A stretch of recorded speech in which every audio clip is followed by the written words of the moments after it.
Karen Secundus was already dying when the sky opened. The industrial world had been dying for years beneath the attentions of the Iron Warriors, its continents carved into excavation zones, its mountain ranges gutted for ore, its seas darkened by chemical runoff, and its oldest hives dismantled block by block so their metals could be fed into the ever-growing fortress lines spreading across the system. The workers called it reconstruction because their overseers demanded the word. In truth, it was consumption. Entire districts vanished into foundries whose smokestacks never cooled, and beneath that iron twilight, millions labored behind wire, walls and gun towers, while orbital lifters carried armor plate, ammunition, and prefabricated bastions toward the stars. Then, without warning, the bruised clouds above Manufactorum Axis 9 split apart in a wound of impossible color. The rupture did not glow like warp fire. It shimmered with a cold and hateful brilliance that hurt the eye, as though reality had been cut with a blade too sharp for matter to resist. A black-hulled raider burst through it at murderous speed, followed by another, then 6 more, their hooked silhouettes vanishing into the smoke before the warning klaxons had finished their first cycle. Across Karen Secundus, hundreds of identical apertures tore open above ammunition depots, slave barracks, railheads, defense silos, and orbital anchorages. The Drukhari did not arrive as an army. They fell upon the planet like knives. The first defensive cohorts died without understanding what had struck them. Cabalite warriors crouched upon gravitic decks, while their raiders skimmed scarcely higher than the heads of the labor columns below, splinter rifles whispering in rapid succession. The shards punched through cloth, flak, and skin with almost contemptuous ease, delivering toxins that transformed orderly ranks into spasming heaps. Men clawed at their throats until their nails tore free. Others convulsed so violently that vertebrae cracked. Some remained fully conscious while their limbs locked rigid beneath them, their eyes rolling toward the shapes descending from the transports. The Drukhari wasted no time finishing those victims. Slave-taking crews followed behind the firing runs, dragging the paralyzed away by collars, chains, and hooked restraints while the raiders accelerated toward fresh prey. Ravagers climbed through the smoke and fired dark lances into armored columns assembling on the western transit causeways. Where the black beams struck, adamantium and ceramite flared white before rupturing inward. Tanks became burning coffins. Secondary explosions hurled turrets through ranks of infantry. Scourges descended from above communications towers upon bladed wings, killing signal crews before landing, while Reaver jet bikes screamed through retreat corridors and severed men at the waist with passes so swift that some victims took several stumbling steps before their bodies came apart. The cruelty was not random. Every scream had a use. Panic opened roads faster than demolition charges. Terror emptied bunkers that artillery might have required hours to reduce. Men abandoned heavy weapons to flee poisoned comrades, only to discover that the avenues behind them had already been occupied by creatures who regarded their fear as a delicacy. The Drukhari understood the arithmetic of terror, as well as any artillery officer understood the mathematics of range. 100 men killed in silence achieved little. 10 men mutilated, where thousands could witness them, might break an entire regiment. Throughout the southern Manufactoria, Vox channels dissolved into overlapping shrieks, contradictory orders, and prayer. Cohorts moved where no command had sent them. Defense crews abandoned emplacements after false reports of breakthroughs. Transport tunnels became clogged with soldiers, slaves, servitors, and factory workers pushing in opposite directions while sirens wailed overhead. Somewhere deep within Transit Hive Rassus, A sealed blast gate refused to open beneath the weight of bodies pressed against it. Those nearest the doors died first, ribs crushed inward, lungs compressed flat. Those behind continued to push because the Drukhari were coming. By the time the locks finally released, the first rows were no longer recognizable as human beings. They were a red paste, smeared across the ferrocrete beneath thousands of boots. Archon Sirac Vale watched the collapse from the command dais of his raider with an expression of exquisite disappointment. Karen Secundus had promised resistance. Thus far, it had offered livestock. His armor was lacquered in black so deep it reflected nothing, edged in the crimson heraldry of the bleeding crown, and his helm rested beneath one arm, while poisoned wind combed through pale hair. Around him, Cabalite retainers stood utterly still, despite the violent turns of the skimmer. Their discipline was not loyalty, it was fear sharpened by ambition. Sirac surveyed burning factories and moving slave columns with the cold attention of a collector judging damaged merchandise. The Monki have fortified everything except their minds, he observed. His voice carried through the raiders' internal link with cultured amusement. How dutiful of them. One of his lieutenants reported that the Western slave pens had yielded nearly 70,000 usable captives, and that the Iron Warriors had not yet committed a significant reserve. Sirac's smile thinned. Do not mistake absence for weakness. The Iron Beasts are ponderous, not witless. Their kind built empires while our prey still worshipped sparks in caves. He looked toward the distant fortress ridges where enormous gun batteries were beginning to traverse. Take their humans, ruin their stores. If opportunity presents us with one of the armored brutes alive, bring it to me. Comora has cages large enough even for the sons of traitor gods. The planetary defense finally found its voice in artillery. Earthshaker batteries opened fire from revetments stretching across the horizon, their first salvos passing over the Manufactoria in waves of concussive thunder. Heavy shells descended among Drukhari collection zones, collapsing hab blocks and turning courtyards full of captives into fountains of masonry, bone and shredded flesh. The Iron Warriors cared nothing for what remained beneath their own bombardments. Medusa siege guns joined the barrage, their short-range shells smashing entire transit junctions apart. Missile contrails stitched white scars through the blackened sky, while autocannon towers fired until their barrels glowed orange. The response was immense, brutal, and almost completely unsuited to the enemy. Raiders changed altitude between salvos. Ravagers vanished behind industrial spires seconds before shells struck their former positions. A battery might expend enough ammunition to flatten a square kilometer and kill a handful of Cabalites. Meanwhile, the blast killed tens of thousands of the planet's own workers.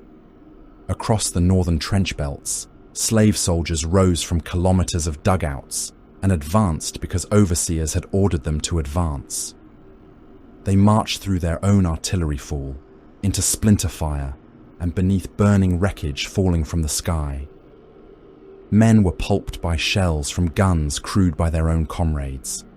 Others were flayed by monomolecular blades.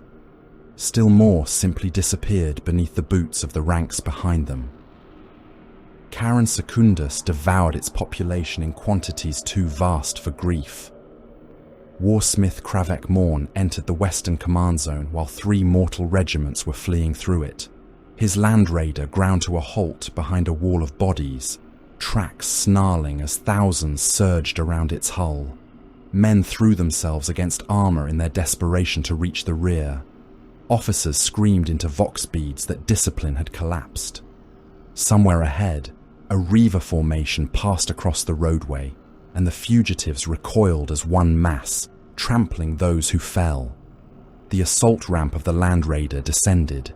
Kravek emerged from smoke in the iron mantle, his cataphractii plate broad enough to make the armoured vehicle behind him appear almost proportionate.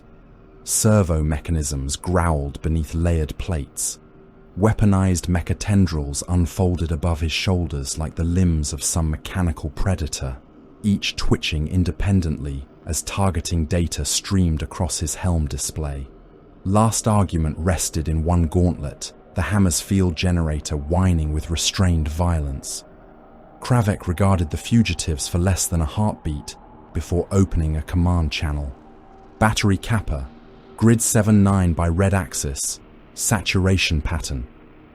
A mortal artillery officer stammered that the coordinates contained friendly formations. Kravek answered, "They are obstructing the reserve route. Fire." Earthshaker rounds landed among the retreating. Regiments moments later. The roadway vanished beneath explosions. Thousands of men became fragments hurled through smoke in sheets of blood and shredded uniform. A body struck Kravek's breastplate hard enough to break apart, leaving half a torso sliding down the iron. He did not look at it. Successive shells walked along the causeway until panic became annihilation and the movement of living men ceased. Kravek turned slightly toward the armored columns waiting behind him. Advance! Predators, vindicators, and corrupted transports rolled forward over what remained. Tracks crushed bodies into the roadbed until flesh mixed with ash, oil, and broken stone. An iron warrior beside Kravek watched the armor pass and said, 3 regiments expended. Kravek checked the chronometric feed inside his helm. They delayed the reserves by 6 minutes. Their expenditure began before the barrage. He strode forward, Last Argument resting at his side, while mortal survivors dragged themselves away from the tracks. None asked him for aid. The incubi arrived without warning. One moment the command zone was occupied by iron warriors, armor crews, and terrified mortal signal personnel. The next, black shapes were among them. Claves moved in disciplined arcs too fast for the human eye to follow. The first iron warrior turned toward the threat and lost his left arm at the shoulder, severed ceramite and flesh spinning away together while blood sprayed from ruptured armor seals. A second raised his bolter, only for an incubus to step inside the weapon and drive a clive diagonally through gorget, chestplate, and abdomen. The blade emerged near the warrior's hip, trailing loops of intestine and blackened blood. He remained upright long enough to fire once. The mass-reactive bolt entered the incubus beneath the jaw and detonated inside the skull, bursting the helm apart in a fan of bone and armor shards. Then the wounded legionary collapsed, his open torso spilling across the rubble. Kravek moved with a speed his bulk made obscene. An incubus vaulted from the remains of a command bunker, clave descending toward the warsmith's helm. One mechatendril intercepted the weapon and twisted, servos shrieking as the alien's strength fought machine leverage. Kravek stepped into the falling warrior, seized him around the waist, and hurled him against a ferrocrete buttress hard enough to crater it. Before the incubus could fall, Last Argument struck. The Thunderhammer's power field detonated with a crack like a siege shell. Armor, ribs, and spine collapsed into the wall together. The alien's body burst around the point of impact, blood and tissue spreading across Kravek's gauntlet in a hot sheet. "Western batteries," he said across the Vox, as though nothing had interrupted him. "Reduce elevation by 6 degrees. Their transports are using the smoke layer as concealment. Fire airburst pattern over the refinery stacks." Another incubus closed from the flank. Kravek's mechatendril seized its weapon arm while he crushed the warrior's chest beneath a downward hammer blow. Armor reserve. Change route to tertiary transit. The main causeway is compromised. The battle around him became a knot of impossible speed and blunt force. Incubi hacked through mortal command staff in passing, bodies opening from shoulder to groin before men knew they had been struck. Iron Warriors answered with bolters at ranges measured in paces. Mass reactive shells detonated inside elegant alien bodies, flinging severed limbs across consoles and shredding the dead into crimson ruin. One incubus drove his clave through an Iron Warrior's thigh and attempted to twist the blade free. The legionary simply caught him by the throat, pulled him close, and fired a bolt pistol through both their torsos. The alien exploded backward. The Iron Warrior remained standing with a smoking crater through his own armor and ordered an ammunition count before accepting assistance. Kravek killed the last incubus by breaking both legs beneath a sweep of last argument and stamping down upon the fallen helm until skull and pavement became indistinguishable. Only then did he examine the wider tactical display. The Drukhari assault had penetrated farther than the reports suggested. Sirak had never intended to contest the fortress ridges. That had been the mistake of lesser raiders who saw heavy weapons as challenges rather than warnings. His forces flowed around them. Ravagers destroyed bridges behind Iron Warrior armor columns, forcing detours measured in hours. Scourges struck relay stations, delaying commands by fractions of minutes that became catastrophic when multiplied across hundreds of formations. Raiders skimmed beneath the arcs of defense lasers and harvested the unprotected labor districts behind the main battle line. Ammunition reserve Theta vanished when a captured servitor transport detonated inside its storage vaults. The resulting explosion tore open 3 kilometers of underground magazines and sent a column of fire through the crust. Sirak watched the detonation from afar and laughed softly. There, that one mattered. His lieutenant informed him that the slave count had exceeded initial projection and that several Iron Warrior counterattacks were converging. Sirak's amusement disappeared. Then we leave before their strength becomes relevant. A hunter who waits for the beast to turn is not brave, he is meat. Across Karan Secundus, withdrawal orders passed through the Drukhari command lattice with exquisite speed. Raiders broke from collection zones carrying captives chained in layers across their decks. Some humans were still paralyzed, eyes wide and wet as they were hauled toward impossible wounds opening in the air. Others fought, begged, or threw themselves from the skimmers rather than cross into whatever waited beyond. Kabalites killed only those who delayed loading. Ravagers remained behind long enough to cripple pursuing armor, dark lances punching through vindicators and leaving the vehicles burning in their own ammunition. Iron Warrior gunners finally established firing solutions on the primary extraction zones. Massive siege weapons rotated, shells were chambered, coordinates were confirmed. Then the portals opened. The Drukhari disappeared by the thousands. Raiders plunged into shimmering darkness, fractions of seconds before artillery fire arrived. Earthshaker shells struck empty ground and tore apart the captives who had failed to reach the portals. Ravagers vanished beneath converging streams of tracer fire. Scourges folded their wings and dived into closing apertures while autocannon rounds chased them. Many died. Enough did not. Within minutes, the battlefield that had been saturated with alien craft became almost empty.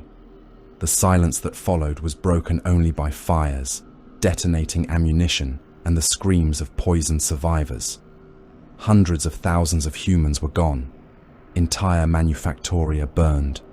3 major ammunition reserves had ceased to exist. Orbital anchorages reported crippled loaders and missing crews. The Drukhari had arrived, cut flesh from the world, and departed before the Iron Warriors could bring their true weight to bear. Kravek stood within the western strategium while mortal attendants scraped blood from the floor around his boots.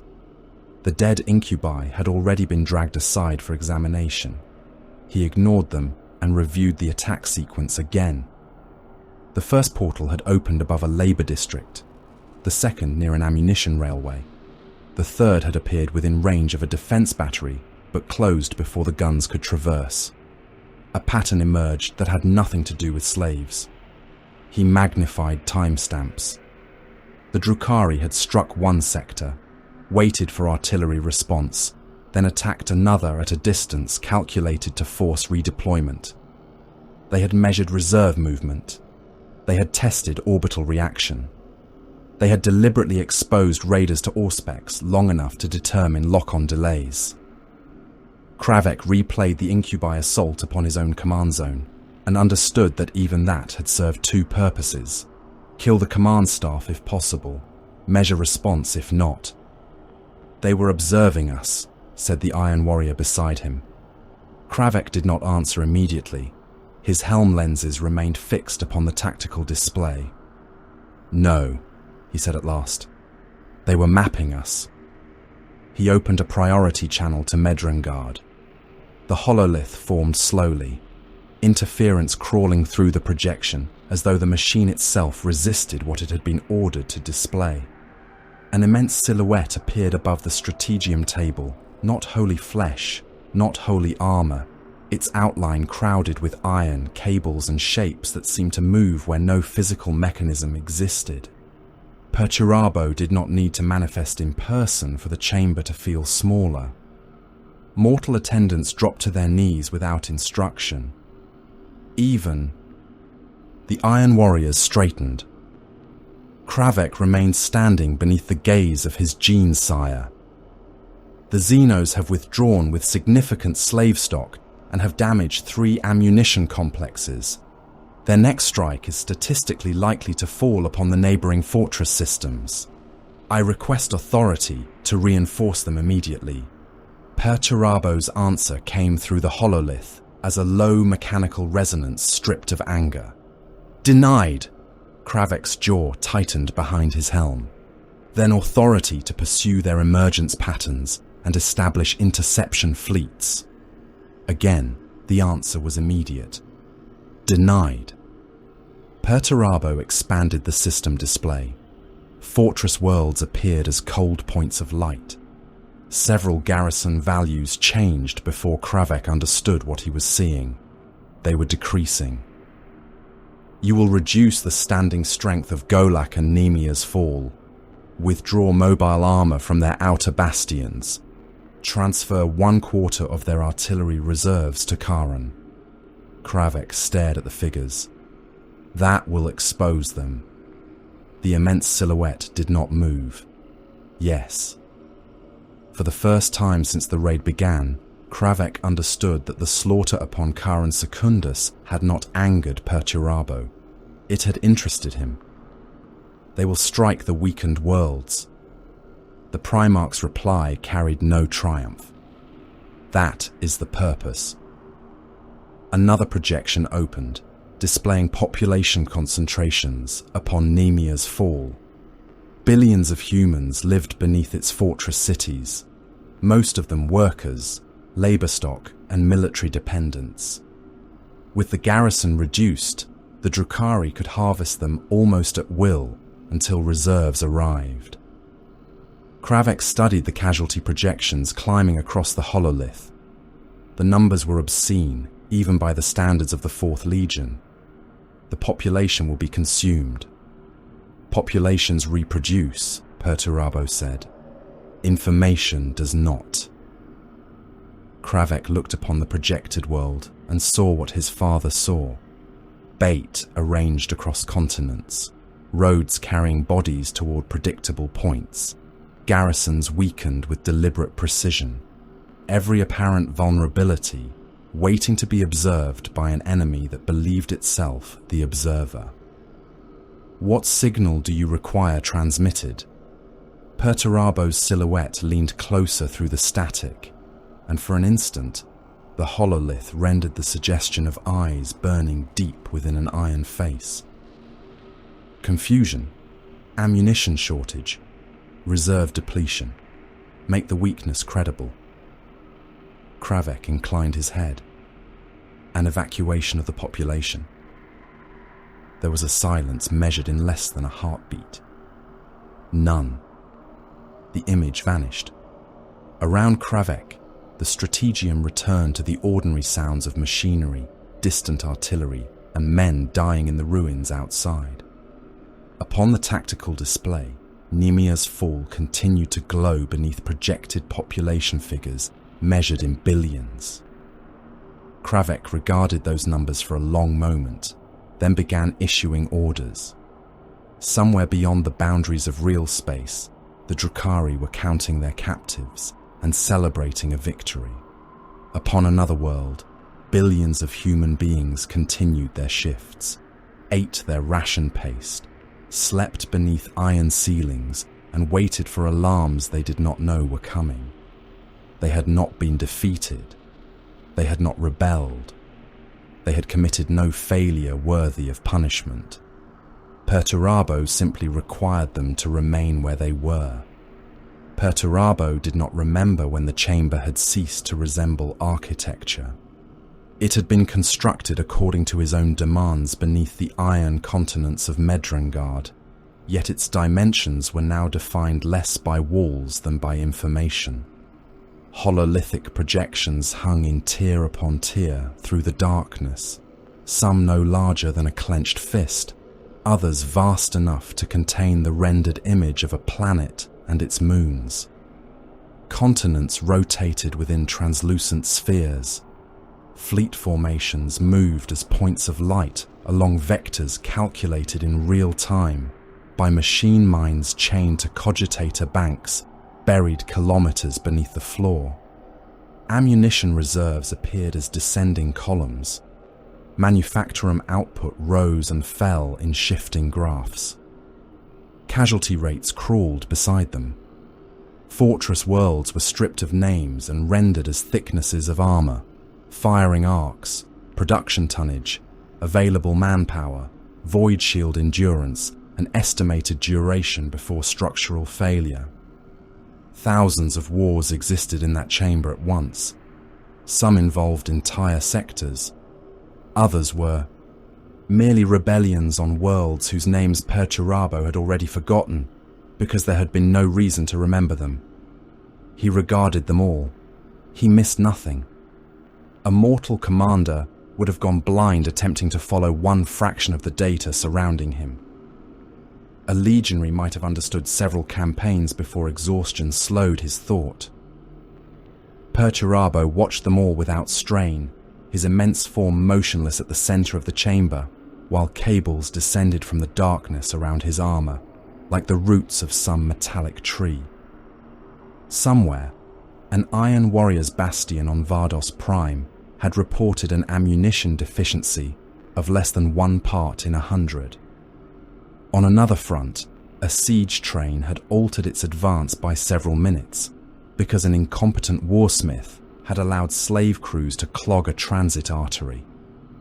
A forge complex on Karen Tertius was producing replacement track units below projection because its furnaces were being fed ore with unacceptable sulfur content. Perturabo saw all of it, corrected all of it, and gave each failure precisely the amount of contempt it deserved. The raid on Karen Secundus should have been another irritation among thousands. Then he examined the geometry. He expanded the battle record until the walls vanished behind it. Karen Secundus appeared around him as a fractured globe wrapped in tactical indicators, every recorded Drukhari emergence marked by a point of cold violet light. Hundreds glimmered across the world. Perturabo dismissed the casualty feed with a gesture. The dead were irrelevant to the immediate problem. He dismissed the list of captured population stock, the destroyed industrial sites, and the reports of damaged armor. What remained was movement. He slowed the first moments of the attack until each heartbeat of recorded time became an eternity, then separated the apertures by emergence sequence, duration, and proximity to known defense nodes. The pattern looked chaotic, only if one assumed that every opening had served the same purpose. Perturabo did not. The portals above Manufactorum Axis 9 and the western slave districts were primary, he said, Kravek Morn stood below the projection dais with 3 Iron Warriors from the strategic cohort, each warrior feeding assessment data into the chamber.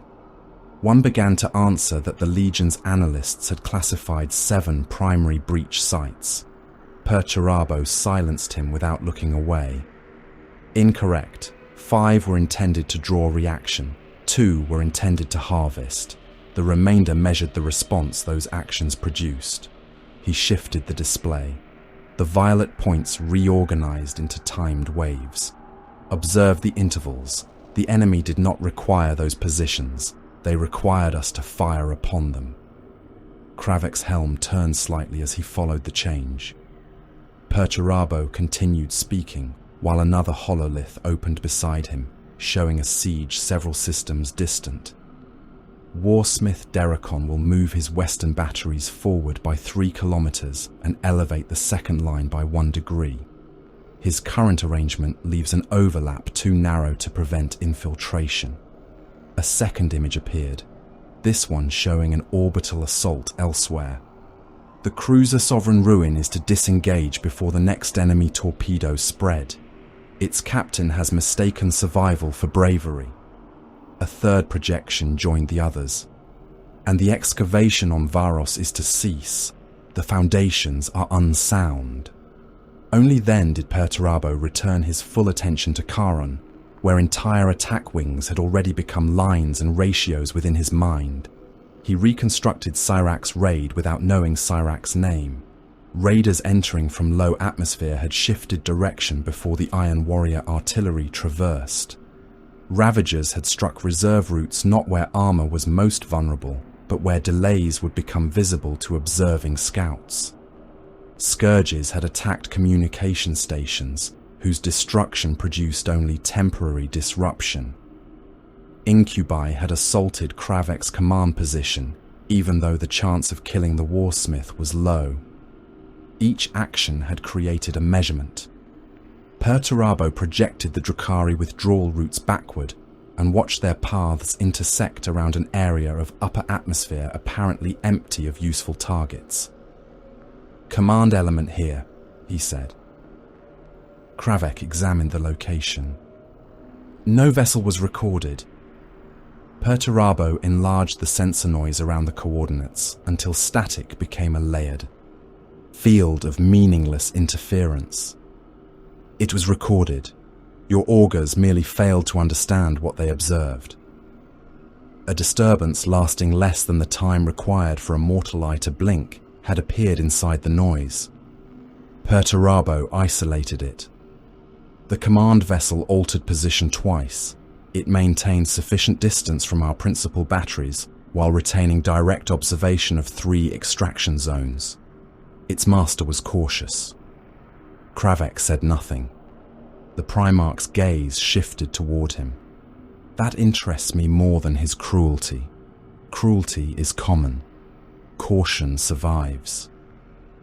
Orders had already been issued before Kravek arrived at Medrengard, and now their consequences populated the surrounding hololiths. Karen Tertius lost 3 armor cohorts to reassignment. Golak's surface batteries were reduced along the western continental ridge. Nemia's fall received new ammunition declarations that existed only inside falsified logistical broadcasts. Beneath each world, stores were being relocated into sealed underground magazines, invisible to conventional observation.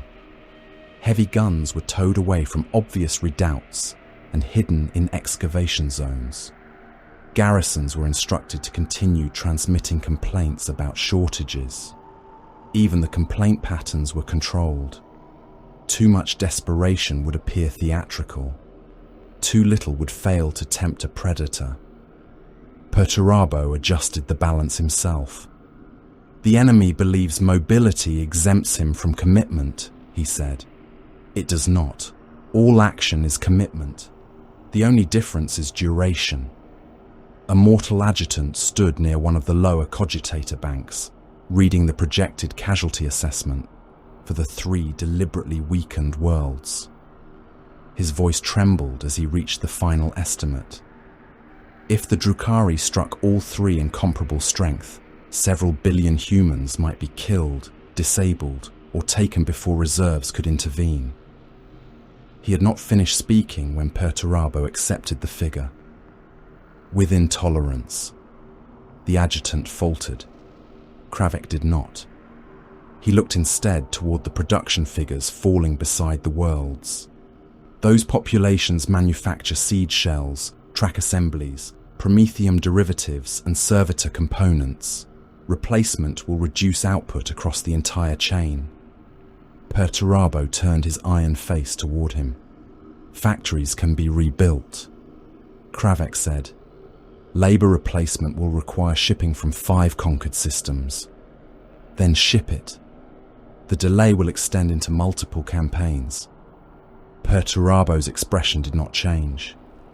An inaccurate knowledge of a recurring attack geometry would extend into more. You are counting bodies. Count time. Kravek understood before the others did.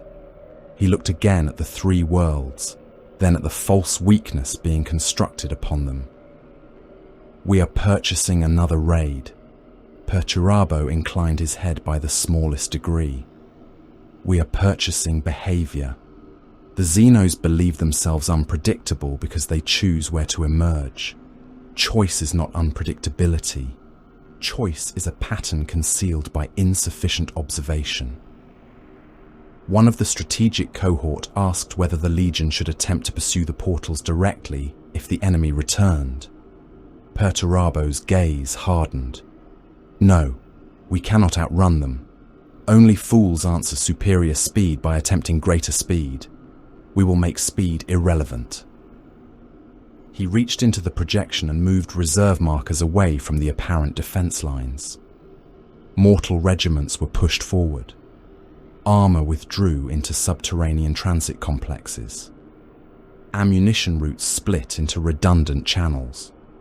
Artillery positions were rearranged so the visible guns presented incomplete fields, while concealed batteries waited outside likely observational angles. When they arrive, they will see weakness first, then resistance sufficient to encourage escalation, then success. Only after success will they discover the cost. Kravek watched the architecture of the trap taking shape. And if they do not return? Perturabo answered, then we have spent nothing of value. Far from Medrangard, beyond the ordered brutality of real space, Sirak Vale received reports beneath a sky that had never known a sun. Komarag's outer domains rose around him in impossible layers of black architecture, towers hanging above chasms without visible support, while gravitic causeways curved through distances that seemed to mock conventional geometry. Bladed vessels passed between spires like hunting insects. Screams drifted from somewhere below, not loud enough to interrupt conversation. Sirak stood within a chamber whose floor was transparent crystal and watched captives from Charon Secundus being sorted beneath him. Humans were separated according to strength, injury, and usefulness.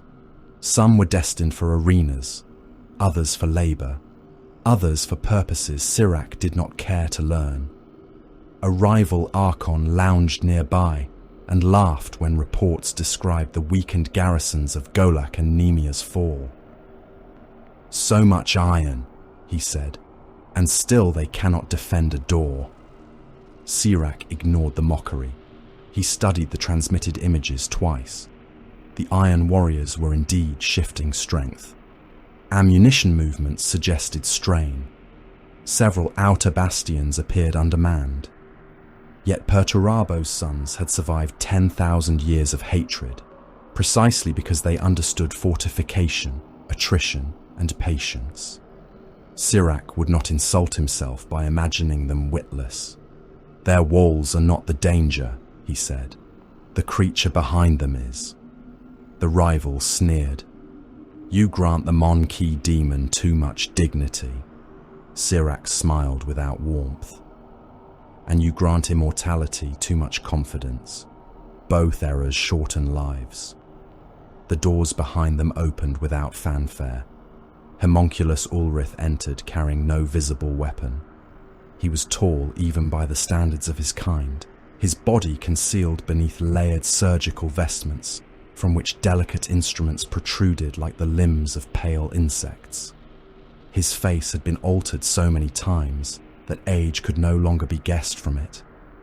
He bowed to Sirac with perfect courtesy. "Archon, your gifts from Karen were disappointing." The rival Archon laughed. Sirac did not. "Hundreds of thousands of slaves disappoint you?" Ulrith's expression remained serene. "Humans are plentiful. I asked for one of the Iron Warriors. They resist collection. That is why they are interesting." Ulrith moved toward the transparent floor and observed the sorting pens below. Their bodies are old in ways the flesh of ordinary Astartes is not. 10,000 years of exposure, repair, mutation, implantation, and replacement. I would like to know what remains original. More importantly, I would like to know what still hurts. Sirac regarded him sidelong. "You assume I care about your curiosity." "No, I assume you care about prestige." Ulrith's voice never sharpened. "Bring one alive to Comera, and every rival who mocked this expedition will come to witness what you captured. Bring several, and they will remember who accomplished it." Sirac considered the proposition. Ulrith continued with the patience of a surgeon discussing instruments. "I will accompany the next raid.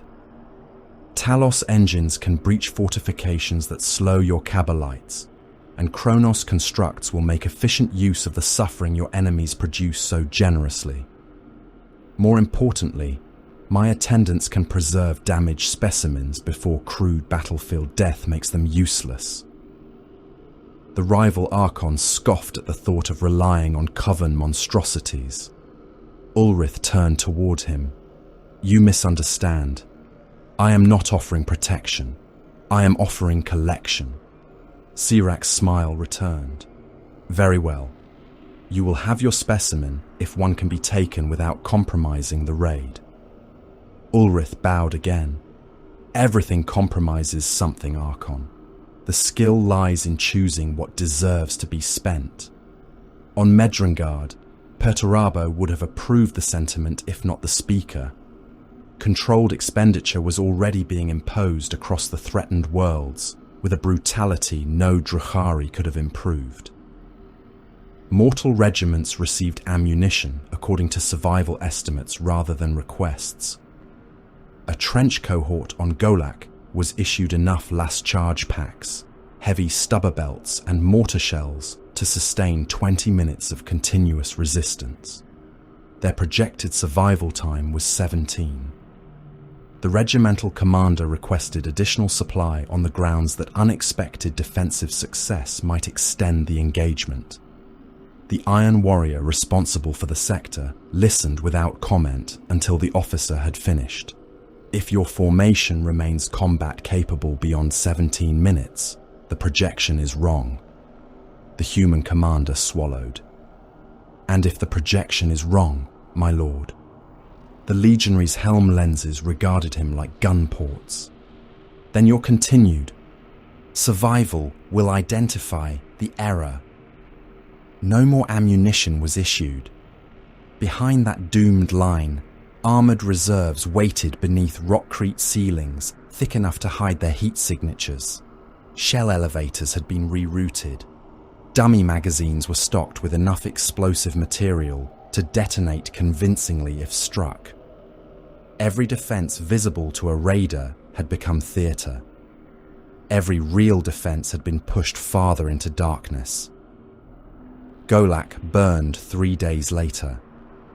The first webway apertures appeared over the eastern labour basins, where more than 20 million humans worked among strip mines and refinery towers. Raiders poured through before the alarm reached the planetary command network. This time Sirac brought more. Ravagers moved in hunting formations above the smog. Scourges descended onto defence relays. Reavers swept across convoy routes in widening circles, not merely killing, but turning millions of terrified workers toward predetermined collection grounds. Talos engines came through later, floating monstrosities of armor, blades, and tortured flesh. They hit the outer redoubts where resistance slowed the harvest and tore them apart. Heavy claws ripped open firing slits. Surgical implements punched through armor and dragged screaming defenders into the open. Kronos engines drifted behind the slaughter, feeding upon agony that seemed almost visible around them. The mortal regiments in the first defense belts died on schedule. Artillery fired until stored ammunition was exhausted. Laser guns overheated. Heavy weapons crews fought through clouds of poisoned splinters until convulsions threw them from their positions. Men who had been issued 20 minutes of ammunition survived 15, then 18, then vanished from the tactical display. One regiment exceeded projection by nearly 4 minutes because its commander held a collapsed transit tunnel with remarkable competence. The Iron Warrior, observing the sector, noted the deviation and ordered the tunnel demolished behind them. Their survival was no longer useful.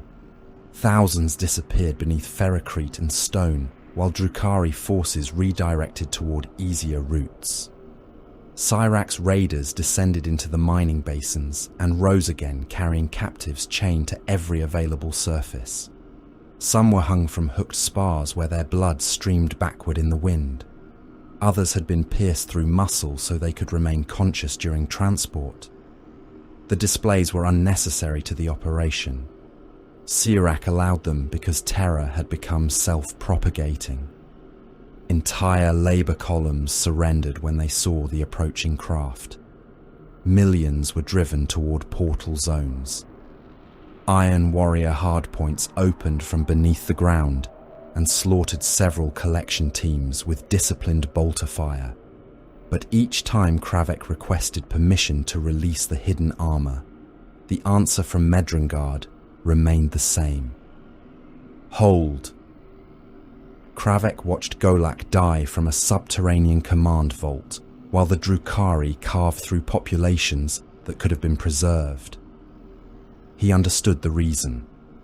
Understanding did not make patience pleasant. "They have committed Coven engines," he reported. Perturabo answered over encrypted vox. Recorded.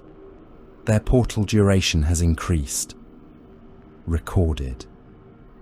"They are carrying enough captives to slow extraction." A pause followed, not because Perturabo required time to think, but because he was attending to other wars at the same moment. Then let them. Hours later, the Drukhari departed with millions of prisoners and the illusion of another victory. They left burning mines, broken regiments, and mutilated hardpoints behind them. Their portals closed one after another in sequences monitored by sensors hidden beneath slag heaps, refinery foundations, and the shells of abandoned fortresses. Perturabo watched every distortion from Medrengard. He overlaid the Golak data upon Charon Secundus. For the first time, the violet points did not form chaos. Several emergent zones differed. Several withdrawal sites differed. But the intervals between specific phases repeated within margins too small to dismiss. Collection required concentration. Concentration required protected extraction. Protected extraction required command observation. The Drukhari could choose where to attack, but once they chose what they wanted, necessity began choosing for them. Perturabo enlarged an unremarkable system at the edge of the projection. 1. World rotated there, barren, poisoned, and strategically worthless by every conventional measure. Damocris possessed no significant population, no irreplaceable resource, and no established fortress network. Kravek saw it appear on his display and waited. Perturabo issued one order: begin construction. Nothing more was said. Damocrist had possessed mountains when Perturabo first chose it.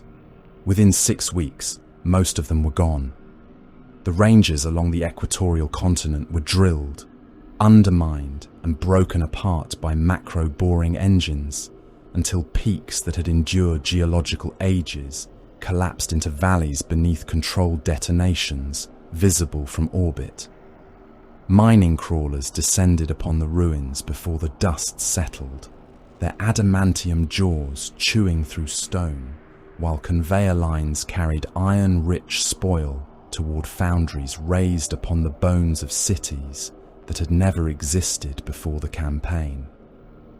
The Western Ocean became an industrial reservoir.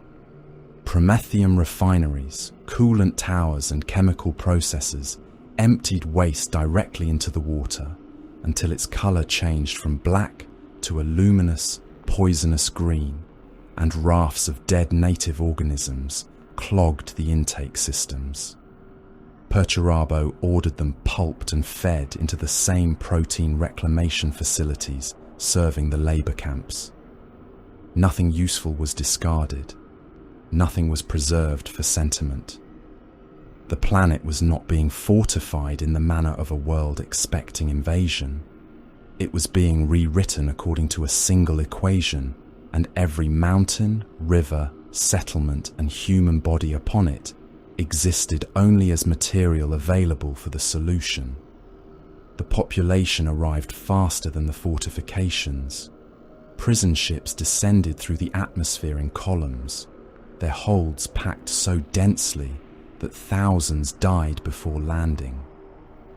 Captured imperial citizens from conquered worlds were unloaded beside penal cohorts transferred from iron warrior garrisons alongside cult laborers, condemned soldiers, manufacturing workers, and entire populations that had been moved because their previous homes had ceased to possess strategic value.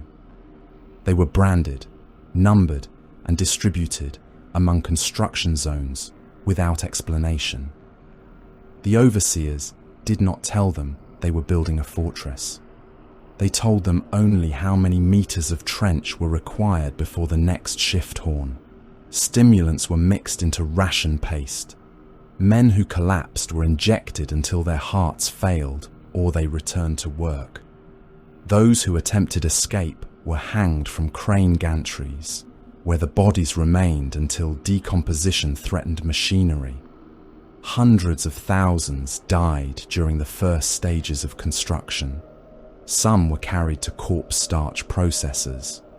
Others were simply buried beneath fresh pores of ferrocrete because retrieving them would have delayed the work. Kravek Morn walked one foundation trench where human limbs still protruded from the setting grey mass. A slave had been trapped waist-deep beneath the pour and remained alive, screaming until an overseer silenced him with a bolt pistol. Kravek did not slow. The wall above that corpse would eventually be 40 meters thick. The slave represented less than a grain of sand inside it. From orbit, Damocris looked incompetently defended. That impression had required more effort than fortifying the world honestly. Surface bastions were deliberately unfinished. Gun emplacements stood where firing arcs overlapped poorly. Supply warehouses rose in exposed valleys with thin roofs and easily observed access roads. Labor settlements sprawled around transit hubs without proper defensive walls, their millions of inhabitants visible to auger and optical reconnaissance. Garrisons marched through open streets rather than concealed trenches. Convoys moved along routes that could be observed from high atmosphere. Even the void defense lattice appeared incomplete. Several orbital platforms had been positioned far enough apart to leave broad corridors through which a fast raiding force might descend without entering the strongest envelopes of fire. Beneath the surface existed another Damocris entirely. Armored transit tunnels ran for thousands of kilometers under bedrock. Land raiders, vindicators, and corrupted siege tanks waited inside hardened caverns, shielded from thermal survey. Artillery chambers had been excavated beneath apparently empty plains, their lifts capable of raising guns into firing positions within minutes. Flak batteries slept behind. Retractable armor plate. Magazines were buried deep enough to survive direct bombardment.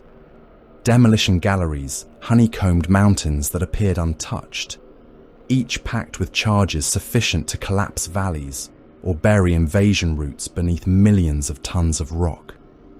Kravek understood the world only after he stopped looking at its guns.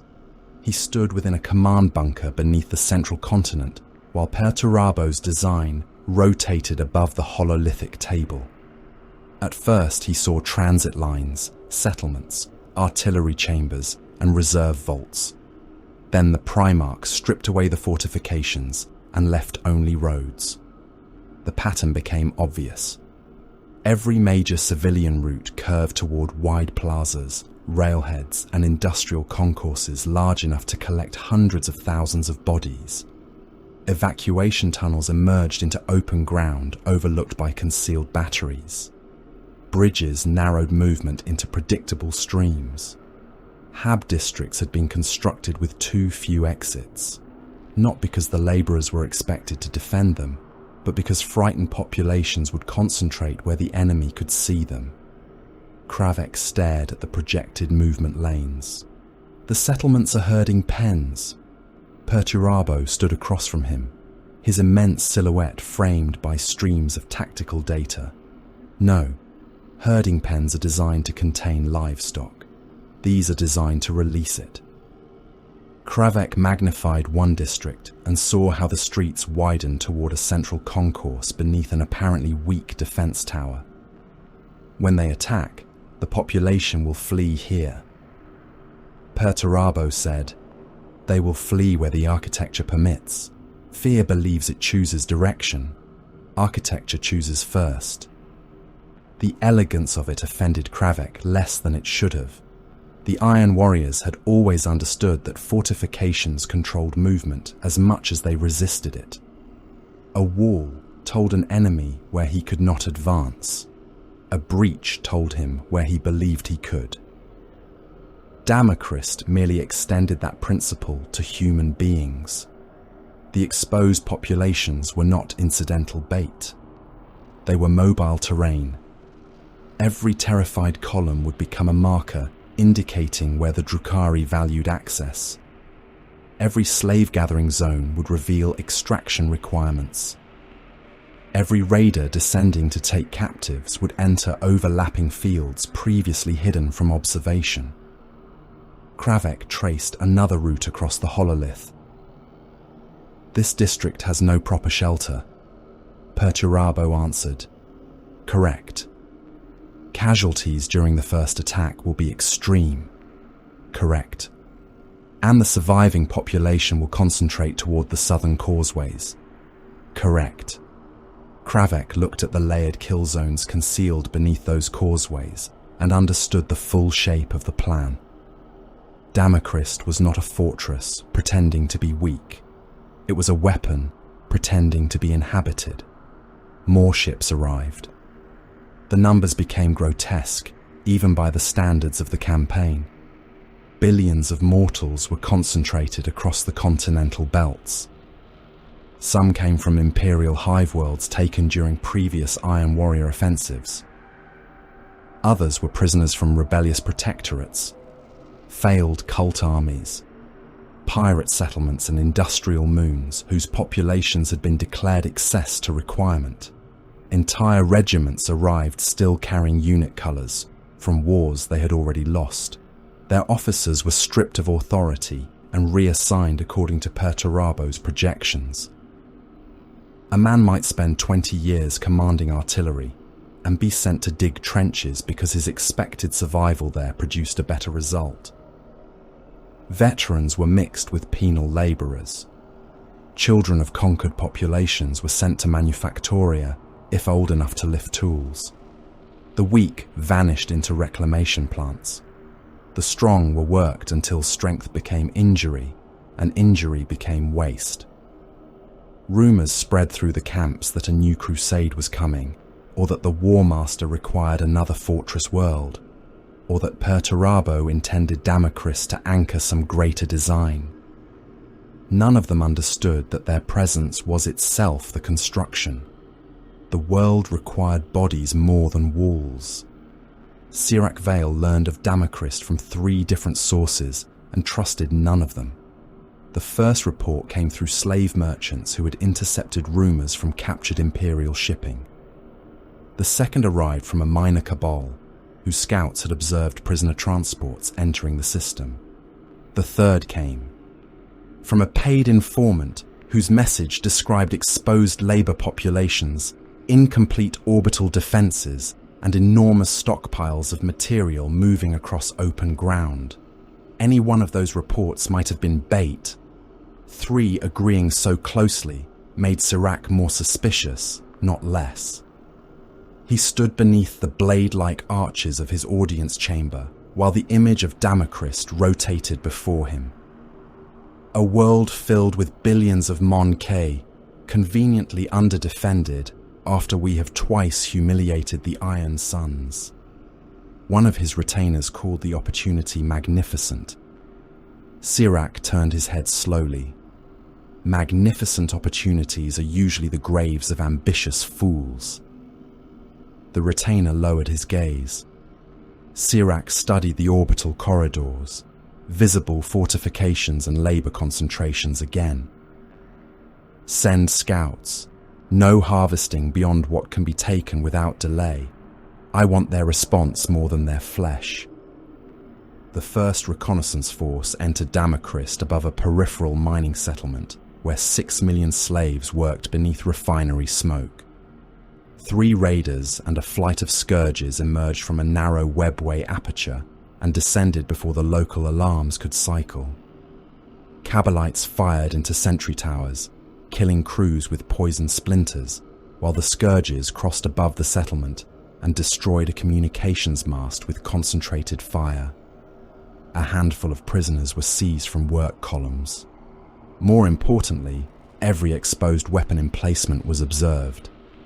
Mortal defenders fired wildly. 1 autocannon battery traversed too slowly and missed. A missile launcher failed to lock before the target vanished behind smoke. The raid lasted minutes. Beneath a ridge less than 2 kilometers away, an Iron Warrior Havoc squad watched the entire attack through magnified optics. Their autocannons were already loaded. Targeting runes burned green. The raider climbing toward the escape aperture passed directly through their optimum field of fire. "Permission to engage," the Havoc champion said. The command channel answered with Kravek's voice. "Denied." The champion hesitated for less than a second. "Target is acquired." "I am aware." Another warrior growled over the squad link. "It will escape." Kravek's response became colder. "That is the requirement." The raider crossed the sightline. The Havocs tracked it automatically, gun barrels following the vessel as it rose. Every warrior in the emplacement had been bred and remade for war, and allowing a clear enemy to survive, offended instincts honed across millennia. Yet not one fired. The Drukhari craft entered the portal and disappeared. Seconds later, the aperture sealed. Only then did the champion lower his weapon. "Witnesses," he said. Kravek, still monitoring from the command network, answered. "Exactly." Further probes followed over the next several days.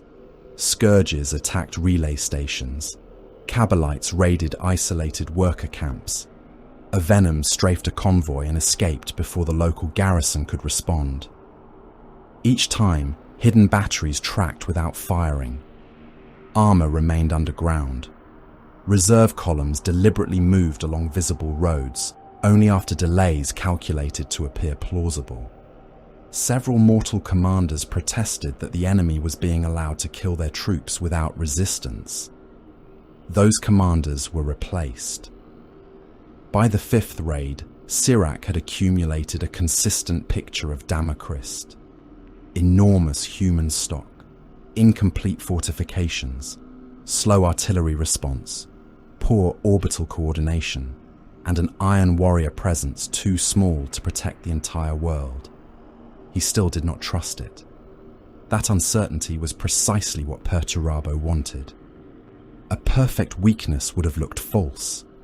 Imperfect weakness, defended just well enough to inflict occasional losses, looked real. Ulrich studied the same reports for different reasons. To the homunculus, Damochrist was less a military target than an emotional reservoir. Billions of humans lived there beneath threat, exhaustion, and ignorance. Their suffering had already begun before a single Drukhari blade touched them. Fear moved through the labor camps like fever. Men disappeared into execution compounds. Families were separated during population transfers. Construction accidents killed thousands each day. Ulrich listened to Sirac's scouts describe the world and smiled with professional admiration. Your iron adversary has made something beautiful without intending to. Sirac's expression sharpened. You believe it a trap? Of course it is a trap. The only question is whether the trap contains something worth taking. Ulrich extended one pale hand toward the projection. Imagine the agony when those populations understand why they were gathered. Imagine what a Kronos could feed upon in a city of 10 million when every inhabitant realizes at once that there is nowhere to run. Sirac regarded him with disgust that contained no moral objection, only distaste for the homunculus's enthusiasm. You would walk into a cage for sensation. Ulrich replied, No, Archon. I would walk into a cage because I know cages can be opened. The coalition began forming before Sirac publicly announced it. Word of Karen and Golak had spread through Commorragh. The Bleeding Crown had taken slaves from the domains of Perturabo and escaped twice with its strength largely intact. That success attracted allies in the manner blood attracted carrion things.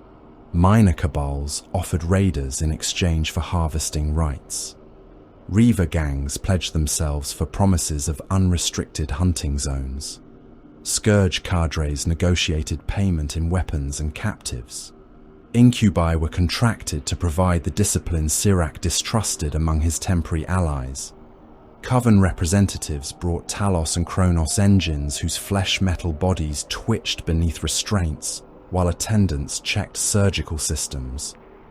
No single chain of command bound them together in the human sense. Each faction came for advantage. Each leader calculated how much could be taken before Sirac demanded too great a share. Rivalries simmered behind smiles. Assassination attempts were expected. Contracts contained clauses written for betrayal. Yet the scale grew. Hundreds of raiding formations prepared for departure. Raiders filled docking galleries in ranks of black blades. Ravagers received fresh lance components. Venoms were loaded with splinter ammunition. Reaver pilots tested gravitic veins along aerial corridors, where lesser beings died simply because they had failed to move aside quickly enough. Sirac walked among them and understood both their strength and their weakness. They were not an army. Armies endured because command could compel obedience. This was a feeding frenzy, disciplined only by expectation. If Damochrist yielded what the scouts promised, every participant would leave richer in flesh, reputation, or pain. If the raid stalled, unity would rot within minutes. Sirac therefore had no intention of allowing it to stall. The first waves would strike communications and orbital surveillance. The second would break exposed garrisons. Only after the Iron Warriors committed reserves would the major slave harvesting formations descend. Ulrith's engines would attack strong points the Kabbalites preferred to avoid. Incubi would remain near the command elements in case the Iron Warriors attempted another decapitation response. Sirac explained the sequence to his lieutenants without once calling it invasion. Territory meant nothing. A world was valuable only for what could be taken from it and what suffering could be left behind. On Damacrist, Perturabo completed the illusion by creating escape routes. Kravek discovered them when orbital defense plans were updated. Several corridors remained inadequately covered by lance batteries and missile platforms. Surface flak networks possessed deliberate gaps aligned with likely Drukhari withdrawal vectors. The Warsmith examined the plans twice before opening a channel to his Primarch.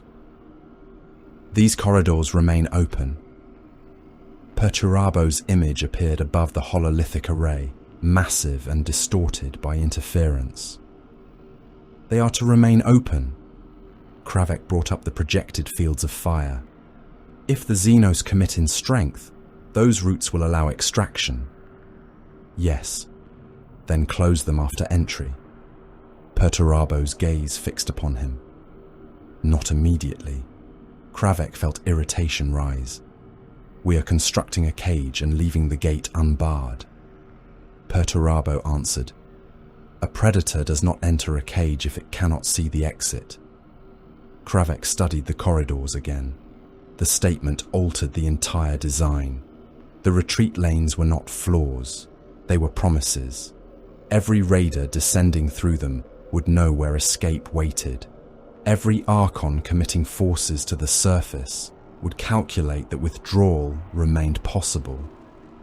The illusion of freedom would encourage deeper penetration than any sealed trap ever could. Kravek finally said, When do we close the gate? When they no longer believe it matters. Construction continued. On the surface, labor gangs raised walls that were meant to fail. Beneath them, Iron Warriors tested weapons that were meant to remain silent. Ammunition trains filled underground magazines. Armor crews slept beside their vehicles. Havocs memorized firing lanes they were forbidden to reveal. Mortal regiments drilled evacuation routes without knowing those routes had been designed to turn them into bait. Across the planet, billions waited beneath smoke and iron while their fear ripened into something the Drukhari could almost taste from another dimension. In Comora, Sirac stood before the assembled leaders of the Grand Raid. Bladed silhouettes crowded the galleries around him, each ambitious creature imagining slaves, trophies, and the humiliation of the sons of Perturabo.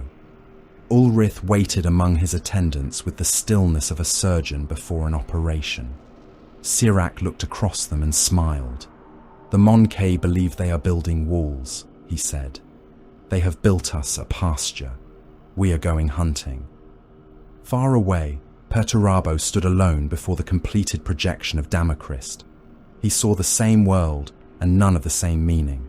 He saw ranges, reserves, channeled movement, hidden tonnage, portal observation, casualty tolerance, and time. He saw where the first attack would land, where the second might follow, where armor must remain unseen, and where billions of human lives would move when terror finally reached them.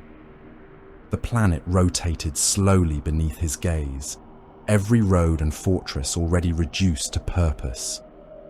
Perturabo did not call it a hunt. He called it a siege.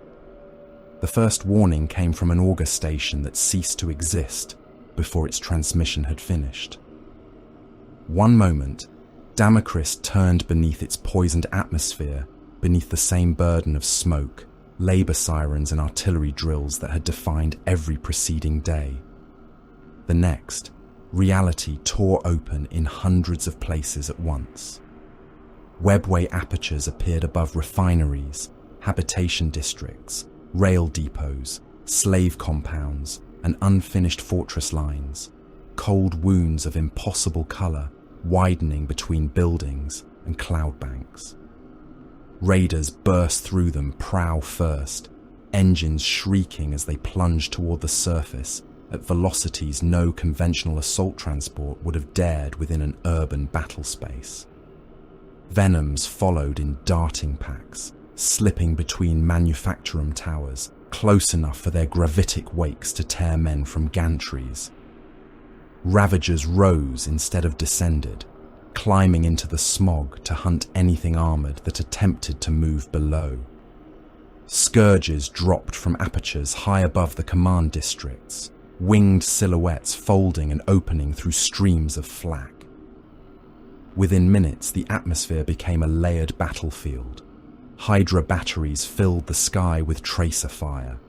Surface-to-air missiles climbed through black clouds on columns of flame. Dark lances answered from above, their incandescent strikes cutting gun emplacements apart in flashes that left armor glowing white. Burning raiders cartwheeled between towers. Human aircraft spiraled downward, trailing fuel and severed wings. Bodies fell through everything, some dead, some burning, some still screaming when they struck roofs hard enough to burst open. The Drukhari had not arrived upon Damacrist. They had erupted through it. Mortal defense formations discovered almost immediately that training against conventional attack patterns had prepared them for nothing. Gun crews traversed autocannons toward one raider only for the vessel to bank vertically, vanish behind a refinery stack, and emerge seconds later on the opposite side of the emplacement.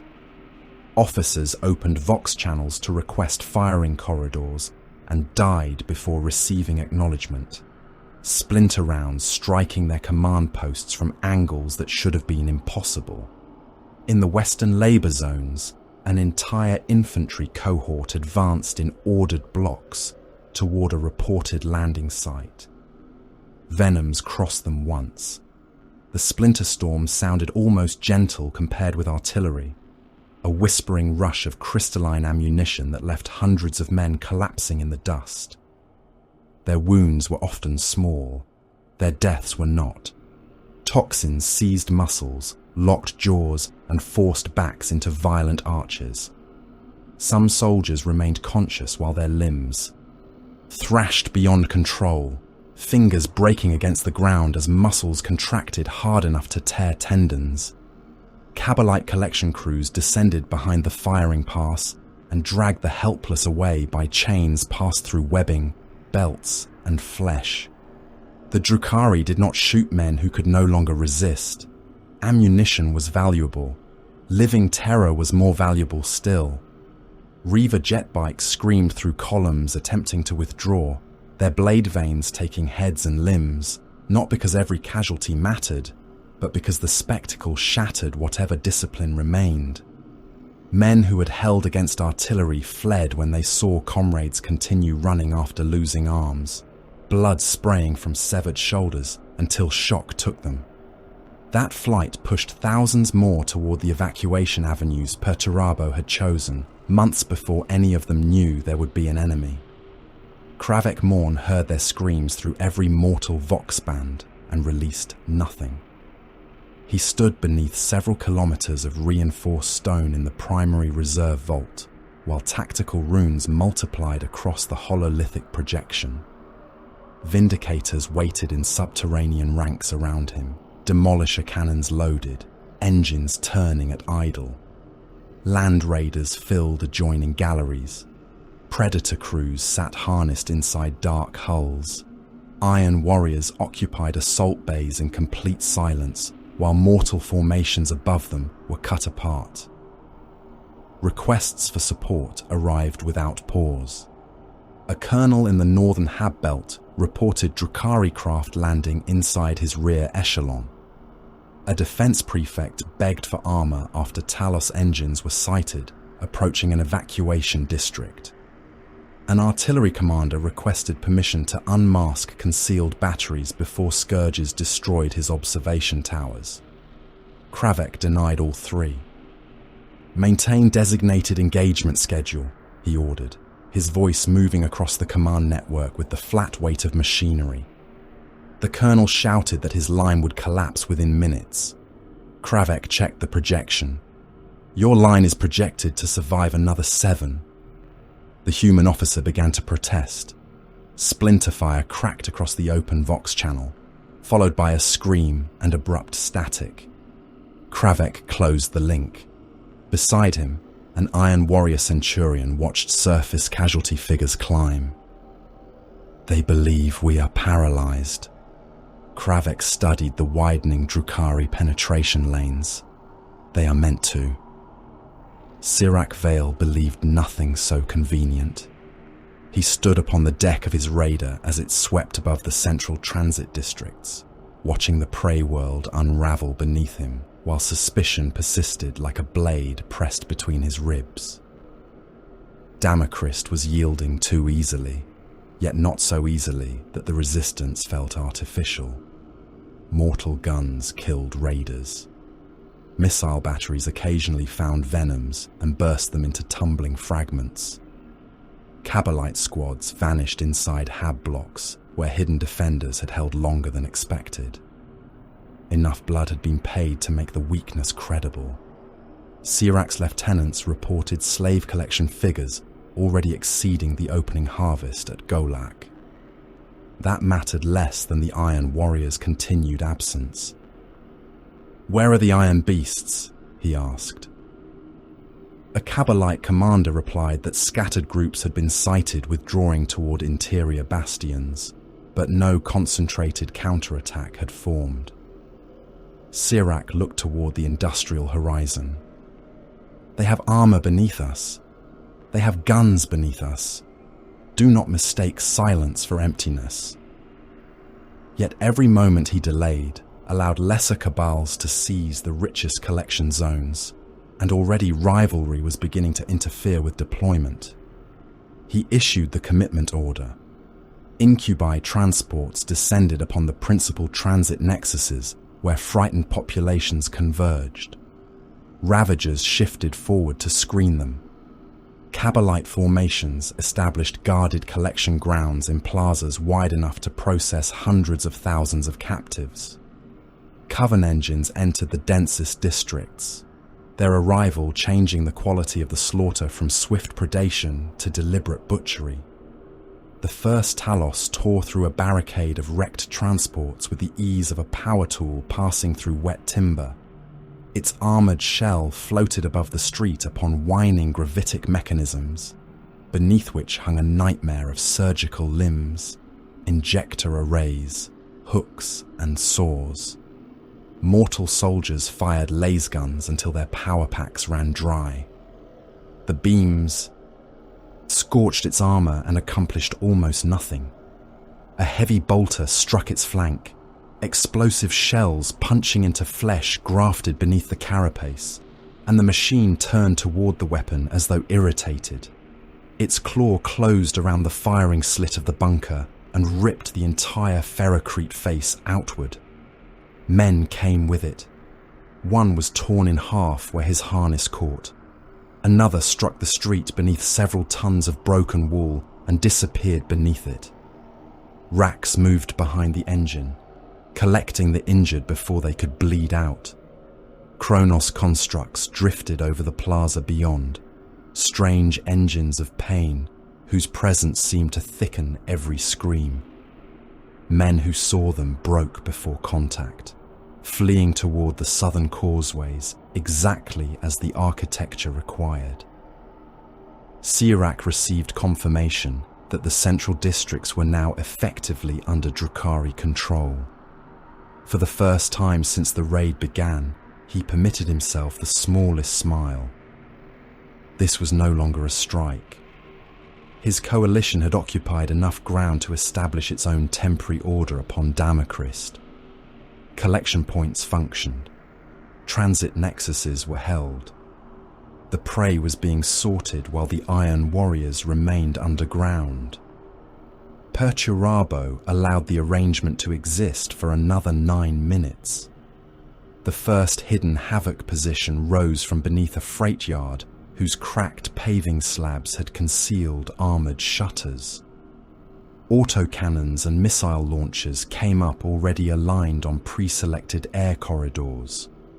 3 raiders crossed their field of fire before their pilots understood that the building beneath them had transformed into a weapon. Autocannon shells punched through gravitic veins and crew compartments. One raider slewed sideways and collided with another in mid-air, hooked hulls locking together before both struck the plaza below. The captives chained to their decks became a red spray beneath collapsing armor. Across Damacrist, the same transformation occurred almost simultaneously. False warehouse roofs split apart as flak batteries elevated. Abandoned manufactoria opened to reveal missile cells. Fortress guns emerged from hillsides that auger scans had classified as solid rock. Drukhari aircraft suddenly found themselves inside overlapping fire corridors that had not existed seconds earlier. A Venom accelerated away from one Hydra emplacement and flew directly across the sights of another concealed behind a refinery chimney. It disintegrated beneath the burst. Raiders attempting to climb above the engagement envelope encountered missiles descending from orbital platforms whose dormant systems had been powered without transmission. The sky became a slaughterhouse of burning gravcraft and spinning wreckage. Cabalites and captives rained together. Some struck buildings, others fell into packed collection grounds. A raider carrying more than 100 prisoners exploded above a transit square and scattered burning bodies over several hectares. The screams below multiplied rather than diminished. Kravek waited until the enemy response began, then released the armor. Subterranean gates opened along the eastern and southern approaches with the grinding thunder of continental machinery.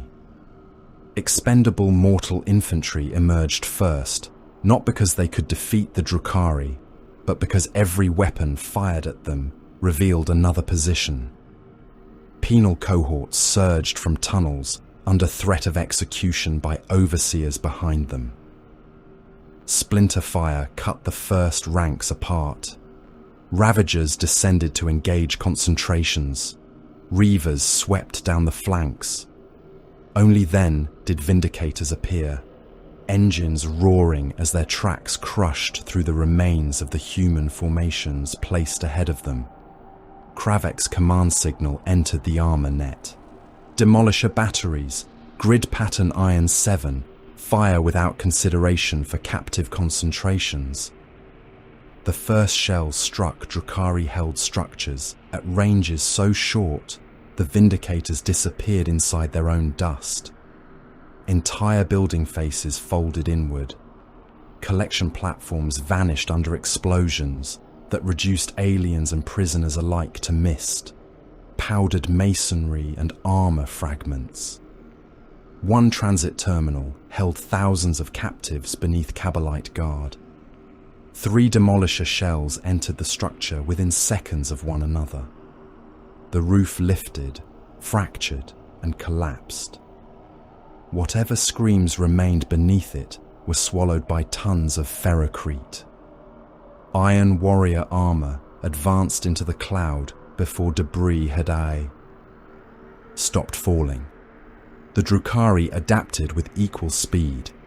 Sirak did not waste lives defending collection grounds once their value disappeared. Abandon the southern pens, Ravagers to the armor lanes, Scourges to their ammunition lifts. Incubi retain the transit nexus. His lieutenants obeyed because the alternatives had become visibly worse. Ravagers moved low through ruined streets, using collapsed structures to break firing solutions until they reached flanking angles on the advancing Vindicators. Dark lances flashed. One siege tank took a beam through the frontal plate. The weapon penetrated armor designed to resist conventional artillery and turned the crew compartment into incandescent ruin. Hatches blew outward, trailing fire. The commander emerged waist-high from the cupola already burning, managed to drag himself halfway free, then fell beneath the tracks of the tank behind him. Another lance struck a predator through its side armor and ignited ammunition.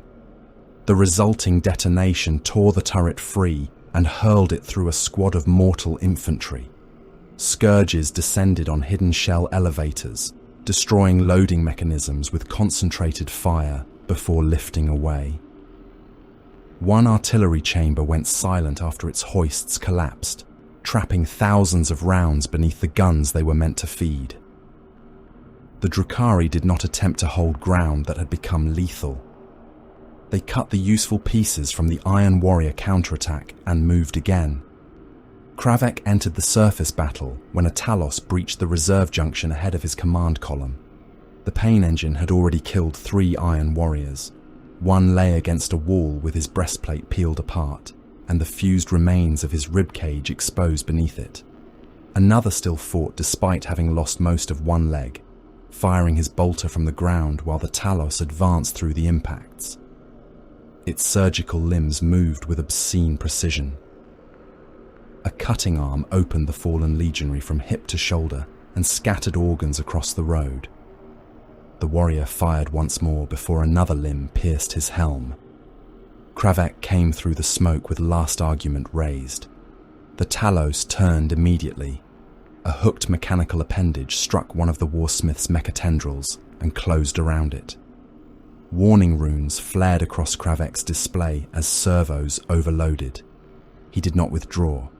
He reversed the mechatendril's drive and locked every joint. The Talos pulled, expecting the limb to tear free. Kravek instead used the connection as a chain. He planted one armored foot against broken ferrocrete and hauled. The Talos lurched toward him, gravitic stabilizers whining as several tons of flesh and machinery were dragged off balance.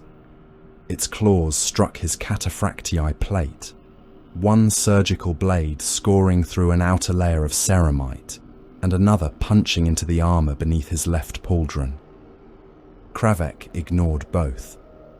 Last argument descended. The Thunderhammer struck the Talos beneath its armored head and detonated its power field at contact. The impact folded flesh metal inward. The engine reeled, but Kravek still held it by the trapped mechatendril and dragged it back before it could recover. The second blow shattered a cluster of surgical limbs. The third ruptured the carapace. Pinkish fluid, black blood, and fragments of machinery sprayed across the warsmith's armor. The Talos stabbed him again, a needle array punching through one of his vambrace plates and injecting compounds that would have paralyzed a mortal instantly. Kravek's transhuman metabolism registered poison, began neutralization, and continued fighting. He struck a 4th time, then a 5th. By the 6th blow, the Talos no longer possessed a recognizable front. Armor, grafted flesh, bone, and instrument assemblies had been driven together into a compacted crater of gore and metal. Kravek released the ruined mechatendril from its grip and turned toward the battle without examining the damage. Second armored cohort, advance 300 meters, southern batteries, shift fire by 1 degree east. The Xenos are abandoning the Nexus. They were. Sirak saw the cost curve worsening and made the decision before pride could become stupidity. Too many raiders had been lost during the unmasking of the concealed batteries. Several allied cabals were already refusing orders that required them to pass through known flak corridors. Ulrith reported damage to Coven engines, but remained irritatingly pleased by the magnitude of suffering around them. The harvest, however, was immense. Hundreds of thousands of captives had already crossed into the webway, and millions more remained under Drukhari control near extraction zones. Sirak looked across tactical feeds, showing Iron Warrior armor finally moving in strength. He had wanted the planet's secrets. He had learned enough. Begin withdrawal. Collection groups leave in order of proximity. Ravagers cover the portal fields. Abandon anything that cannot move.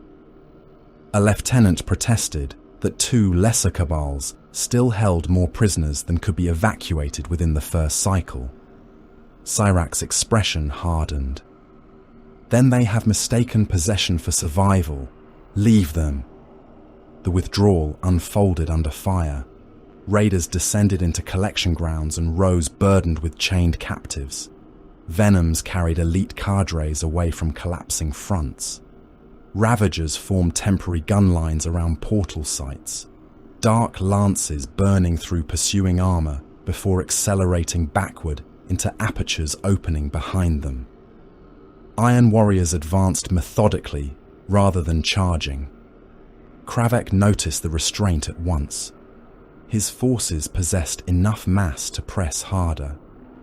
They did not. Orders from the strategic network continued assigning pursuit rates below maximum.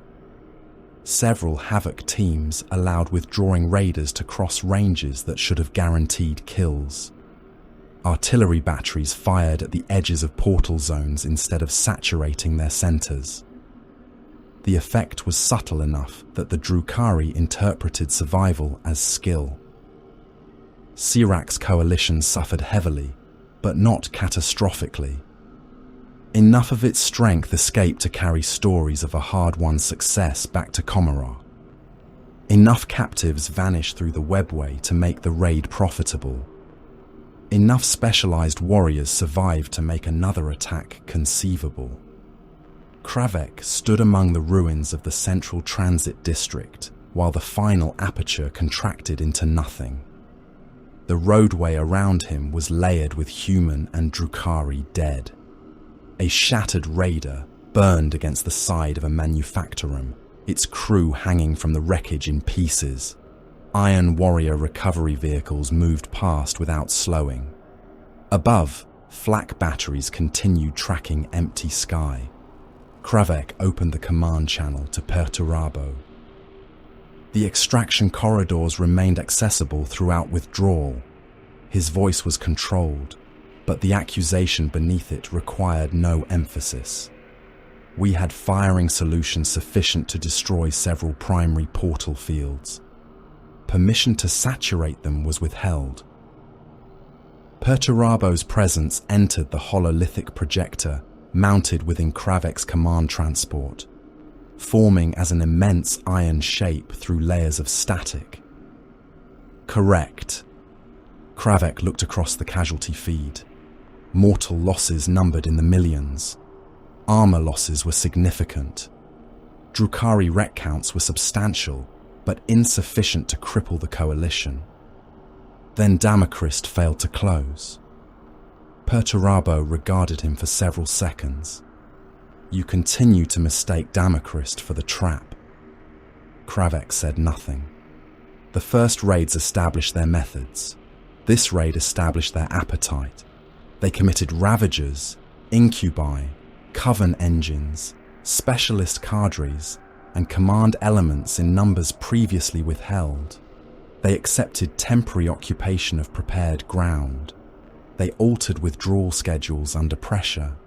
They demonstrated how much loss prestige permits them to tolerate before cohesion degrades.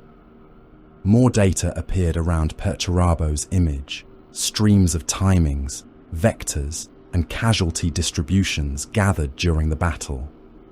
Before today, destroying them would have removed raiders. Now it can remove commanders, vessels, specialists, and alliances simultaneously. Kravek watched the last portal coordinates fade from the display. You let them escape because the force was not yet valuable enough to kill. Perturabo's silhouette seemed to grow larger in the corrupted light. Precisely. Outside, Damacrist burned from horizon to horizon. Millions were dead. Hundreds of thousands had been taken. Entire districts had become ruins, and the surviving Drukhari were already carrying news of another successful reaving back into the darkness between worlds. Kravek understood then that the victory they believed they had purchased with blood had been measured by Perturabo according to an entirely different currency. The Grand Raid had finally become expensive enough to destroy. Perturabo did not attempt to understand the webway, because understanding was unnecessary. He had no need to name every principle governing the impossible dimension through which the Drukhari travelled, nor did he require possession of the technology that opened wounds between that hidden realm and real space. The mechanisms belonged to an elder species whose mastery of such things had begun before humanity had learned to shape iron, and even the most gifted warpsmiths brought fragments of captured portal machinery before him with more questions than answers. Perturabo regarded their frustration with contempt. They were asking the wrong question. He did not need to know how the blade had been forged if he could predict where its wielder intended to strike.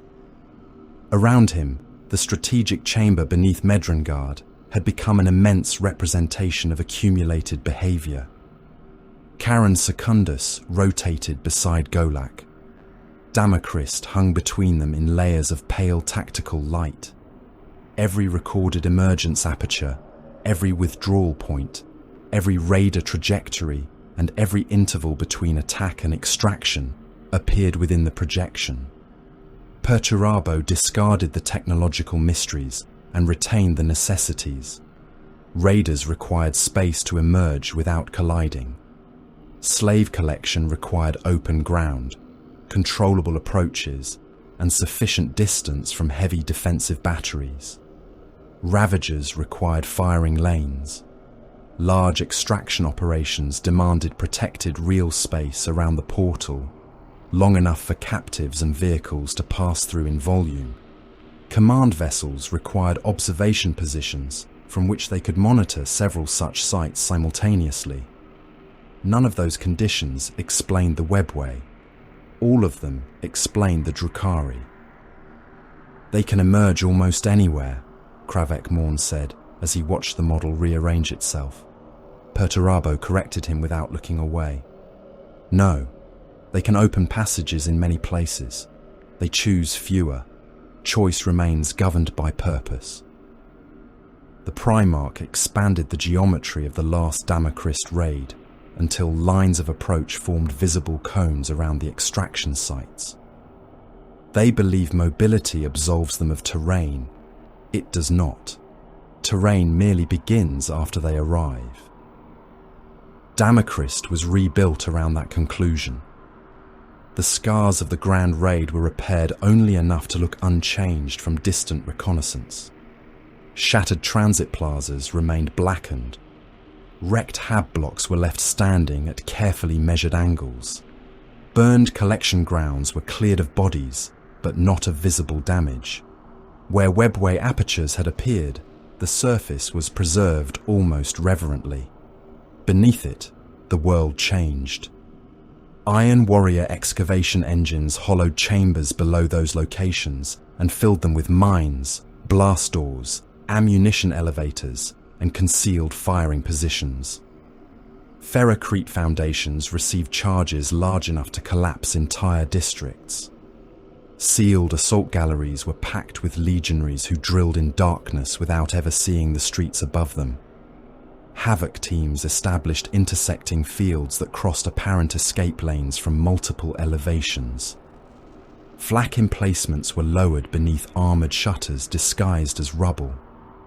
In one plaza, where hundreds of thousands of captives had previously been gathered, the Iron Warriors embedded demolition charges within the surrounding towers and beneath the paving itself. If the Drukhari returned in sufficient strength, every avenue leading from the square could be erased in seconds.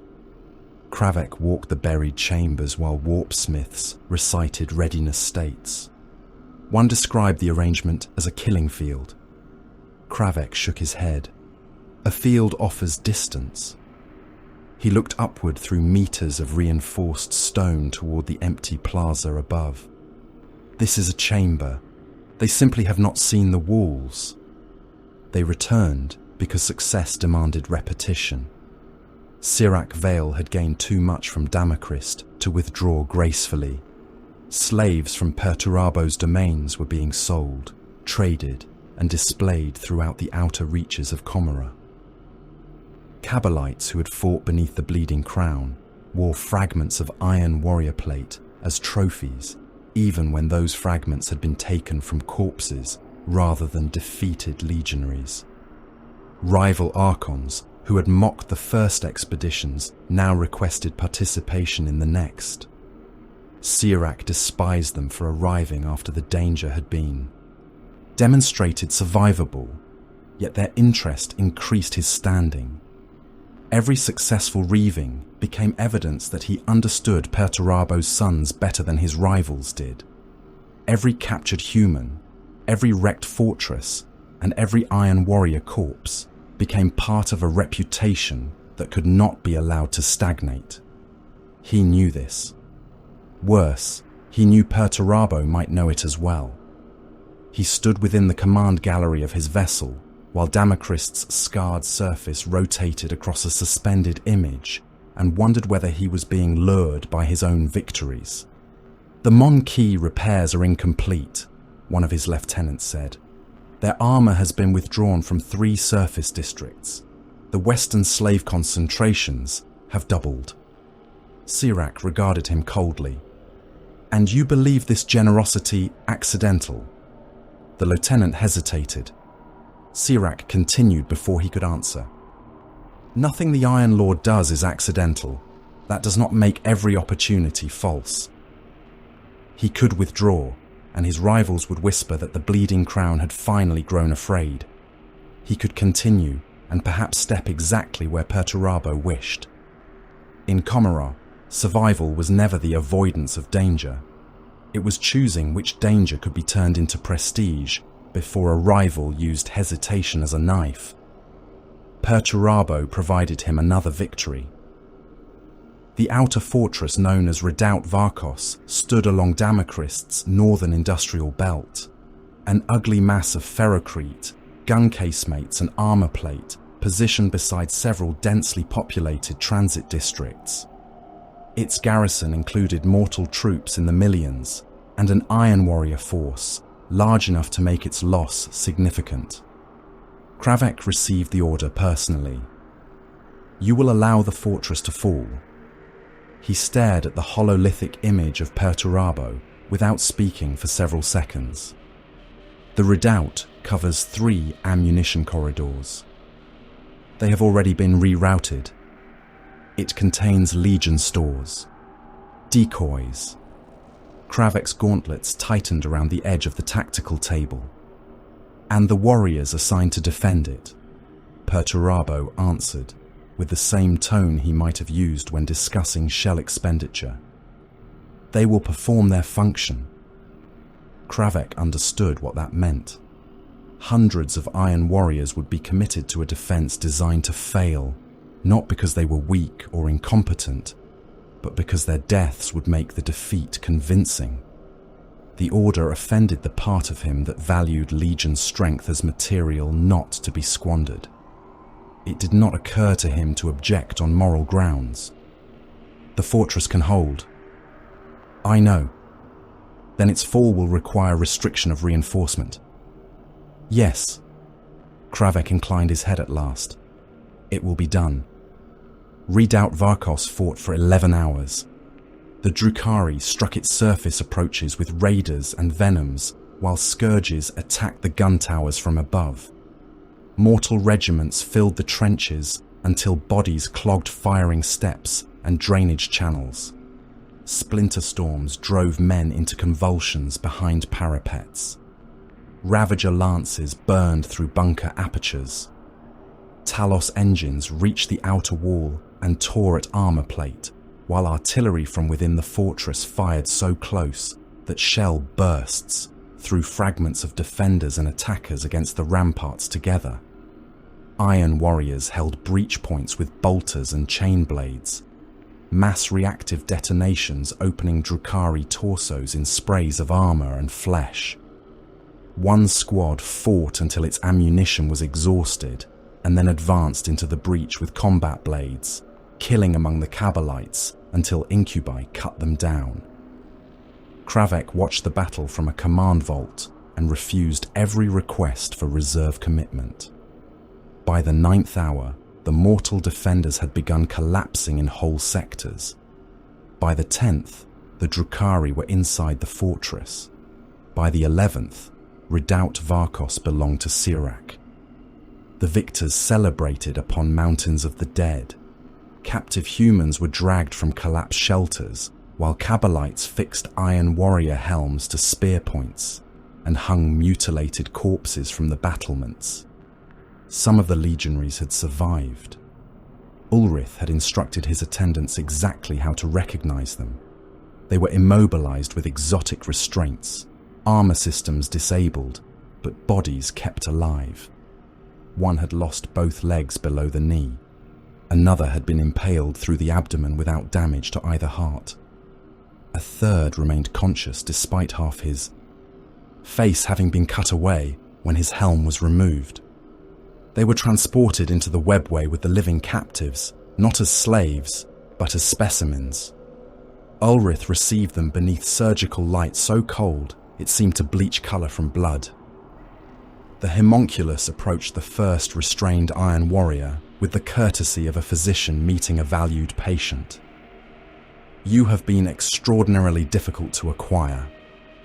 The legionary answered by attempting to spit in his face. The gesture failed because part of his jaw had been broken. Ulrich smiled faintly. "Good. Reflex integrity remains excellent." Armor was removed piece by piece while the warrior remained conscious. Ceramite plates were cut away. Black carapace interfaces were exposed beneath the skin.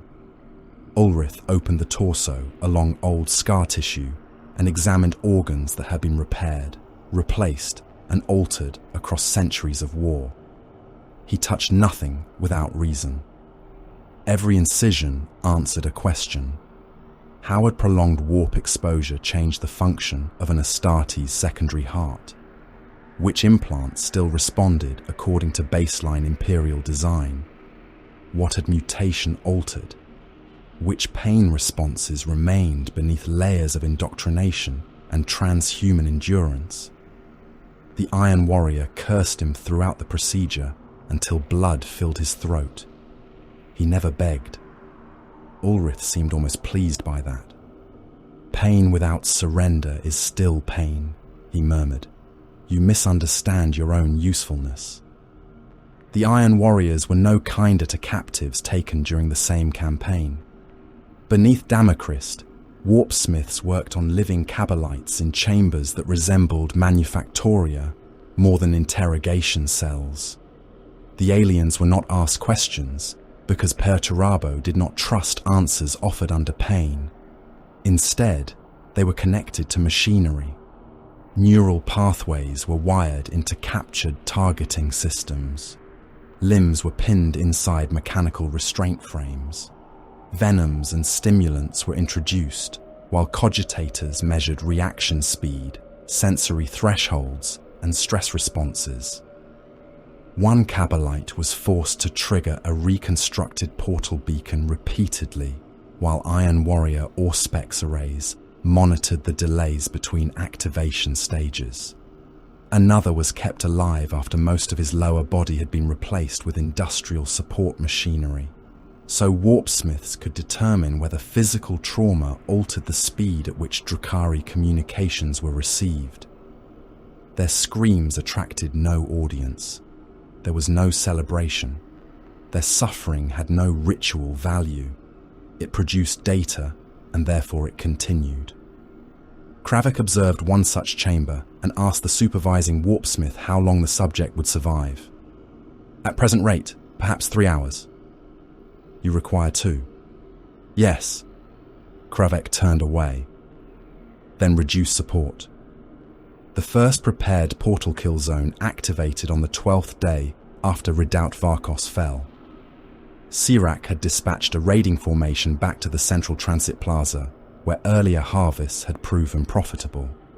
The opening appeared almost exactly where Perturabo's model had predicted. A raider emerged, then 2 Ravagers, then several Venoms carrying Kabalites and allied warriors. More craft followed before the first had cleared the plaza. For less than 5 seconds, nothing happened. The Drukhari pilots accelerated outward, expecting the same damaged streets, the same broken towers, the same incomplete defense network they had observed before. Then every shutter opened. Autocannons began firing from 3 elevations. Heavy bolters joined them. Missile launchers fired from compartments beneath the paving stones. The first raider lost both gravitic veins and spun sideways into a Venom, the 2 craft colliding hard enough to throw Kabalites across the plaza in broken heaps. A Ravager attempted to climb and struck the remains of another transport descending behind it. The portal continued disgorging vehicles into wreckage because those still within the webway could not see the obstruction quickly enough. Fortress doors slammed shut across every street leading from the square. Mines detonated beneath the routes the surviving craft chose instinctively. One explosion lifted a raider into the air and split its hull open, scattering crew and armor across the facade of a hab tower. Havocs fired into the trapped mass without selecting individual targets. They did not need to. Every shell entering the plaza found something worth killing. The iron. Warriors did not pursue survivors because pursuit was inefficient. They erased the places survivors might reach. Vindicators fired demolisher rounds into street mouths after Drukhari fled through them. Entire sections of roadway rose in expanding walls of stone and pulverized bodies. Collapse charges detonated inside surrounding structures, bringing towers down across escape routes. Kabalites who had survived the initial crossfire found themselves trapped beneath descending slabs of ferrocrete. Some disappeared instantly. Others remained pinned by limbs or torsos while fire spread through the wreckage. Flamers burned those who crawled free. A Ravager attempted to force its way through a closing gate and became wedged halfway beneath it. The gate continued descending until armor folded and the crew compartment burst. The Iron Warriors killed without haste because haste no longer mattered. Speed had belonged to the Drukhari while there had been somewhere to go. Sirak received the destruction report in silence. At first he assumed a commander had blundered. Then he saw the coordinates. The plaza had been used before. The Iron Warriors had reconstructed its appearance and built the kill zone beneath it without altering the visible surface. He examined previous raids. Other extraction and emergence sites returned in memory, places where hidden guns might now be waiting, where roads might conceal mines, where apparently damaged towers might contain firing chambers. For the first time since Karen Secundus, fear entered him without pleasure. It was not fear of Iron Warrior strength. He had always known they were strong. It was fear that his greatest advantage was becoming measurable. No further concentration on Damacrist, he ordered. A lieutenant protested that abandoning the world would surrender the richest hunting ground. Sirak turned upon him with murderous calm. Then hunt elsewhere. Spread the raids across the region. Different worlds, different vectors, different extraction sites. Make them calculate everything. The order reached Perturabo indirectly through the shape of the next attacks. He watched new portal events appear across a widening region and displayed no surprise. Kravek stood beside him while the strategic projection expanded from Damacrist to the neighboring worlds, then farther again. Dozens of planets illuminated, fortress moons, industrial worlds, barren rocks, refueling stations, slave depots, and apparently insignificant settlements all appeared within the same immense tactical lattice. Hidden reserve routes connected them. Ammunition caches had been relocated months before. False weaknesses had been seeded across systems Sirak had never yet attacked. Observation stations waited beneath mountains, inside asteroids, and within abandoned orbital wreckage. Kravek looked from one world to the next. "You expected him to disperse," Perturabo answered. "I expected him to resist predictability. And so every world becomes part of the model." No. The Primarch expanded the projection until Damochrist became a single point among hundreds. Every world becomes part of the wall. Kravek finally saw the shape of it. Damochrist had never been the fortress. Damochrist had been the lesson. The actual fortification had no curtain wall, no single gate, and no keep. It stretched across void, worlds and transit routes, built not to stop an enemy from entering, but to ensure that wherever the enemy chose to appear, the choice itself had already been accounted for. Perturabo regarded the system-wide lattice and began adjusting firing times. The fortress was everywhere. The war ceased to possess a front. Across the fortress systems surrounding Damochrist, the Drukhari came through the webway wherever matter, distance and human expectation insisted they should not. An orbital Prometheum station above Golak vanished beneath dark lance fire while its defense monitors were still turning toward false augur returns. On Charon Tertius, apertures opened inside the shadow of a defense moon and disgorged raiders directly among ammunition tenders clustered beneath its guns. Nemia's fall lost 3 population districts before Planetary Command even understood that an attack had begun. Fuel depots burned on nameless rocks. Slave convoys disappeared between fortress cities. Ravagers passed over armor parks and left battle tanks burning in orderly rows, while scourges descended. From poisoned skies to crippled communications arrays whose locations had been learned during previous raids. Perturabo answered on the scale expected of a Primarch who considered worlds components rather than possessions.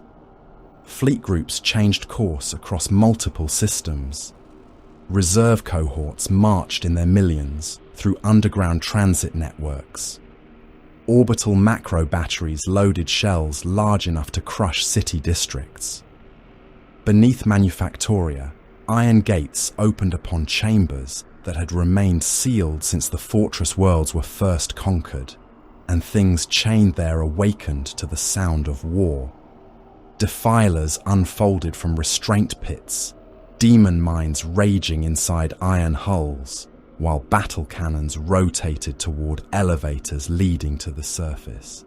Artillery belts extending across continents began firing, according to schedules written days before the enemy arrived. The skies of a dozen worlds burned at once. Kravek Morn experienced the war through the narrowing vision slit of his helm, while advancing through a refinery that had become a charnel trench. Damochrist's eastern industrial continent had received 6 separate incursions within an hour, and the landscape beneath him no longer resembled the orderly grid Perturabo had constructed. Refinery towers burned like colossal funeral pyres. Prometheum flowed through ruptured conduits and ignited wherever it met shell fire, turning drainage channels into rivers of flame. Black rain fell from smoke so dense that daylight had become a dull red stain overhead. Kravek stepped over a mound of mortal soldiers reduced to shapes in the mud. Their uniforms burned away. Flesh cooked into armor buckles and weapon casings. Ahead, iron warriors fired from behind a collapsed pipeline, while Drukhari splinter rounds whispered through the smoke. Behind them, the Vox told of wars far larger than the one visible through Kravek's autosensors. Defense Moon Electo reports shield failure. Another voice cut across it. Cruiser Iron Malice burning, drive section lost. Then another. 16th Slave Army no longer responding. Estimated combat strength prior to silence, 12 million. Kravek fired his combi bolter into a cabalite position hidden among ruined processors, mass reactive rounds bursting bodies against steel, while somewhere on the other side of the planet, an entire army ceased to exist. The contradiction meant nothing to him. War had always been measured simultaneously in meters and worlds. A Ravager skimmed through the refinery and fired before the Iron Warriors could traverse their heavier weapons. The Dark Lance struck a Predator behind Kravek. There was no conventional explosion. For an instant, the tank's side armor became a white wound, metal flashing into vapor as the beam punched through the crew compartment. The vehicle slewed sideways, struck a support pillar, and overturned into the mud. One hatch opened, and the gunner crawled halfway out with his armor fused to his torso, flame pouring from the joint beneath his breastplate. He remained alive long enough to reach for the Pintle weapon before the ammunition cooked off and tore the rear of the Predator apart. The Ravager was already gone. Kravek watched its signature vanish among refinery towers and heard the next report over the command net. Ammunition Depot Harkon had fallen on Karen Tertius before distribution convoys could disperse its stores. 3 siege regiments would be without shells by the end of the day. On Nemia's fall, a webway strike had severed the principal Maglev artery beneath the southern fortress continent, isolating 12 redoubts from their reserve armor. The Drukhari were not merely surviving Perturabo's system-wide fortress, they were cutting pieces out of it. Perturabo accepted each wound without denial. The strategic chamber on Medrengard had become so dense with casualty indicators that lesser commanders could no longer perceive the underlying structure. Yet the Primarch stood at its center and converted disaster into measurement. One fortress on Nemia's fall had survived 27 minutes longer than projected after losing orbital support. Perturabo reinforced the commander responsible. Another stronghold collapsed 19 minutes early when scourges penetrated an ammunition elevator that should have remained concealed. Its warsmith was summoned to Medrengard. He arrived carrying reports in which losses had been revised downward and surviving formations counted twice. In different sectors, the gathered Iron Warrior command staff needed several minutes to identify the discrepancies. Perturabo required less than a glance. "You altered the casualty ledger." The warsmith answered that subordinate scribes had produced conflicting returns. Perturabo opened another projection. "You reported 14 armor companies operational. 9 exist. You reported a fortress integrity exceeding half strength. Less than 1/3 remains. You falsified the data because you believed failure concealed would become failure forgiven." The warsmith began. "My lord, the Xenos attack was without precedent." Perturabo crossed the distance between them before the sentence ended. One enormous iron hand closed around the warsmith's helm. Ceramite screamed. The Primarch compressed his fist until armor collapsed inward, then continued until bone broke beneath it and blood ran from the neck seals. He dropped the corpse before the assembled officers. Now the ledger is accurate. The punishment was entered into the campaign record with the same indifference as any ammunition expenditure, and reinforcements were moved according to what the corrected figures revealed.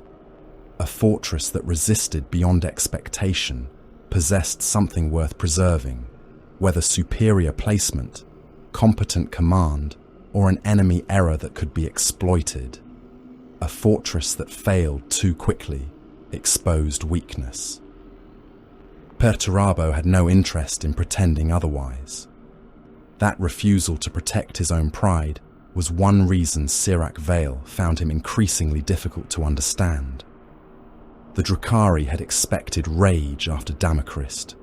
They had expected greater concentrations of defenders, desperate attempts to cover every world, commanders stretched thin by the impossible requirement of reacting everywhere at once.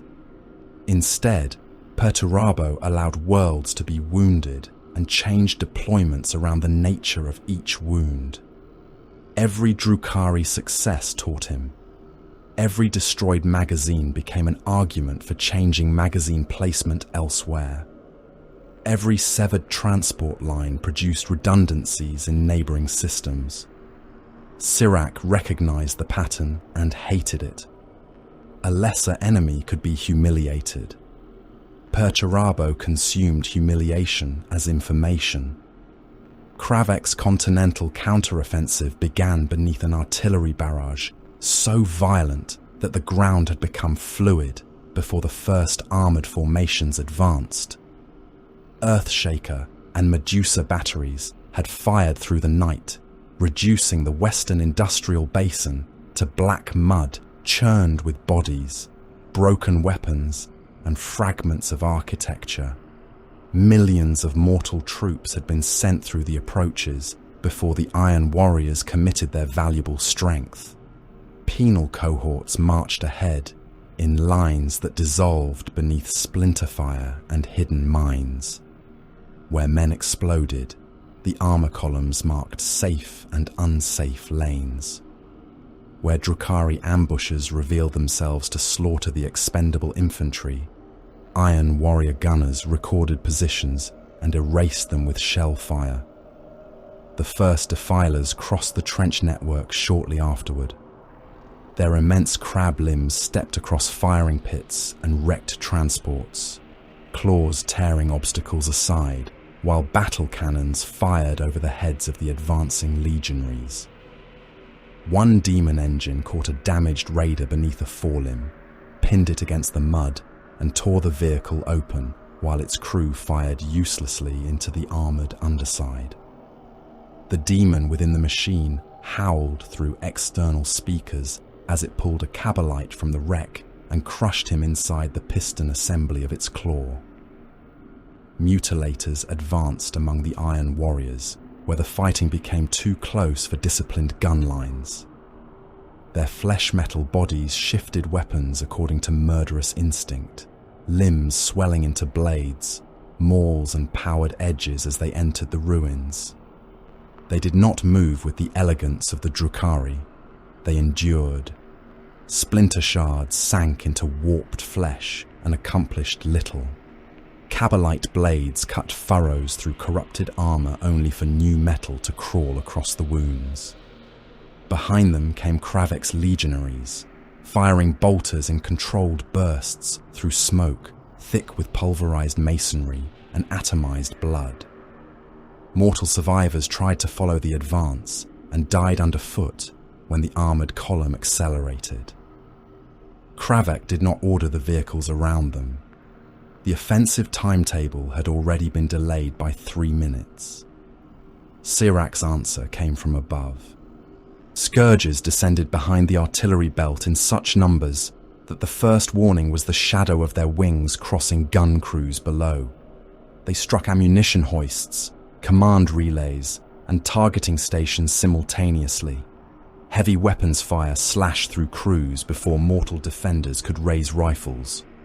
One artillery battery lost its master cogitator and continued firing according to its final solution.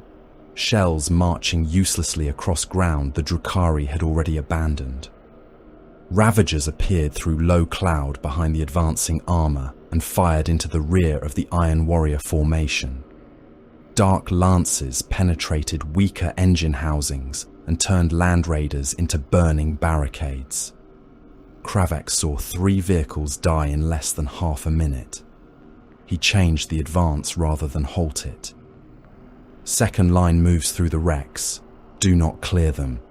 Havocs elevate to anti-skimmer engagement. An Iron Warrior reported scourges inside the Western command bunkers. Kravek answered, "Then the occupants will kill them." Inside those bunkers, killing became intimate. Incubi had entered behind the Scourge attack, using transit shafts opened during the sabotage. The first Iron Warrior they encountered fired his bolter at a range so short that the muzzle struck the Incubus's breastplate. The shell detonated inside the alien and splashed the corridor with fragmented armor and organs. The second Incubus crossed the distance before another shot could be fired. His clave split the legionary's helm and continued through the shoulder guard, embedding in the chest beneath. The dying Iron Warrior seized the weapon shaft and held it there while his brother fired past him. Bolt rounds struck the Incubus in the abdomen and hip, blasting him against the wall hard enough to leave pieces embedded in the rockcrete. Farther down the passage, power weapons struck Ceramite in bursts of blue light. An Incubus ducked beneath a chainsword and drove his blade through an Iron Warrior's abdomen. The legionary locked both arms around him and crushed the alien against his breastplate, while a third warrior shot them both through the side. The bolt exploded inside the Incubus and blew fragments of him through the Iron Warrior's damaged torso. The wounded legionary looked down at the hole, checked the warning runes spreading across his helm display, and resumed firing. Cyrak watched such violence across stolen pict feeds and found himself smiling more often. The pain pouring from Perturabo's worlds had become extraordinary. Every fortress assault produced suffering on a scale even the Drukhari rarely achieved during ordinary raids. Don't forget to like, comment, and subscribe. Support really helps. Humans died in millions beneath the weapons of both sides. Iron Warriors endured mutilations that would kill mortals instantly and continued fighting through them, producing rich currents of agony for Coven engines harvesting the battlefield. Cabalites who survived long engagements returned sharpened by the experience, laughing as they described the Mon-Ki crushing their own troops beneath armor, or shelling districts still filled with captives. Cyrak began extending raids beyond the point of simple profit, because the contest itself had become intoxicating. Ulrith recognized the change before the Archon did. "You are remaining too long," the homunculus told him after one assault continued for hours beyond the planned extraction window. Cyrak looked at him with amused disbelief. "You object to suffering now?" Ulrith folded his pale hands. "I object to waste. There is a distinction." Cyrak laughed softly. "Listen to yourself. A creature who rearranges screaming bodies for amusement has begun speaking like a Mon-Ki quartermaster." Ulrith did not smile. Quartermasters survive wars that artists do not. The warning came too late for several of Cyrak's allies. Perturabo abandoned the outer fortress ring on Damacrist with such apparent haste that the retreat seemed genuine. Batteries ceased firing as ammunition ran out. Armor columns withdrew through prepared routes. Millions of mortal defenders remained in redoubts whose supply elevators were almost empty. Their commanders received simple orders: hold until exhaustion. The men obeyed because every route behind them had already been sealed. The Drukhari saw collapse and surged forward. Raiders descended into districts previously protected by flak. Cabalites entered shattered bastions to take prisoners. Talos engines pushed through breaches and slaughtered whatever resistance remained. Several lesser Archons committed their personal forces to exploitation rather than allow Cyrak's bleeding crown to claim the richest harvest. Slave columns grew kilometers long. Captured humans were herded toward temporary portal sites, while Ravagers occupied the ruined fortress approaches. Kravek watched the enemy indicators thicken within the abandoned zone. "They have crossed the secondary threshold." Perturabo's reply came over the command net. "Wait." More Drukhari arrived, Incubi entered the breach command district. Coven engines moved into the reactor complexes, hunting survivors beneath the surface. Tertiary threshold reached, Kravek reported. Perturabo remained silent for several seconds, while attack strength continued to increase. Then the Primarch said one word: execute. Deep beneath the abandoned fortress ring, human crews who had been left without evacuation orders turned keys they had been told never to turn unless commanded by the Lord of Iron himself. Some understood what the command meant, most did not. Reactor safeties disengaged. Coolant pumps shut down. At the same moment, demolition charges ruptured containment systems and severed emergency feeds. The first fortress complex vanished in white light. A sphere of fire expanded through surface districts and swallowed raiders before they could accelerate away. The ground lifted beneath Kabalite formations and broke apart into slabs kilometers wide. A second reactor followed, then a third, then dozens spread across the outer ring. From orbit, Damacrist appeared to ignite along its continents. Shock fronts overtook fleeing gravcraft and threw them from the sky. Slave columns disappeared beneath walls of fire before prisoners or captors could scream.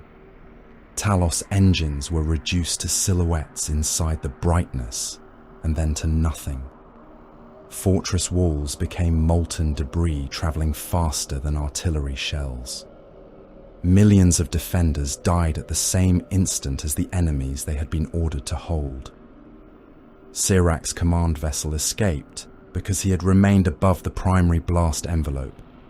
Several Allied Archons had not. Their signals vanished one after another from his display. Raiders carrying enormous slave hauls disappeared with them.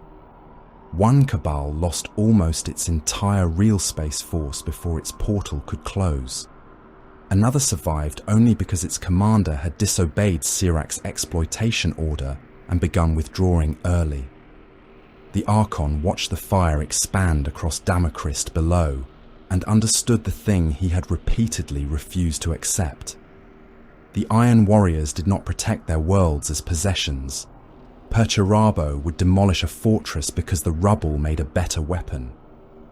He would burn Manufactoria if their destruction revealed an enemy position. He would kill millions of his own soldiers because their corpses occupied ground the Drukhari wanted. Sirak had built his power by stealing what others valued. Perturabo's answer was to value nothing more highly than victory. The slaughter should have ended with the fires. Instead, something changed beneath them. Vox channels across Damacrist began carrying sounds no transmitter produced. Mortal operators heard metal dragged across stone where no machinery moved. Some heard breathing from dead channels. Others heard voices speaking in languages they had never learned and somehow understood. Shadows shifted against the direction of artillery flashes. Iron Warrior icons appeared on tactical displays in positions where no legionaries stood, then disappeared when queried. The walls of the oldest fortifications sweated black fluid that hardened into iron when exposed to air. Demon engines became increasingly difficult to restrain. Defilers turned their weapon mounts toward empty spaces and growled at things their crews could not see. Kravek stood upon a surviving bastion and felt the pressure through the iron mantle. He had known the warp for 10,000 years. This was not ordinary corruption.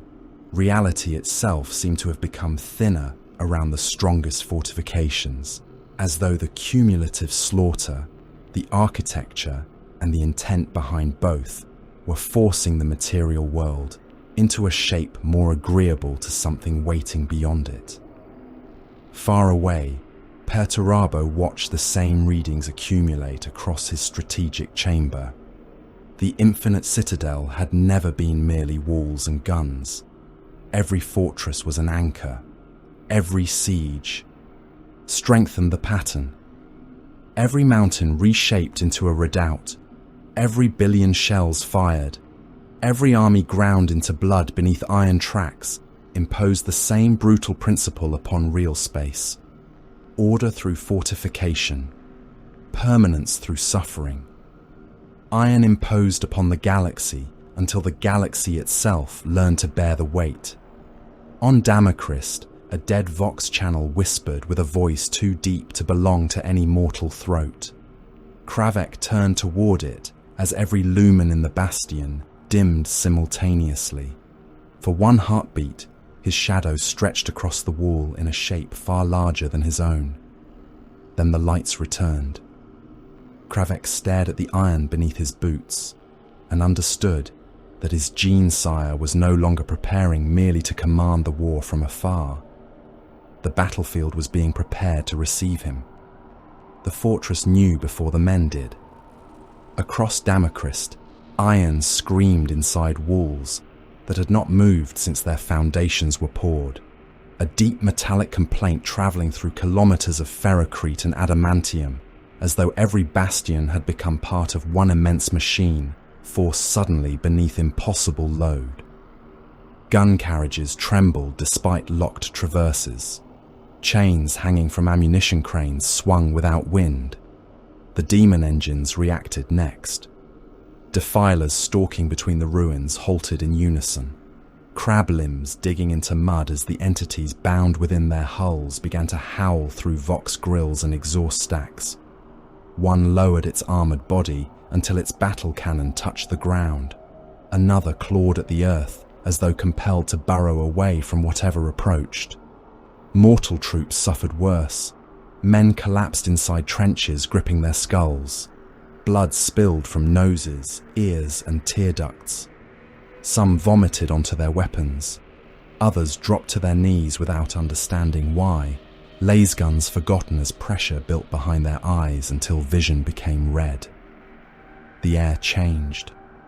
It tasted of copper, burned insulation, and the impossible dryness of the warp. A flavour like hot metal lay directly across the tongue. Compasses spun. Auspex screens filled with static. Vox operators heard artillery firing from battles that had ended centuries before they were born. Shadows bent toward the central fortress, even when the burning horizon cast light from the opposite direction. Kravek Morn stood upon the command bastion and watched a hairline crack crawl through armor plate beneath his boots. The iron mantle registered atmospheric contamination, electromagnetic disturbance, and empiric pressure in successive warning runes, then began cancelling alerts because too many systems were reporting impossible values simultaneously. Kravek knew what was coming. He had fought beneath demon princes, witnessed warp breaches, and watched bound entities forced into engines until reality recoiled around them. This was different. Something was not entering Damacrist through an opening. Something was making Damacrist capable of enduring its presence. The central gate of the fortress had been constructed without hinges, because no mortal mechanism was intended to move it. It opened anyway. Iron plates, meters thick, folded inward, with a sound like mountains grinding together, and darkness stood beyond them where the internal transit hall should have been. The darkness grew. Shapes moved within it. Immense pistons, cables, armoured contours, and a suggestion of machinery too vast for the passage that contained it. Then Perturabo stepped into real space. He did not come roaring from the warp, crowned in flame and proclaiming himself to thirsting gods. There were no theatrics. The Lord of Iron simply emerged, and the fortress seemed to contract around him. Demonhood had not reduced him to an animal decorated with armour. It had magnified what had always been there. He was mass, calculation and grievance, given a shape that reality struggled to accommodate. An immense mechanized war form, encased in layered iron, whose surfaces seemed assembled as much by hatred as engineering. Cabling disappeared beneath plates large enough to armor tanks. Machinery moved beneath armor in slow, relentless cycles. Vents exhaled furnace heat. What flesh remained visible seemed less exposed than incorporated, as though the Primarch had ceased to distinguish between body, armor, and weapon. His face retained enough of the son of the Emperor to make the changes worse. There was intelligence there, recognition, contempt. No madness clouded. The eyes that surveyed Damacrist. The demon had not consumed the engineer. The engineer had made demonhood another component of himself. Kravek descended from the bastion to meet him. The warsmith had spent centuries causing mortal soldiers to recoil merely by entering a room. The Iron Mantle made him broader than many dreadnought sarcophagi, its cataphracti plates crowded with augmetics and weaponized mechatendrils, last argument hanging from one fist like a weapon intended for cracking fortress gates. Beside Perturabo, he became what every space marine ultimately was beside a Primarch, a derivative thing. Kravek stopped and inclined his head. He expected no affection and received none. Perturabo's gaze passed over the damage to his armor, the severed mechatendril, the scoring caused by the Talos, and the dried alien blood embedded in recesses around his greaves. Your Western artillery groups exceeded projected ammunition expenditure by 3 parts in 100.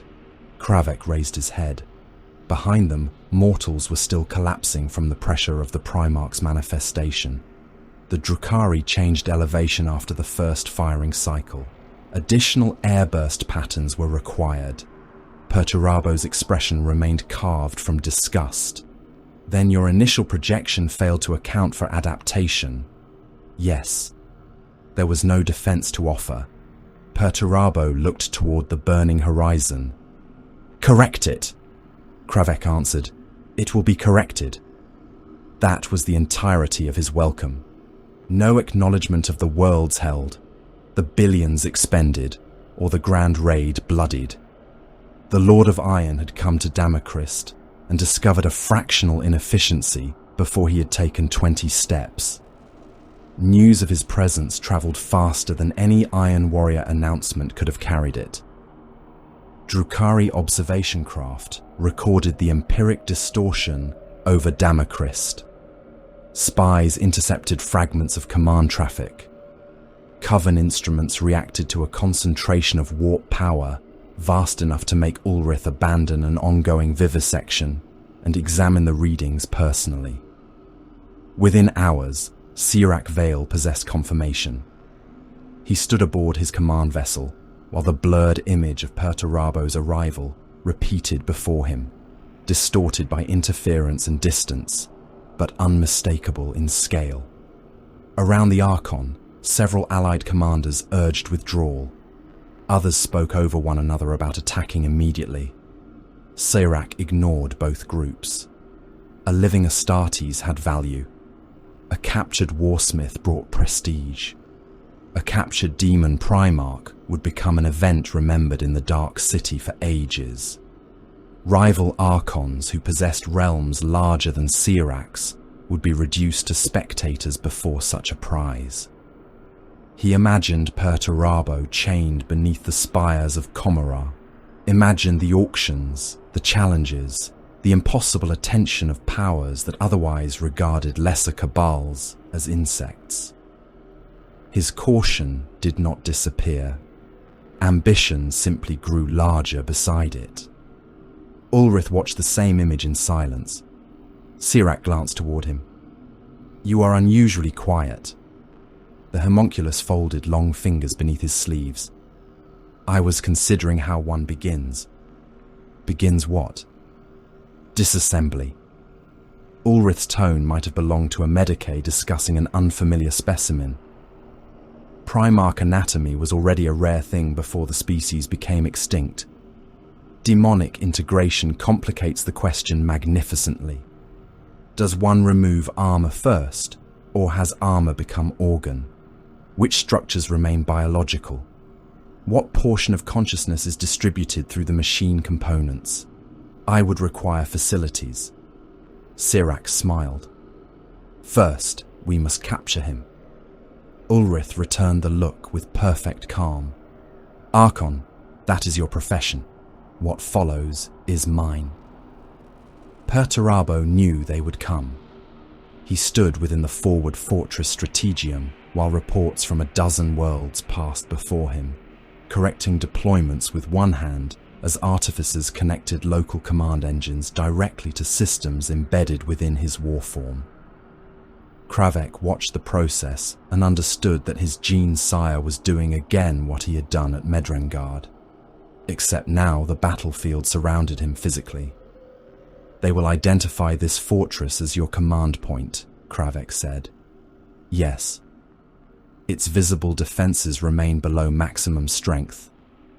Yes. Kravek looked at the tactical projection. Then you intend them to attack you. Perturabo turned one fraction. Toward him. Do not make significance from the obvious. Before Kravek could answer, the first dark lance struck the outer curtain wall. The fortress shook. A second beam burned through a gun tower and sent molten armor raining into the courtyard. Then the sky fractured. Raiders dropped through smoke under overlapping lance fire, while venoms darted along the fortress walls too quickly for mortal weapon crews to traverse. Kabbalite elites leapt from gravcraft before they touched ground. Incubi descended among them in disciplined knots, their claves already moving. Pain engines came through behind the assault waves, Talos constructs drifting above the rubble, while Kronos engines fed upon the terror, spreading through mortal defenders. Cultists fired from parapets and died before their weapons finished cycling. One gun crew managed a burst from an autocannon and cut a venom apart at close range, only to be swept from the wall moments later when a raider passed low enough for Kabbalites to fire directly into the emplacement. Splinter ammunition struck men in faces and throats. Bodies convulsed behind gun shields, while the weapons continued firing under dead hands. Incubi entered the first breach at a run. The Iron Warriors waiting beyond it opened fire. Bolts struck black armor and detonated inside torsos, throwing pieces of Drukhari back through their own ranks. But the survivors crossed the killing ground with terrifying speed. A clave passed through one legionary's elbow and continued into the warrior behind him. Another incubus ducked beneath a bolter burst, drove his blade through an Iron Warrior's gorget, and twisted hard enough to open the neck seal. Blood sprayed the ceiling. The dying legionary caught the alien against his breastplate and fired his pistol upward beneath the incubus's ribcage. The detonation removed most of the Xenos warrior's torso and painted the corridor in steaming fragments. Perturabo continued issuing orders. Orbital Group 3, alter approach by 4 degrees. The Ravagers are using your own wreckage to conceal their ascent. Battery Helicon, delay the next salvo by 11 seconds. Kravek, move your reserve cohort beneath the eastern breach. An incubus crossed the strategium threshold while he spoke. The warrior had already killed 2 mortal guards and severed the arm of an Iron Warrior attempting to block his path. Perturabo did not turn fully toward him. One immense gauntlet moved. The incubus struck first, clave shrieking across layered armor hard enough to score a wound that would have opened a legionary from shoulder to heart. Perturabo's hand closed around the alien's upper body. He continued speaking into the command net. The Eastern Reserve remains concealed until the third enemy wave commits. His fingers contracted. The incubus's armor collapsed. Ribs punched through internal organs. Blood erupted through joints in the black plate before Perturabo threw the ruined body aside without looking at where it landed. Western flak groups increase elevation. They are attempting to climb above the smoke. More incubi entered from 3 directions. They did not charge blindly. 1 drew his attention, while 2 attacked from opposite flanks, claves seeking joints where Primarch armor appeared less massive. A blade struck beneath his arm. Another scored across his thigh. A 3rd warrior vaulted from a broken command console toward the back of his neck. Against Astartes, the sequence would have been lethal. Perturabo moved with an acceleration that made his size seem momentarily impossible. He caught the airborne incubus and slammed him into the floor. Stone cratered. The Xenos warrior burst beneath the impact, limbs folding beneath armor as blood spread through the cracks. Perturabo drove his shoulder into another attacker, hurling him across the chamber and through a ferrocrete partition.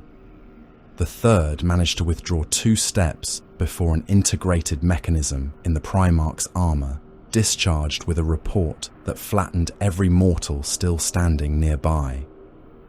The incubus vanished inside the impact, becoming pieces that struck the far wall wetly.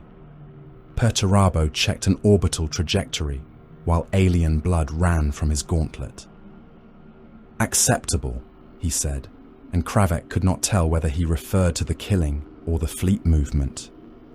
The Talos reached the courtyard after tearing through a line of iron warriors. 1 legionary hung from a surgical limb by the abdomen, armor peeled open in curling plates while mechanical instruments searched inside his body. His secondary heart was exposed and still beating when the pain engine discarded him. Another warrior had been bisected through the pelvis. He continued firing from the ground until the Talos crushed his chest beneath a claw. Kravek moved to intercept, but Perturabo stepped past him. The pain engine accelerated, hooked limbs widening as injectors and cutting arms extended toward the Primarch. Its first claw struck his breastplate with enough force to stagger a tank.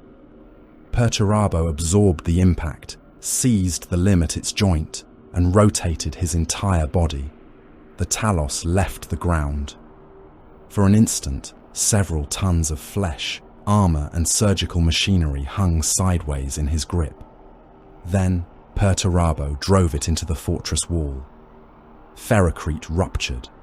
The Talos convulsed, its engines screaming, and attempted to stab him with 3 remaining limbs. Perturabo struck it into the wall again. The armored shell cracked. A 3rd impact burst the carapace and spilled cables, organs and preservative fluids down the stone. He tore the seized limb free, pushed the broken engine into the crater it had made, and crushed its central mass beneath 1 armored foot until the machinery stopped moving. A shadow crossed the courtyard. Kravek looked upward as a raider came through the smoke almost vertically, pilot driving directly toward Perturabo while Kabalites fired from its deck. Splinter rounds shattered against the Primarch's armor. The raider descended faster. Perturabo raised 1 arm.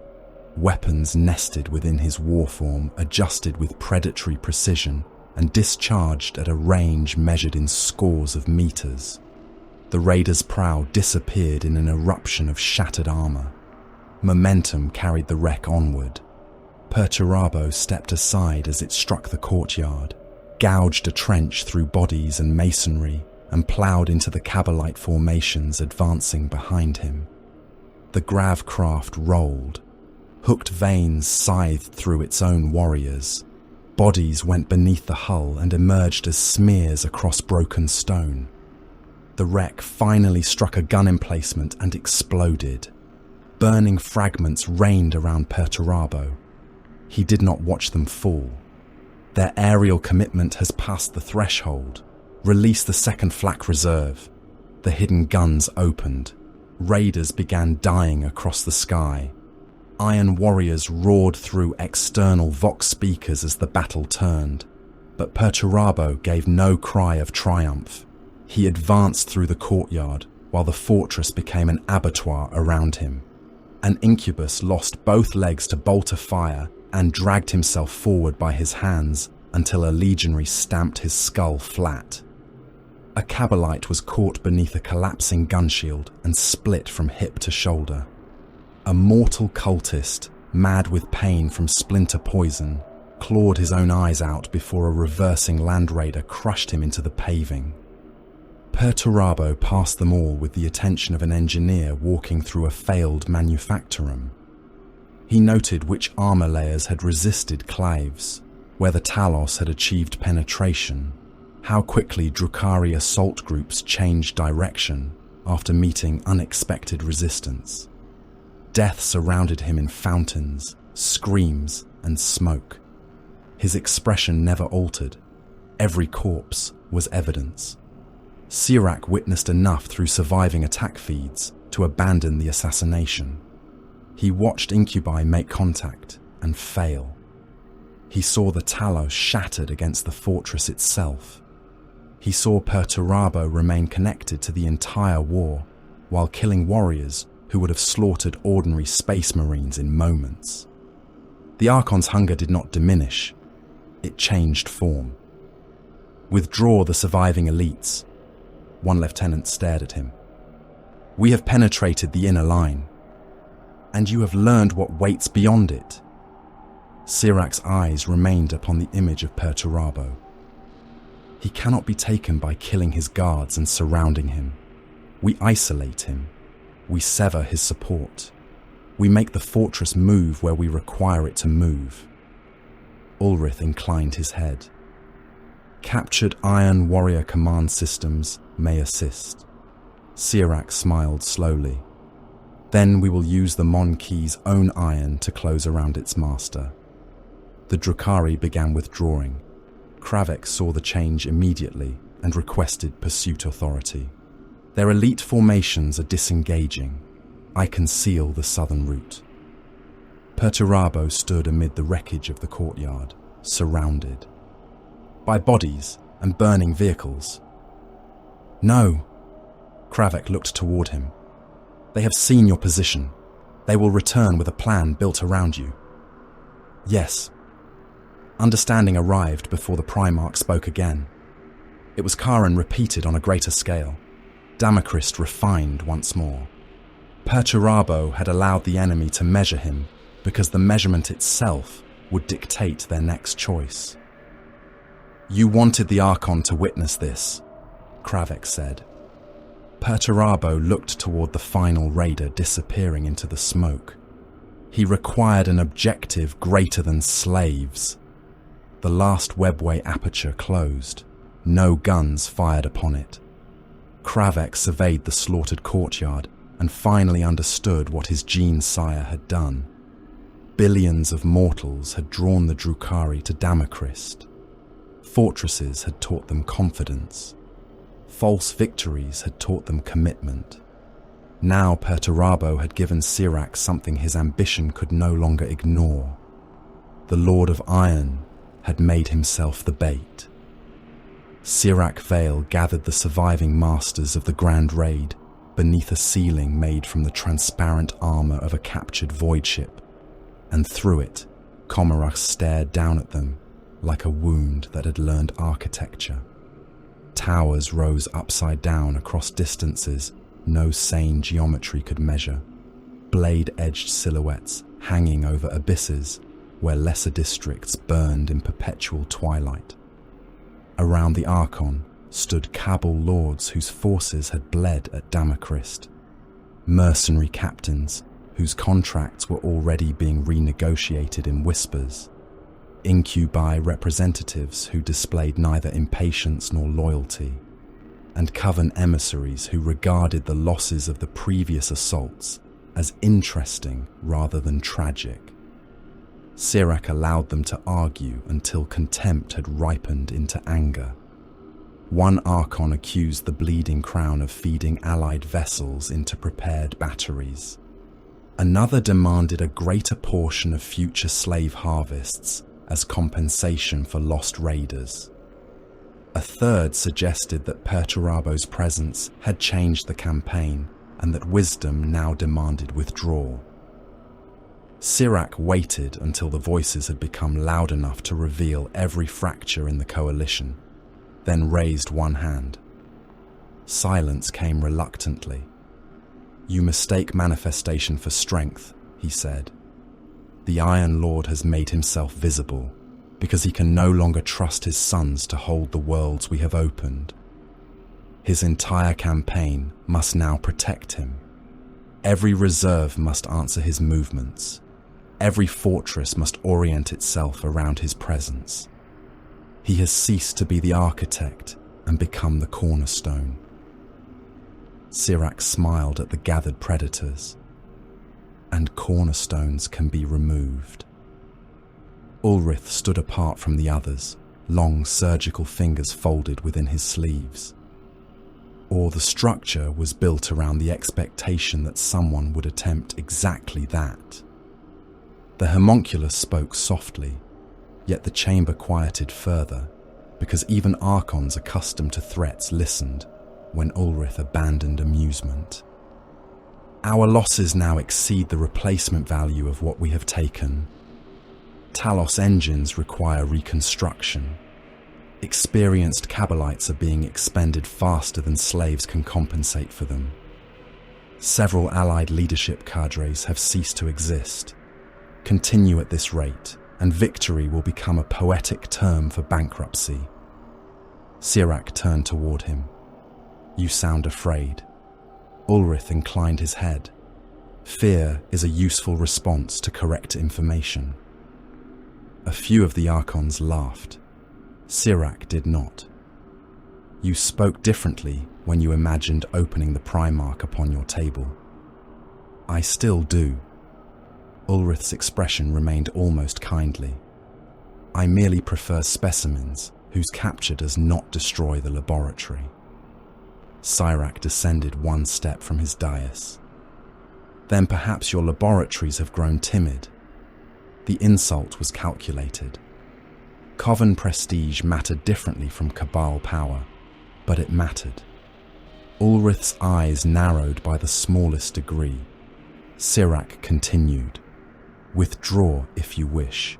Explain in every chamber of the Dark City that the Bleeding Crown advanced while the flesh sculptors fled from an enemy they claimed to understand." The homunculus stared at him for a long moment. "You are becoming predictable, Archon." Sirac smiled. "Only to those already behind me." On Damacrist, Perturabo was making himself appear vulnerable with considerably more precision. Defense towers surrounding his forward command complex powered down one by one. Several remained dark long enough for Drukhari reconnaissance craft to record the loss before maintenance crews restored them at reduced output. Armoured companies left surface revetments in full view and travelled west along roads Sirac's observers could monitor from high atmosphere. Vox traffic carried logistical complaints over channels encrypted poorly enough to be intercepted. Ammunition deliveries delayed, engine parts unavailable, reserve cohorts reassigned to the southern continent, artillery tubes nearing replacement limits. Some of the messages were fabricated, others were entirely genuine. Perturabo understood that lies became convincing when contaminated by truth. The fortress had suffered, batteries were damaged, armor was being consumed, men were exhausted. He merely arranged those facts into a shape the enemy would interpret incorrectly. Beneath the command complex, whole galleries were being emptied. Iron warriors marched out through concealed transit arteries, while mortal garrisons remained behind. Kravek watched formations depart and saw the apparent weakness increase hour by hour. The outer ring will not survive a concentrated assault. Perturabo stood before the tactical display, immense and still. It is not required to survive. Kravek understood the words and disliked the implication. It is required to be entered. Perturabo's gaze remained on the projection. Eventually, even you learn. The first attackers were not visible when they arrived. Darkness thickened inside the artillery tunnels before Auspex registered anything at all. Lumens flickered along galleries carrying shell conveyors toward the surface batteries, then died in sequences that moved against the direction of the power grid. Mortal crewmen raised lamps and saw shadows where walls should have been. Some fired into them. The darkness opened mouths. Mandrakes came out of it like fragments torn from another place, blades already wet before the first alarm reached the command stations. Men died with throats opened so cleanly that they remained standing for several seconds, hands pressed uselessly against wounds before blood flooded between their fingers. Others were dragged into patches of blackness too narrow to conceal a body and never emerged. At the same time, scourges descended upon the exposed ventilation towers and communication spines above the artillery belt. Haywire charges burst against power relays. Heavy weapons fire cut through crew galleries. One battery lost targeting control moments before a scheduled barrage and discharged blindly under local command, sending shells kilometers away from their intended impact zone. Another battery never fired at all. By the time the Iron Warriors reacted, thousands of mortal artillerymen were dead in tunnels that had not yet heard the enemy's weapons from outside. The damage was real. Kravek received reports faster than his command system could classify them. Battery Theta silent. Another voice cut in. Western loading galleries compromised. Unknown hostile movement beneath the third magazine. Then, scourges inside relay spine Kappa. Command personnel casualties exceed half strength. Kravek entered the tunnels with 2 squads of Iron Warriors and ordered the local Lumen network shut down completely.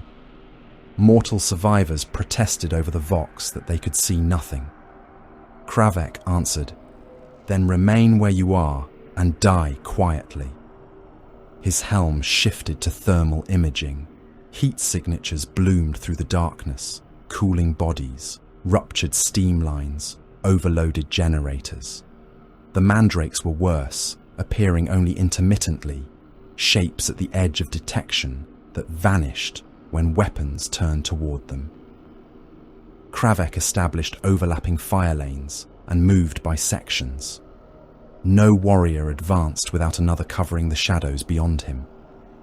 An Iron Warrior ahead raised a chain axe when darkness detached itself from the wall. The mandrake struck first, blade scraping sparks across ceramite before the legionary caught its wrist. The chain axe came up between them and chewed through alien torso, teeth filling the corridor with black blood and shredded flesh. Another mandrake appeared behind him. Bolter fire at touching distance detonated through both bodies, bursting the Xenos apart and opening the Iron Warrior's damaged side plate. He staggered once, looked at the wound and resumed formation. The tunnels narrowed as Kravek descended. Combat became less like battle and more like machinery being forced through a slaughterhouse pipe. Bolter detonations deafened mortals even through ear protection. Chain blades struck walls when targets twisted aside, showering sparks across bodies already slick with blood. An Iron Warrior disappeared when a patch of darkness opened beneath a maintenance arch. Kravek seized the warrior's backpack with one mecha tendril before the shadows could swallow him completely. Something pulled from the other side. For several seconds, cataphractii servos fought an impossible absence of light. Then, Kravek reversed the tendril's locking mechanism and hauled. The legionary came free, missing one arm and half the armor along his flank. He landed hard, blood pouring from the exposed cavity. "Combat capable?" Kravek asked. The warrior pushed himself upright with the remaining arm. "Yes." Then hold this junction." Kravek moved on. Behind him, the wounded legionary planted his boots in a lake of human blood and levelled his bolter at the darkness. Ulrith committed the Coven forces once the artillery belt had been blinded. Racks came first, altered bodies stitched and reinforced until ordinary pain no longer produced ordinary responses. They entered through maintenance shafts alongside Kabbalite guides and opened sealed approaches from within. Talos engines followed wherever the passages were large enough to admit them. One reached a blast door that had resisted every infantry attempt to breach it. Mechanical claws closed around the center seam and pulled. Adamantium shrieked. Hydraulic locks tore from housings. The door folded outward, while iron warriors behind it opened fire, bolt rounds bursting against the Talos' armor and flesh. The pain engine came through anyway. Its surgical limbs caught the nearest legionary and lifted him from the ground. A saw entered beneath his breastplate, chewed through abdominal armor and opened him from pelvis to sternum while he fired downward into the engine's carapace. Blood and organs poured across the Talos' lower limbs. A second iron warrior rammed a melter gun against the creature and fired. The engine's flank turned incandescent. Half its body collapsed in steaming ruin, but its remaining claw closed around the attacker and crushed his torso until ceramite plates overlapped inside him. Kronos constructs drifted behind the assault, feeding upon the agony packed into tunnels too narrow for suffering to disperse. Mortal troops collapsed merely from proximity, eyes bleeding as nightmares not their own forced themselves into waking minds. Kravek opened containment gates beneath the 4th reserve level. The things released from them had once been iron warriors in the broadest possible sense. Mutilators came forward with bodies swollen into obscene unions of flesh and weapon, armor no longer worn but grown, absorbed and reshaped by corruption. Their limbs shifted as they approached the Coven engines. One arm lengthened into a hooked power blade. Another thickened into a hammer mass of flesh metal. They entered the Drukhari without formation or command. Elegance disappeared from the battle. A Talos drove surgical claws through one mutilator's chest and attempted to lift him. The corrupted legionary leaned into the penetration, seized the pain engine with both transforming arms, and tore away a section of its carapace. The Talos answered by cutting through his shoulder. Flesh metal regrew around the blade and trapped it. Both creatures crashed into a wall while racks died beneath them. Another mutilator struck a Kabbalite hard enough to burst the alien against the tunnel roof, then continued through the spray and drove a newly formed axe into a Kronos engine. The corridor filled with ruptured tubing, severed limbs, bone, oil, black blood, and the chemically preserved fluids of Coven machinery until boots could no longer find bare floor. There was no skill left to admire. There was only endurance, leverage, and the question of which horror would remain functional longest. Kravek found the evidence of Ulrith's earlier work behind a bulkhead, opened by fleeing racks. The chamber beyond had not been constructed by the Iron Warriors. Portable surgical frames lined the walls, equipment brought through the webway and assembled inside the captured tunnels. Human prisoners hung from hooks in various stages of disassembly. Several were still alive. Kravek ignored them. At the far end stood something that made even his pace slow. An Iron Warrior had been fixed upright inside a surgical scaffold. Most of his armor was gone. His torso had been opened and held apart by metal retractors. One lung inflated visibly between ribs cut and spread from the sternum. Black carapace connection ports had been pulled from the skin and wired into alien instruments. His left arm ended at the elbow. His lower body had been flayed to reveal muscle groups and implanted organs. Yet his eyes moved. They found Kravek through the darkness. Recognition survived where almost everything else had been taken. Warsmith, the captive rasped. The word came through lungs that should not have supported speech. Kravek approached until the iron mantle filled the warrior's vision. Name: Vorax. Kravek remembered him. Redoubt Varkos. One of the warriors ordered to lose. Vorax coughed blood and attempted something like a laugh. You took your time. Kravek looked across the instruments surrounding him. I did not come for you. Vorax's exposed face twisted. I know. Kravek raised last argument. They will lose everything they touched. Vorax stared at the hammer, then closed his eyes. Acceptable. The order to purge the tunnels arrived before Kravek struck.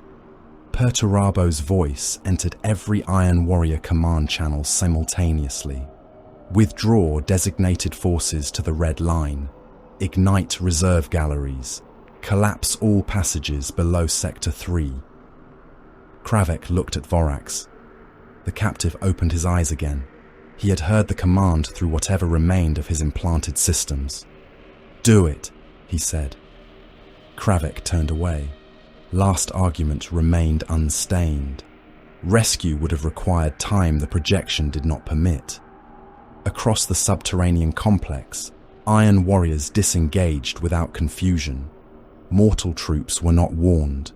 Thousands remained inside firing positions, supply galleries and medici chambers, while their masters withdrew through armored doors. Incendiary reservoirs opened behind them. Promethium mixed with demon engine fuel and flowed through drainage systems beneath the floors. Ulrith's racks realized what was happening only when the first galleries ignited. Fire moved through the tunnels faster than men could run. It did not burn cleanly. Warp-tainted fuel crawled along walls and across ceilings, clinging to armor, flesh and machinery with greasy violet flame.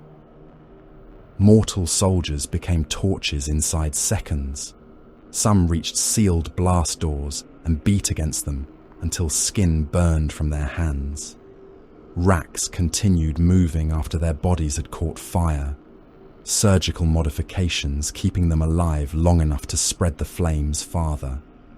A damaged Talos emerged from one corridor completely engulfed and collided with a closing gate. Kravek watched through a rear Auspex feed as the engine hammered against the barrier until ammunition stored behind it detonated. Then the demolition sequence began. Charges buried in support columns fired from the deepest levels upward. Tunnels collapsed in roaring sections. Entire chambers disappeared beneath thousands of tons of stone. The portable surgical ward containing Vorax ceased transmitting when the ceiling fell. Human captives, Iron Warriors, Mandrakes, Racks, Kabalites, and pain engines vanished together. Perturabo made no distinction between them because the tunnels themselves had become compromised material. Sirac saw the subterranean purges through stolen telemetry and interpreted them exactly as Perturabo intended. The Iron Warriors had burned kilometers of their own fortress. They had sacrificed artillery crews, command personnel, captured brothers, and valuable infrastructure merely to prevent the Drukhari from holding the underground approaches. To Sirac, it looked like contraction, defensive desperation, the great iron beast pulling limbs inward to protect the heart. Reports confirmed that visible armor reserves around Perturabo's command complex had diminished further. Scourges had silenced batteries that were not returning to operation. Mandrake survivors described inner routes opened by the destruction. Even Ulrith, withdrawing what remained of his coven forces, admitted that the path toward the central fortress had become less defended than before, though his expression suggested he trusted the conclusion less than Sirac did. The Archon assembled the surviving coalition and gave them what they needed to hear. He burns his own fortress because he cannot protect all of it. He has withdrawn his armor because he cannot replace what we destroyed. His sons die beneath him while he remains at the center, believing mass will preserve him. Sirac's eyes moved across the rival commanders, and he saw greed return where caution had begun to grow. We do not raid Damacrist again. We end it. Every surviving strike force converges upon the command complex. Every Ravager, every Incubus contract, every blade that still remembers how to kill. Break the outer defenses, isolate the Primarch, and open the path for capture. There will be enough slaves afterward to repay every loss. No one in the chamber called it attrition. On Damacrist, Perturabo watched their movements appear one by one across the strategic display. Forces that had once scattered across systems began changing direction. Raiders vanished from distant raids. Ravager formations withdrew from secondary targets. Incubi cadres disappeared into staging regions beyond real space. Coven signatures contracted toward the same approach pattern. The Drukhari were concentrating. Kravek stood beside his gene sire and looked upon the gathering vectors. They are coming. Perturabo did not smile. That, he said, was the requirement. Across a dozen worlds, the war narrowed toward one fortress, and a species that had survived for millennia by refusing the wars of slower races began assembling itself into exactly the kind of army Perturabo knew how to kill. The surgical enclave had no name in the Iron Warriors' charts, because Perturabo had no intention of allowing it to exist long enough to deserve one. It occupied the shattered lower manufactoria of Damacrist's western industrial scar, a region abandoned during the earlier fighting and subsequently ignored with such deliberate consistency that Sirac's raiders had mistaken neglect for blindness. Ulrith had converted the ruins into a real space laboratory, using collapsed forge vaults, coolant reservoirs, and subterranean freight chambers as operating theaters, storage crypts, and portal control nodes. The coordinates arrived in Kravek Morn's helm less than an hour before the assault. With them came a single chronometric condition. He had 37 minutes from breach until orbital fire commenced. No delay would be permitted. No extraction extension would be granted. No consideration would be given to the number of Iron Warriors still inside when the first seed shell struck. Kravek studied the countdown once, then transferred it to the command net. 37 minutes, he told the warriors assembled inside the Land Raiders. Primary objectives are portal coordination equipment, Legion biological material and regeneration stores.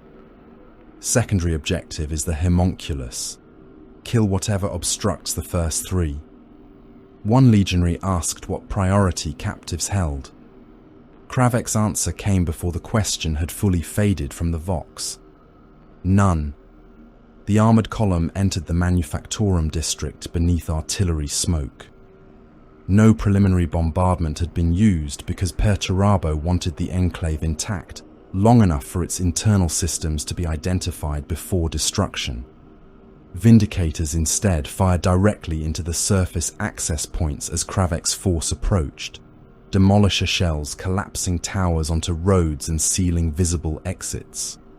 The first Land Raider reached the outer structure without slowing and drove through a wall already weakened by centuries of industrial corrosion. Ferrocrete burst around its prow. Gunfire answered immediately from the darkness beyond. Splinter rounds shattered across the hull, while a lance weapon struck the transport's flank, and burned a glowing furrow through armor without penetrating the troop compartment. Kravek exited through the assault ramp into a hall that had once processed ore and now processed flesh. The smell reached him even through the iron mantle's filtration systems. Blood, preservative chemicals, ozone, burned protein. Something sweet underneath them all that his autosenses classified as organic decay, but which no human decomposition process matched. He raised last argument and looked forward. The walls were alive, not metaphorically. Human bodies had been incorporated into the architecture wherever Ulrich had considered machinery unnecessarily crude. Men had been stretched within metal frames and wired into doors as sensory relays. A row of torsos without limbs hung beneath the ceiling, lungs expanding through transparent membranes as they breathed filtered atmosphere into the surgical chambers beyond. Faces had been grafted into control panels so that their eyes tracked anyone passing through the corridor. One mouth opened when Kravek approached and emitted a sequence of tones through a tongue altered into a living speaker membrane. An iron warrior beside him fired once. The bolt entered the skull and detonated behind the face, spraying the surrounding controls with bone and neural tissue. The door locked. Kravek looked at the warrior. "You destroyed the interface." The legionary stared at the ruined panel. "Yes." "Then remove the wall." Two warriors placed melter charges against the surrounding ferrocrete. They did not attempt to decipher the mechanism. The explosion opened the next chamber by erasing several meters of structure around it. Beyond lay racks of nutrient vessels. Some held human organs, neatly labelled through Drukhari glyphs Kravek's cogitators could only partially translate. Others contained gene seed organs, black carapace tissue, severed secondary hearts, and pieces of transhuman anatomy maintained in bubbling preservative. One tank held an Astartes lung still expanding and contracting despite the absence of any body around it. Another contained a section of spinal column attached to enough nervous tissue that the nerves twitched whenever instruments stimulated them. Kravek walked past without stopping. "Mark for incineration." The command was acknowledged. Prometheum teams entered behind him, laying fuel lines beneath the specimen racks. They were not there to recover anything. Whatever Ulrich had touched would be reduced to material too damaged for resurrection, study, or desecration. A voice sounded through the enclave. "Warsmith Morn." Ulrich's tone emerged from hidden speakers with the cultivated patience of a scholar greeting an expected guest. Kravek continued forward. "I wondered whether your lord would send you." No answer. "I admit disappointment. I had hoped he might come personally." Kravek reached an intersection. Thermal signatures indicated movement behind the right bulkhead. He pointed toward it. "Charges." Ulrich continued. "You are becoming predictable." The demolition team placed explosives. Kravek waited until they withdrew, then said, 3 seconds. The wall disappeared inward. Heavy bolters opened through the dust before the chamber beyond could return fire. Cabalites died in the first burst, mass reactive shells detonating through bodies and throwing fragments across operating tables. A rack survived long enough to leap toward the breach. Kravek shot it through the chest with his combi bolter, the detonation opening it from sternum to spine. Clear. Ulrich laughed softly over the speakers. "You decline conversation. You are not useful enough to delay for it." An iron warrior speaking of utility. How charmingly hereditary. Kravek ignored him and moved on. The enclave had been designed by a mind that understood anatomy more intimately than engineering. Yet the distinction had become blurred. Corridors constricted around attackers as though muscles were tightening. doors sealed through sphincter-like mechanisms of flesh and synthetic material. Severed nervous systems had been stretched across transparent channels and used as responsive sensor webs. Some reacted to the passage of iron warriors by convulsing hard enough to shake fluid from their containment tubes. One chamber contained human captives whose bodies had been split vertically and rebuilt against support frames, organs repositioned but still functioning. Their mouths opened when the legionaries entered. No coherent words emerged. The Prometheum teams followed, and the screams stopped shortly afterward. Kravek's warriors did not clear the enclave like infantry. They reduced it like a fortress. Resistance behind a bulkhead was answered with shaped charges against support structures. Ambush positions were collapsed rather than stormed. When Auspex identified movement above a surgical theatre, the ceiling was destroyed and whatever waited there brought down beneath tons of rubble. Captives died with their handlers. Iron warriors did not pause to distinguish which bodies belonged to slaves and which to enemies once the rooms became contaminated by resistance. Heavy flamers filled operating chambers with fire. Grenades bounced through ventilation ducts. Bolters fired through doors before those doors were opened. The advance remained brutally efficient because the timetable mattered more than killing every creature individually. Kravek watched the countdown in the corner of his display. 28 minutes remained. The first unfinished experiment came through a partition as if the wall were cloth. It had the height of an Astartes and something resembling Astartes' mass, but no proportion belonged to any legionary Kravek had ever seen. One arm had been replaced with a cluster of elongated surgical limbs. The other retained a black carapace beneath sections of skin stretched too tightly over swollen muscle. Its torso carried fragments of iron warrior plate bolted directly into exposed bone. A human face had been grafted beneath the remains of an Astartes' jaw, as though Ulrith had wished to see whether two nervous systems could share terror. The creature struck the nearest legionary with enough force to throw him across the corridor. It then screamed in two voices. Kravek stopped. More shapes appeared behind it. Ulrith's voice returned. Unfinished, sadly. Your kind is stubborn material. Kravek's mechatendrils unfolded. The first creature charged. He caught its mechanical arm with one tendril and pulled the thing sideways into last argument.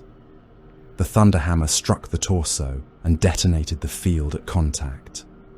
Flesh, grafted ceramite and bone burst against the wall. A secondary heart bounced across the floor, still twitching. Another experiment reached him from the left, moving with the speed of transhuman muscle, but none of the discipline that should have guided it.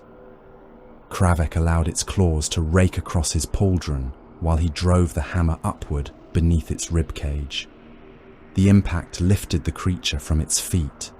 Its chest collapsed around the weapon. Blood poured from its mouth in two colors. Kravek tore last argument free and stamped on the thing's skull until the grafted faces ceased screaming. A third experiment struck an iron warrior and tore his helm away. The legionary's face vanished beneath surgical hooks. Kravek fired into the creature's back. Bolt rounds opened it from spine to sternum, but the warped body remained standing long enough to rip half the warrior's face from his skull. Kravek crossed the distance and smashed the experiment sideways into a support column. Burn all remains. The wounded legionary staggered upright, one eye gone, jaw hanging beneath torn muscle. I can continue. Kravek looked once at the damage. Then continue. Ulrith spoke again. You object? Kravek turned toward the nearest speaker grill. To what? My use of your brothers. Kravek's answer was flat. Your possession of Legion material is inefficient. For the first time, Ulrith did not respond immediately. The The central laboratory lay beneath the old coolant vaults, and reaching it cost Kravek another 7 minutes. The entrance opened into a chamber vast enough to hold a Titan assembly crane, though Ulrith had filled it with suspended operating platforms, specimen tanks, surgical gantries, and hanging machinery. Talos engines waited above among the girders. They dropped the moment the Iron Warriors entered. One landed directly upon a legionary and drove him through the floor plating. Another descended with claws extended, caught an Iron Warrior around the torso and lifted him upward, while surgical blades began peeling armor from his body. Bolters fired toward the ceiling. Explosions tore cables apart. Nutrient lines ruptured and released torrents of chemical fluid across the floor. Kravek's mechatendrils engaged independently, one firing a built-in weapon into a rack moving along a gantry, while another caught a descending hook before it reached his helm. Last argument struck the nearest Talos in the underside. The power field burst through grafted tissue and machinery, showering him with black blood and metal fragments. The chamber became mechanical carnage. Talos claws hammered against cataphractii plate. Heavy bolters fired upward until the ceiling vanished behind smoke. A pain engine seized one warrior's arm and pulled until ceramite, flesh and bone separated at the shoulder. The legionary answered by planting a crack grenade inside the creature's exposed abdominal cavity. Both disappeared in the explosion. Another Talos descended behind Kravek. One mechatendril detected it before his helm. Did. The appendage locked around a support strut and yanked him sideways as the surgical claws struck where his head had been. Kravek pivoted and brought last argument down across the engine's central housing. The first blow cracked armor. The second exposed wet internal machinery. The third drove the pain engine into the floor. He continued until nothing beneath the hammer retained shape. At the far end of the chamber, Ulrith stood before a portal anchor. He looked almost untouched by the ruin around him. Surgical attendants worked at the device, while reality shimmered between tall black veins. The homunculus regarded Kravek through smoke and falling sparks. "Your father is punctual." Kravek checked the countdown. 4 minutes. Ulrith smiled. "So am I." The portal began opening. Then the sky above the enclave turned white. The first orbital shell struck the Manufactorum district several kilometers away. The shock traveled through the foundations like an earthquake. Gantries swayed. Specimen tanks burst. A second impact landed closer, collapsing one side of the laboratory ceiling. Ulrith's attendants vanished beneath falling machinery. The portal flickered, but remained open. Kravek advanced. Ulrith stepped toward the aperture. A third strike hit directly above the enclave. The ceiling came down. For an instant, Kravek saw Ulrith framed by unstable webway light. One hand extended toward escape, while hundreds of tons of structure collapsed around the anchor. Then the portal distorted sideways, its edges folding through solid matter. One of Ulrith's arms disappeared into it. The rest of him did not. The aperture snapped shut as the supporting veins shattered, severing flesh and machinery in the same instant. Kravek could not see whether the homunculus died beneath the collapse. It did not matter. "Incineration teams," he ordered. "Everything." The Iron Warriors destroyed every regeneration vault they could locate. Preserved tissue stores were blasted apart. Nutrient chambers filled with cloned or cultivated flesh were open to promethium fire. Small containers holding preserved organs were crushed beneath armor boots and thrown into burning specimen pits. Warpsmiths overloaded the portal machinery before planting melter charges through its core. Kravek personally destroyed the final vault after detecting biological material suspended behind armored crystal. Last argument struck once. The barrier cracked. The second blow shattered it. Fluid poured around his boots, carrying pale pieces of carefully preserved flesh. He emptied a flamer charge into the wreckage until nothing remained but blackened residue. The fourth orbital impact arrived before his force reached the transports. The manufactorum above them collapsed by sections. Kravek ran through falling dust while wounded iron warriors followed as quickly as damaged armor permitted. One corridor vanished behind them. Another split open beneath a warrior and swallowed him into darkness. No one turned back. The surviving Land Raider was already moving when Kravek reached it. He caught the assault ramp with one gauntlet and pulled himself aboard as shells descended around the district. "Drive!" The transport accelerated. A siege shell struck behind them. The blast lifted the Land Raider despite its mass and threw it sideways across the road. Kravek struck the internal bulkhead hard enough to dent it. Warning runes filled his helm. The iron mantle had lost part of its left shoulder assembly. One mechatendril no longer responded. Internal systems reported cracked armor along his ribs and foreign fragments lodged beneath the plate. The Land Raider landed on its tracks, engine screaming, and continued forward. More impacts followed. Behind them, Ulrith's enclave disappeared beneath a storm of orbital fire. The old manufactoria folded into itself. Surgical chambers collapsed. Portal machinery vanished. Specimen vaults became molten slag. Every piece of real space infrastructure the homunculus had built was buried beneath fire, stone, and metal. Kravek watched the destruction through the rear feed until the image failed. A priority transmission entered his helm. Perturabo. Kravek answered at once. Primary objectives destroyed. Homunculus status unconfirmed. Regeneration stock and portal equipment eliminated. Perturabo ignored the casualty report. Return to the central fortress. Kravek looked at the armor. Integrity warnings crawling across his display.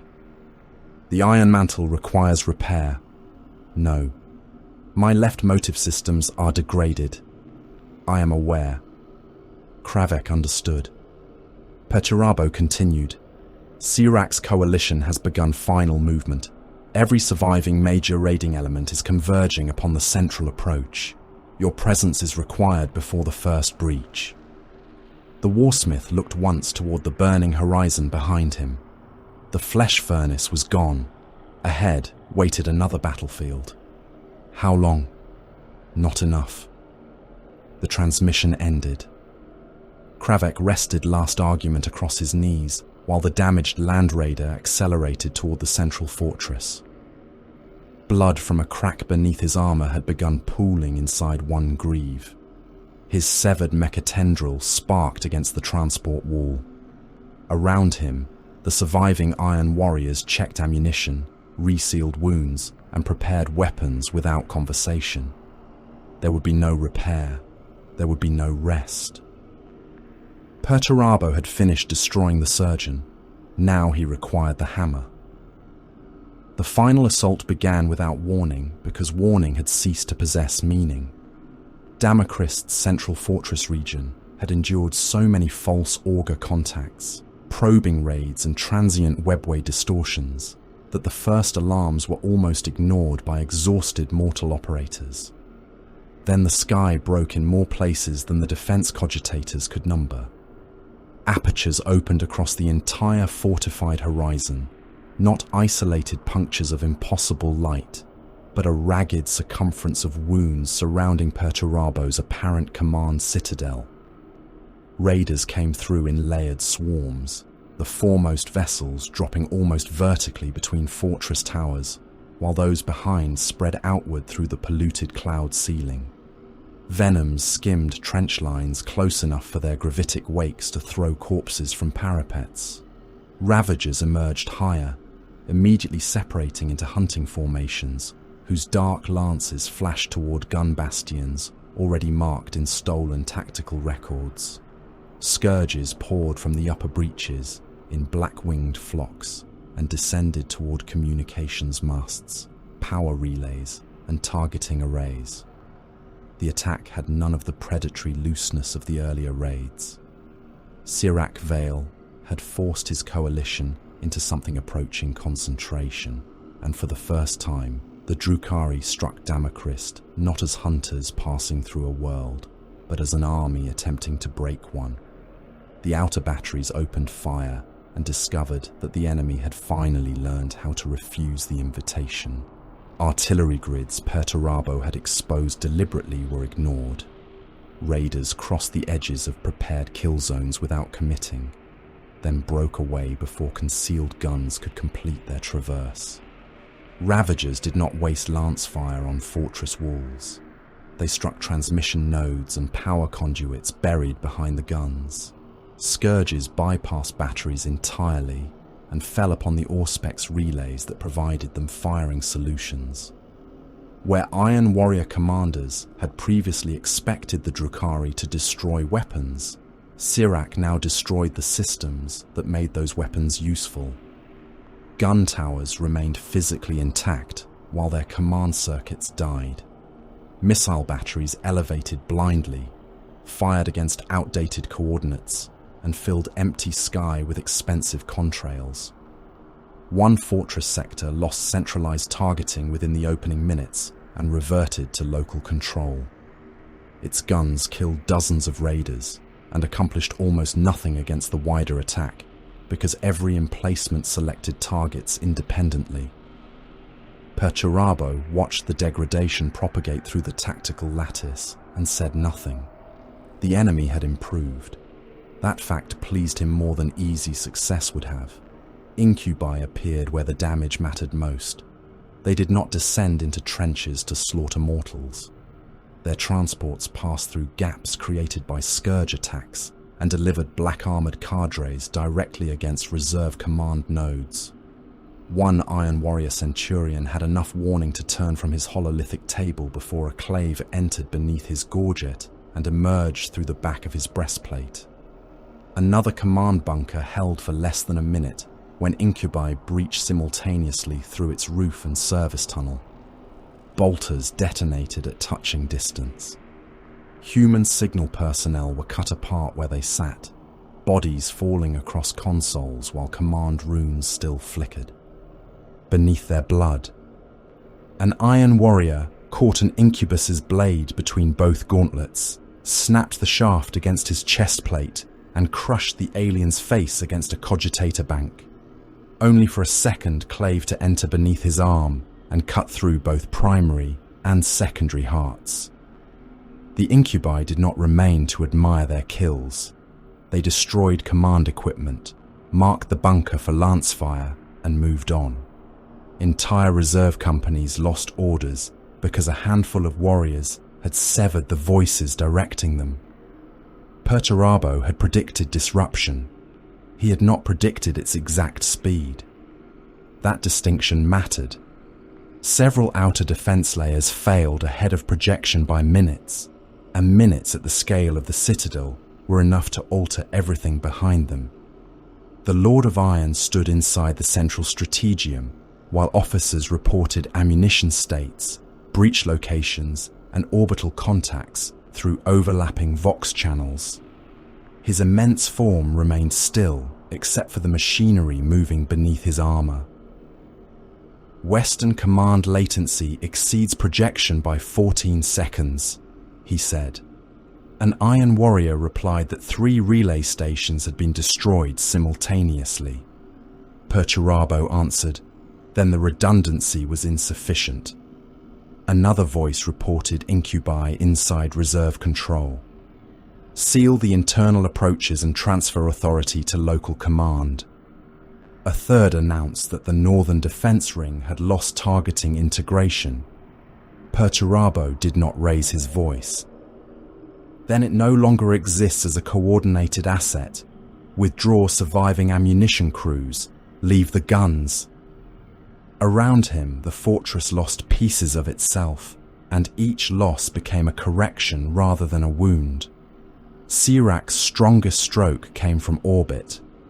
Captured Iron Warriors had surrendered little willingly beneath Ulrith's instruments, but their bodies had contained machine interfaces, memory traces, and fragments of command architecture that did not require consent. Sirak had spent lives learning how the fortress systems spoke to one another, and now he used that knowledge. Drukhari attack craft appeared beneath the orbital defense lattice precisely where maintenance patterns had created a temporary weakness. At the same moment, covert teams already positioned aboard captured debris activated devices against 2 defense platforms. One platform lost power to its lance batteries. Another fired once, then rotated uncontrollably as its station-keeping systems failed. Ravagers and heavier raiding vessels exploited the opening immediately. Dark lance fire crossed the void in concentrated volleys. A defense platform erupted around its central spine, armor peeling outward before reactor failure turned the structure into a widening cloud of molten fragments. Another platform survived, but lost enough weapons to create what Sirak needed. A corridor through the orbital envelope directly above the fortress region. Kravek Morn saw the corridor open from the defensive center and understood that the Drukhari had achieved something real. This was no mistake permitted by Perturabo. The enemy had taken knowledge from captured legionaries and used it correctly. Kravek's tactical display showed hostile signatures descending through the gap faster than the remaining orbital batteries could reorient. Void corridor compromised, reported an officer. Kravek shifted the projection across his helm. How long? Perhaps 9 minutes before reserve platforms acquire firing solutions. 9 minutes was enough for an army. Kravek opened the ground command channel. All surface batteries beneath the breach convert to direct air defense. Ignore ammunition conservation. Fire until empty or destroyed. The officer acknowledged. Kravek added, Armor reserve remains concealed. A pause followed. Warsmith, the orbital breach is directly above us. I am aware.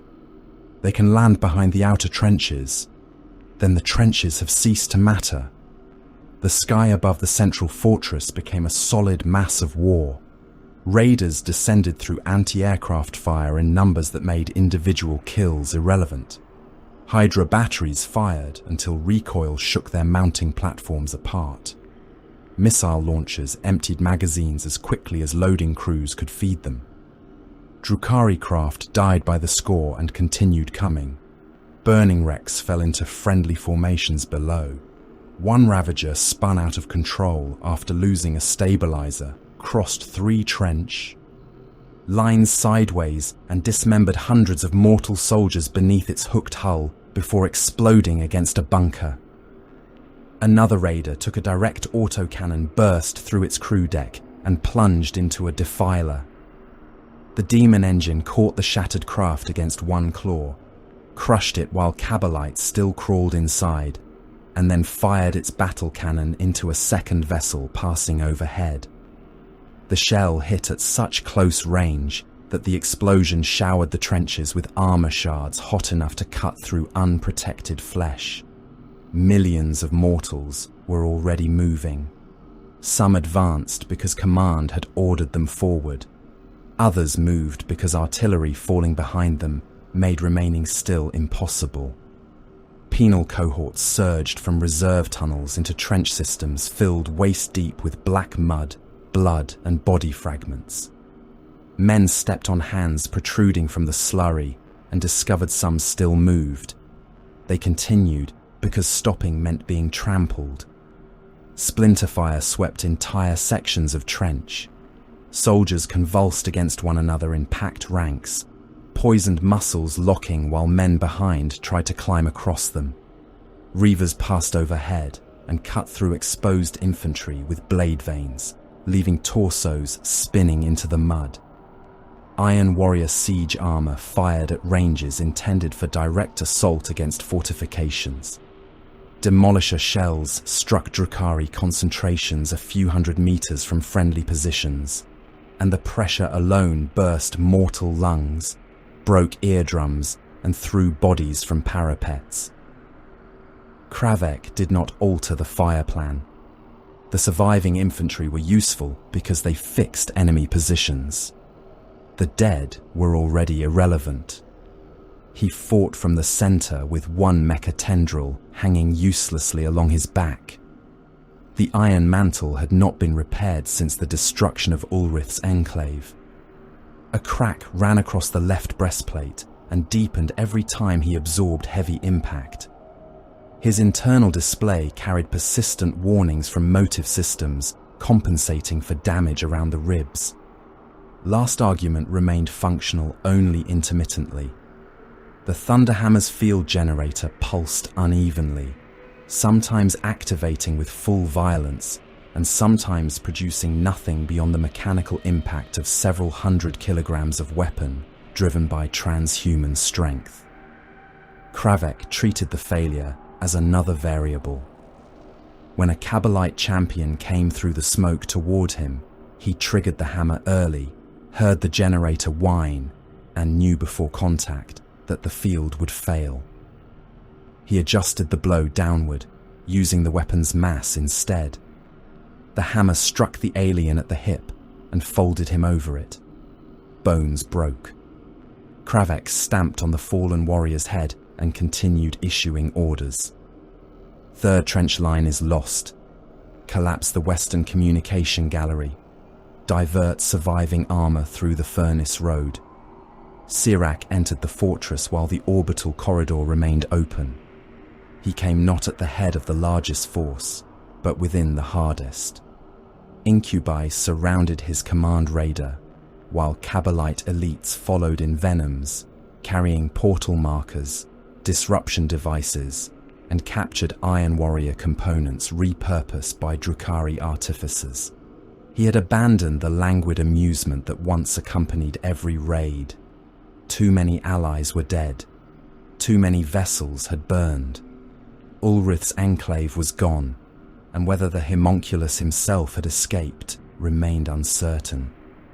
Sirak's reputation now depended upon an outcome large enough to make the losses appear intentional. Only Perturabo could provide that outcome. As the raider passed over collapsed fortress walls, Sirak watched mortals fighting in corpse-filled trenches below and felt neither pleasure nor disgust. "The inner route?" he asked. An Incubus commander replied that captured architectural data confirmed 3 approaches. Sirak looked toward the central citadel rising through smoke. "Then take the one they would least expect us to survive." The Incubus answered, "All 3 are likely prepared." Sirak smiled without humor. "Good. At last we agree about something." The first inner gate fell beneath combined lance fire and captured demolition charges. The second opened because its control system had been deceived into recognizing false Iron Warrior command authority. The third required Incubi. They entered through maintenance channels too narrow for most Astartes' armor and emerged behind the defenders. The fight lasted scarcely 2 minutes. 4 Iron Warriors died. 11 Incubi did not leave the chamber. Sirak crossed over both kinds of corpse without slowing. His armor was scorched. One shoulder guard had been split by bolter fragments. Blood ran from beneath his vambrace where a shell had detonated close enough to drive shrapnel through the joint. He had never looked less like the untouchable master who had first watched Karen burn. He had also never been more dangerous. Every layer penetrated made retreat harder to contemplate. Every dead ally increased the value Perturabo had to possess. Then the fortress became quiet. Sirak noticed it first. The inner passages contained fewer defenders than expected. Gun servitors remained at some intersections, but had been powered down. Ammunition crates sat unopened beside firing positions. Several corridors showed signs of hurried evacuation. His Cabalite lieutenant laughed. "They have emptied the core." Sirac stopped. The sound of distant battle travelled through the walls as dull vibration.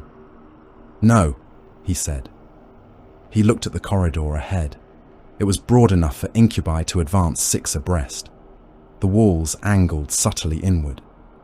Secondary passages existed, but each rejoined the same central route after several hundred meters. What had appeared to be multiple approaches were variations of one approach. Sirac turned toward the architecture behind him and understood. The fortress had not been built to prevent penetration. It had been built to classify it. The first blast door closed somewhere behind them with an impact that shook dust from the ceiling. Then another. Then 6 more. The Cabalites turned. Sirac did not. "Continue." An officer reported that retreat routes were sealing. Sirac's voice hardened. "Then retreat has ceased to be relevant." Around them, the fortress moved. Entire wall sections rotated on buried machinery, closing side corridors and opening firing slits that had appeared to be structural seams. Floors descended by fractions of meters and locked into new alignment. What had been disconnected galleries became contiguous fire corridors running across the Drukhari formation. Hidden armor shutters snapped open. Iron warrior terminators fired from darkness. Combi bolters thundered. Mass reactive rounds crossed the corridor in overlapping streams. The first Cabalite ranks disintegrated. Bodies burst against one another, armor plates and organs striking those behind. Heavy flamers filled side passages with burning promethium. Incubi moved immediately, using corpses and structural recesses for cover rather than standing in the kill zone. Several reached the terminators before the second volley. Claves struck ancient plate hard enough to split ceramite. One iron warrior lost an arm. He fired his combi bolter one-handed into the incubus responsible and blew the alien's torso apart. Another incubus drove his blade through the knee joint of a terminator, forced the warrior down and cut into his neck before a heavy flamer engulfed both of them. Black armor vanished inside fire. Sirac moved through the chaos rather than away from it. He killed the first Iron Warrior personally by slipping beneath a power fist that would have crushed him outright. His blade entered the gap beneath the legionary's arm, pierced deep, withdrew, and struck again at the throat seal before the warrior could turn. The Iron Warrior swung anyway. Sirac twisted aside, felt the fist graze his armor, and drove his weapon through the exposed joint behind the helmet. The legionary collapsed against him. Sirac used the falling body as cover from bolter fire, shoved it forward, and crossed the distance behind it. He cut another warrior across the inside of the elbow, severed the weapon hand, then opened the damaged gorget before the Astartes could recover. Blood sprayed across his face. He did not laugh. "Forward," he ordered. "He is ahead." His remaining incubi obeyed with the absolute discipline Sirac had purchased at ruinous cost. They carved through hidden defenders while Cabalites died behind them in numbers that would once have forced withdrawal. The fortress narrowed around the survivors. Every chamber cost bodies. Every corridor demanded another sacrifice. Sirac could feel the campaign collapsing into the space ahead of him. Karan, Golak, Damacrist, lost cabals, destroyed vessels, slaughtered captives, ruined Coven engines, Ulrith's flesh laboratories reduced to ash. If Perturabo died or was taken, all of it became the price of legend. If Sirak withdrew, it became waste. A final door stood before them. No firing slits opened, no traps activated. Sirak approached while fewer than 24 incubi remained around him, and a broken remnant of his Kabbalite elite followed behind. One warrior activated the door controls. The mechanism accepted the command. The gate opened. Beyond lay an immense chamber, empty of gun emplacements, banners, command stations or guards. The floor was bare iron. The walls rose into darkness. There was no throne at the far end, no strategium table, no bodyguard formation, and no honor guard waiting to die for its master. Perturabo stood alone in the center. The demon Primarch did not move as Sirak entered. His armor was dark against darker iron, machinery cycling beneath it with slow inevitability. No weapon was raised in greeting. No proclamation came from him. He regarded the surviving Drukhari with the same expression he had given ammunition figures, fortress failures, and dead worlds. Behind Sirak, the final blast doors began to close. The Archon heard them and did not turn. Perturabo had built an entire war to bring him into this room. Now there was nowhere left to run. Sirak Vale heard the fortress doors lock behind him. At the same moment his fleet began to die. Far above Damacrist, beyond poisoned cloud and the roaring curtain of atmospheric war, Iron Warrior void formations translated from concealment behind moons, debris fields, and dead orbital installations that the Drukhari had dismissed as strategically exhausted. Cruisers and strike vessels came to combat readiness with the ponderous inevitability of siege engines finding range. Lance batteries ignited across the darkness. Macro cannon broadsides followed, shells crossing the void in disciplined salvos toward extraction craft clustered above the planet. The surviving orbital platforms, which Sirak had believed crippled or isolated, awakened together. Their earlier silence had been another measured expenditure. Void shields flared. Gun decks opened. Targeting locks passed through cogitator networks that had been deliberately partitioned from those compromised during the Archon's assault. A Drukhari raiding vessel holding position above the northern extraction corridor vanished beneath converging lance fire, its elegant hull becoming a brief white skeleton before reactor failure tore it into burning halves. Another attempted to accelerate toward open void and crossed directly into a macro shell spread. The first impact opened its prow. The second ruptured the central hull. Atmosphere, warriors, slaves and machinery erupted into space in a glittering cloud that froze as it expanded.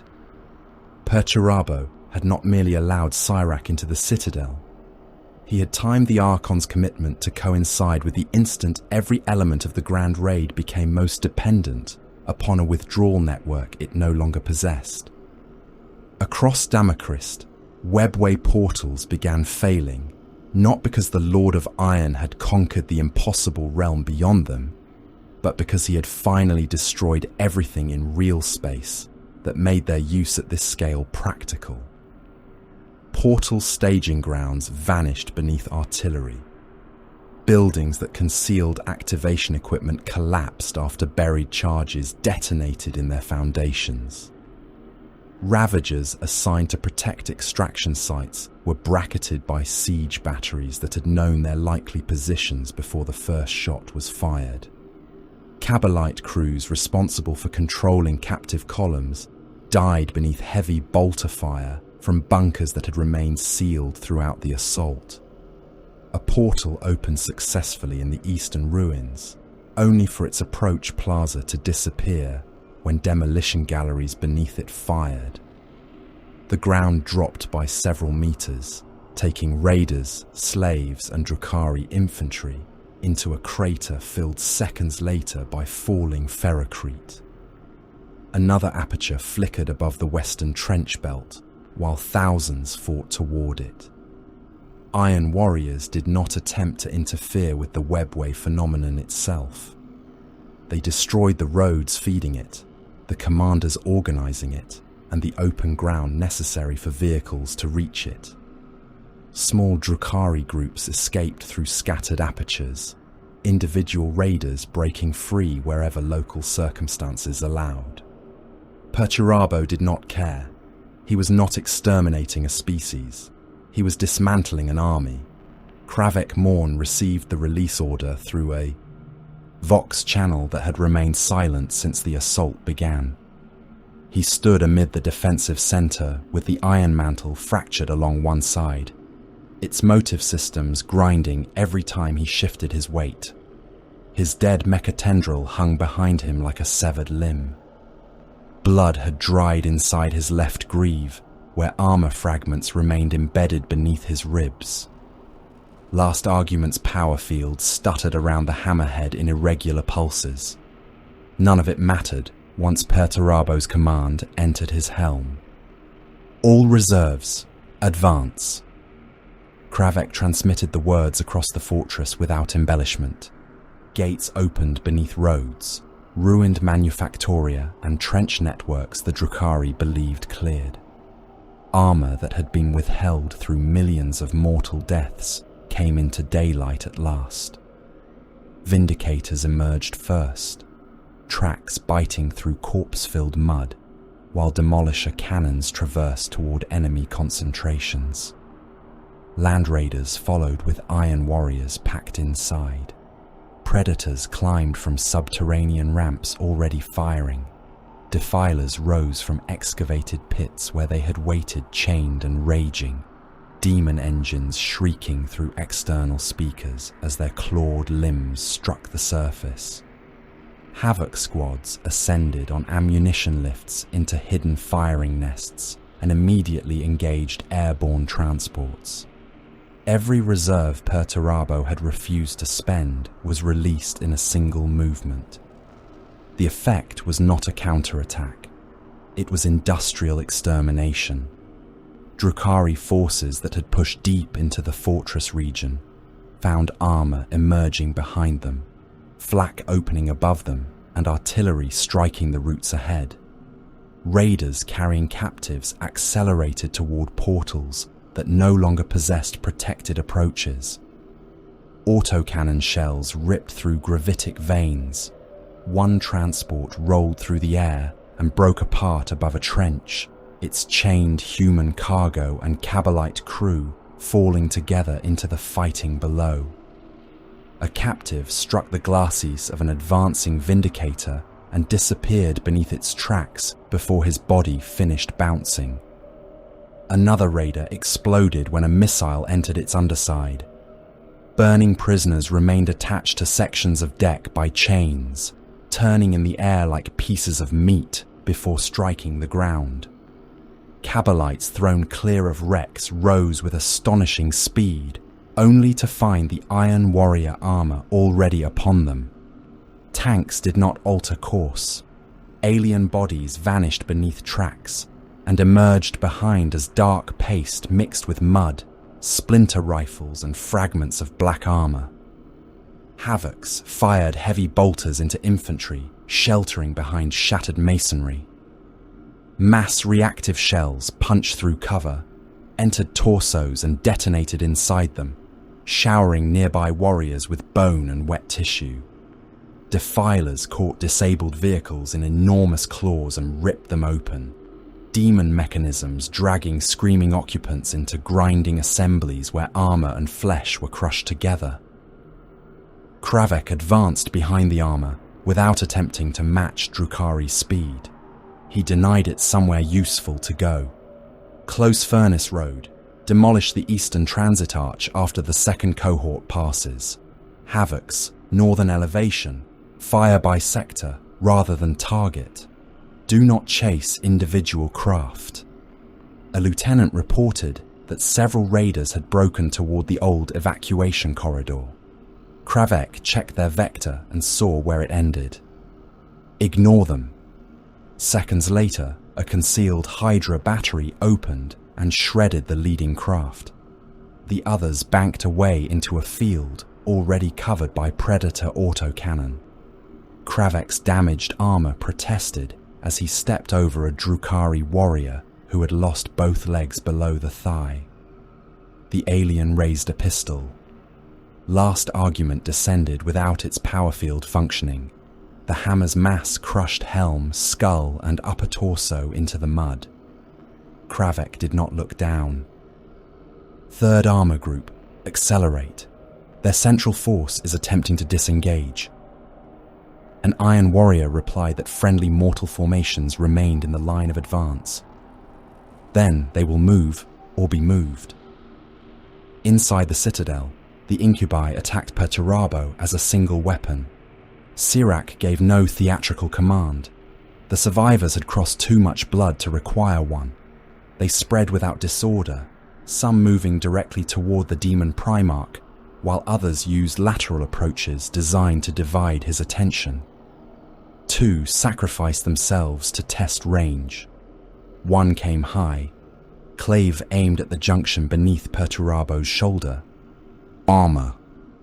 The other crossed low toward the damaged surfaces previously observed during the fortress assault. Neither expected to survive. Their deaths opened intervals for those behind them. Perturabo caught the first warrior by the weapon shaft and pulled him close enough to crush his chest beneath an armored forearm. The second's clave struck deep enough to peel a section of iron from the Primarch's thigh. 3 more Incubi entered the opening immediately. One blade cut across cabling beneath Perturabo's arm. Another struck the same damaged plate and widened the wound.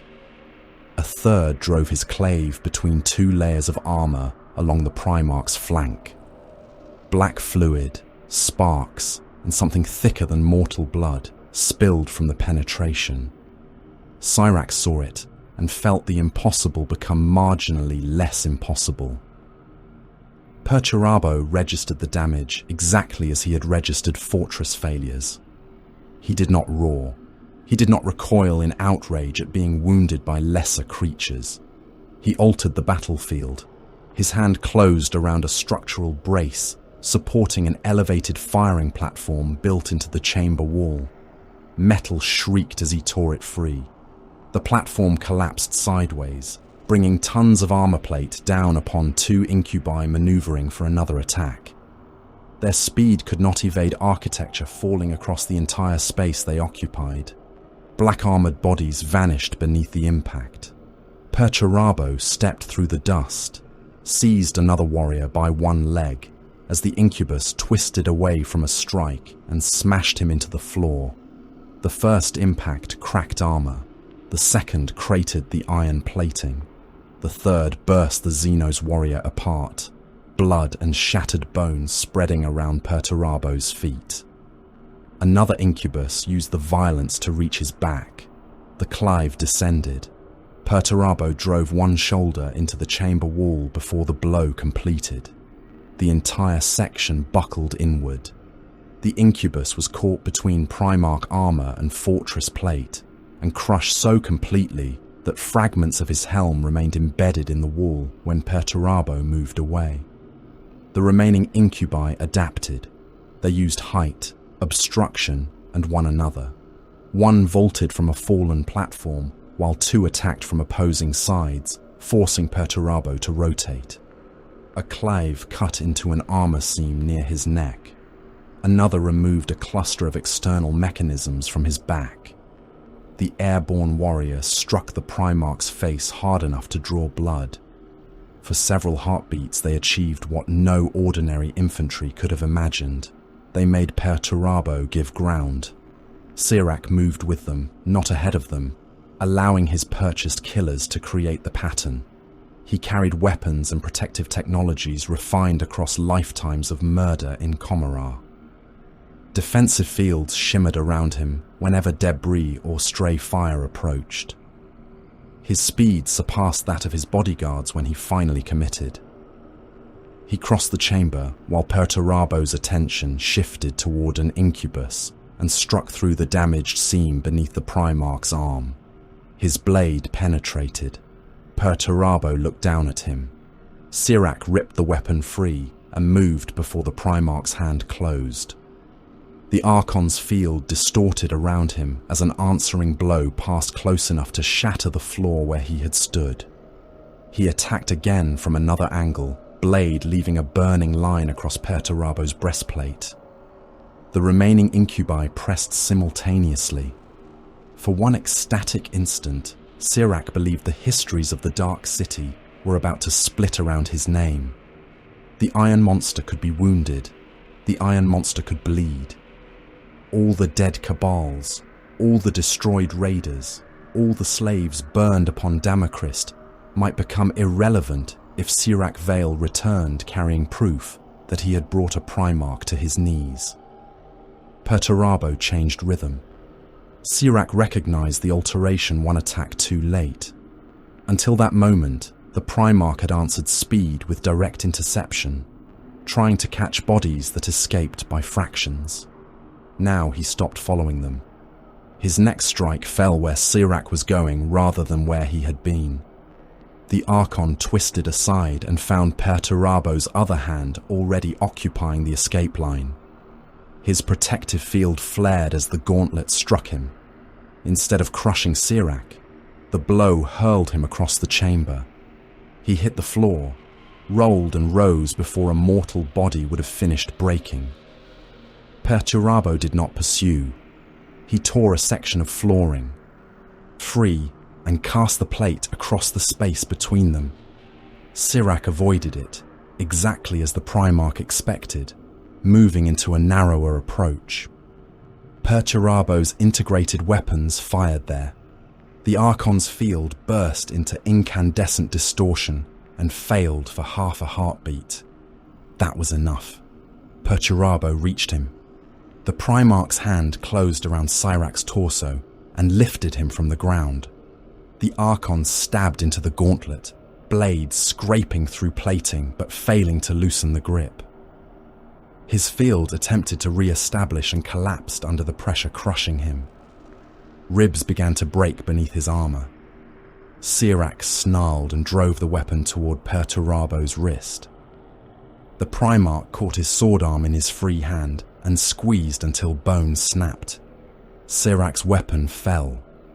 Perturabo carried him across the chamber toward a wall that had appeared blank until hidden projectors activated.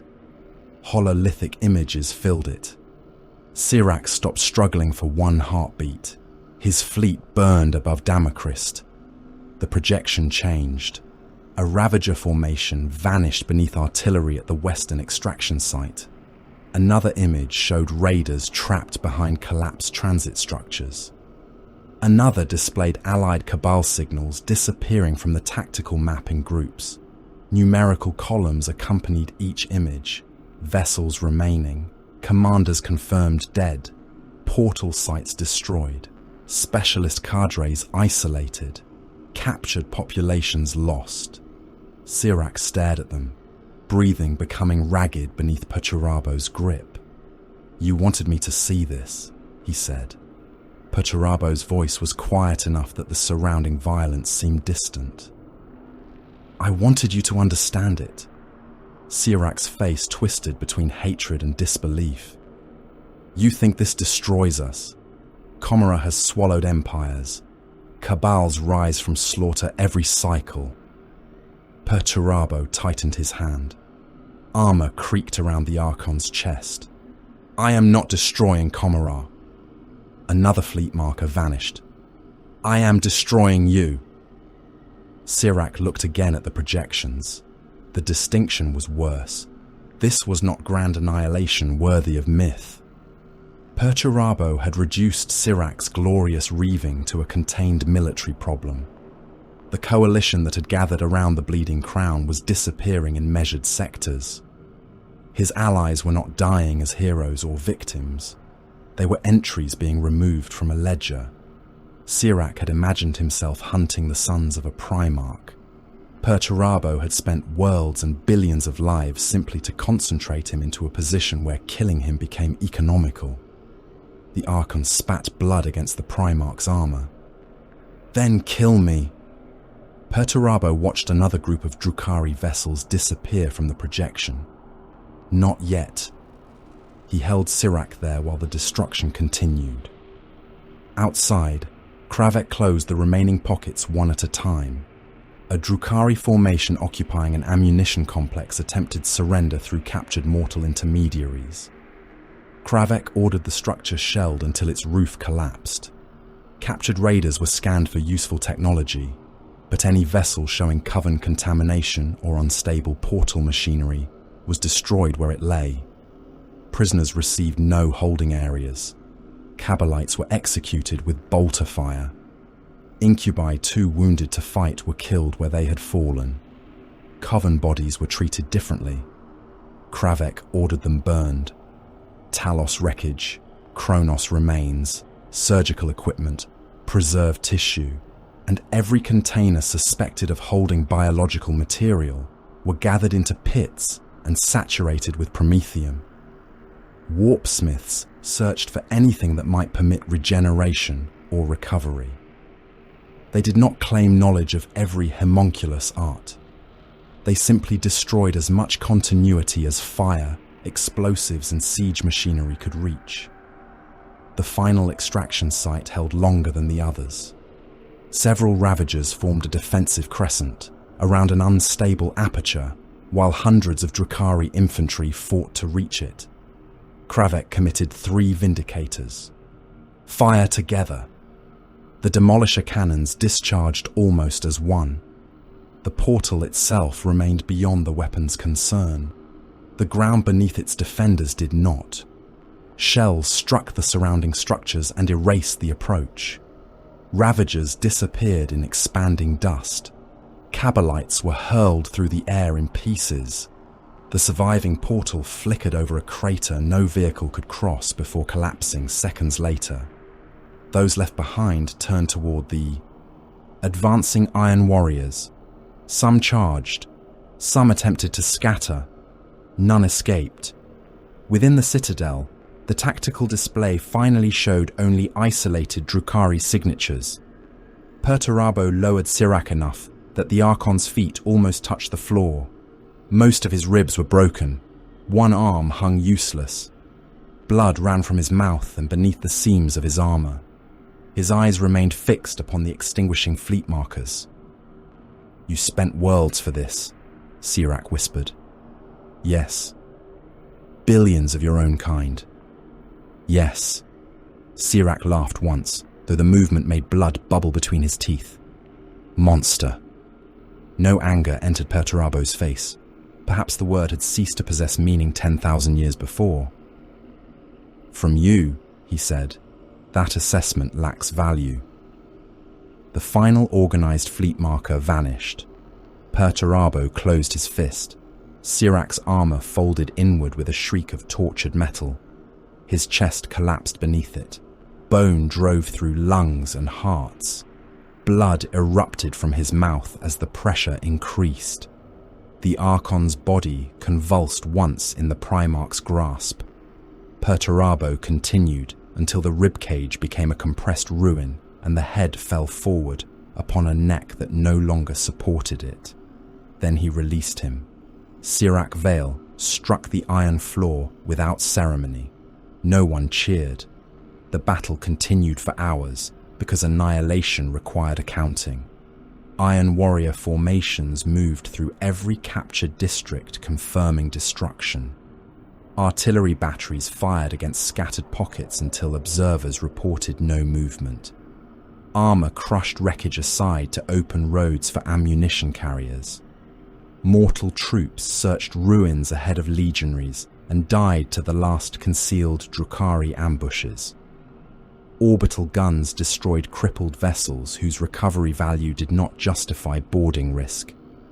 Fires burned across Damacrist and across the neighboring worlds where remnants of the coalition had been trapped away from the main battle. One by one, the reports changed from engagement to clearance, from clearance to silence. Then the guns began stopping, not together. There was no triumphant final salvo. A battery on the southern continent exhausted its targets and fell quiet.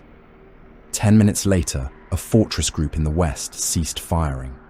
Orbital lance platforms powered down by sequence. Havocs lowered weapons when the sky no longer contained viable craft. Defilers were driven back toward restraint pits while they roared their frustration into smoke. Eventually, the silence spread farther than the artillery thunder. Billions of humans were dead across the campaign. Fortress worlds lay mutilated. Manufactoria had been erased, defense moons broken, fleets damaged, and Iron Warrior formations reduced to fragments of their former strength. The Drukhari coalition that had entered the war expecting slaves and prestige no longer existed as an organized force. Perturabo stood above Sirac's corpse while casualty figures accumulated around him. He studied them. He corrected 2 errors. Then he entered the final classification: successful expenditure. Silence came to Damacrist by degrees, and when it finally settled over the fortress world, it was more terrible than the guns. For weeks the planet had possessed no true quiet. Artillery had beaten against the continents until the crust itself seemed to pulse with concussion. Aircraft had screamed through poisoned skies.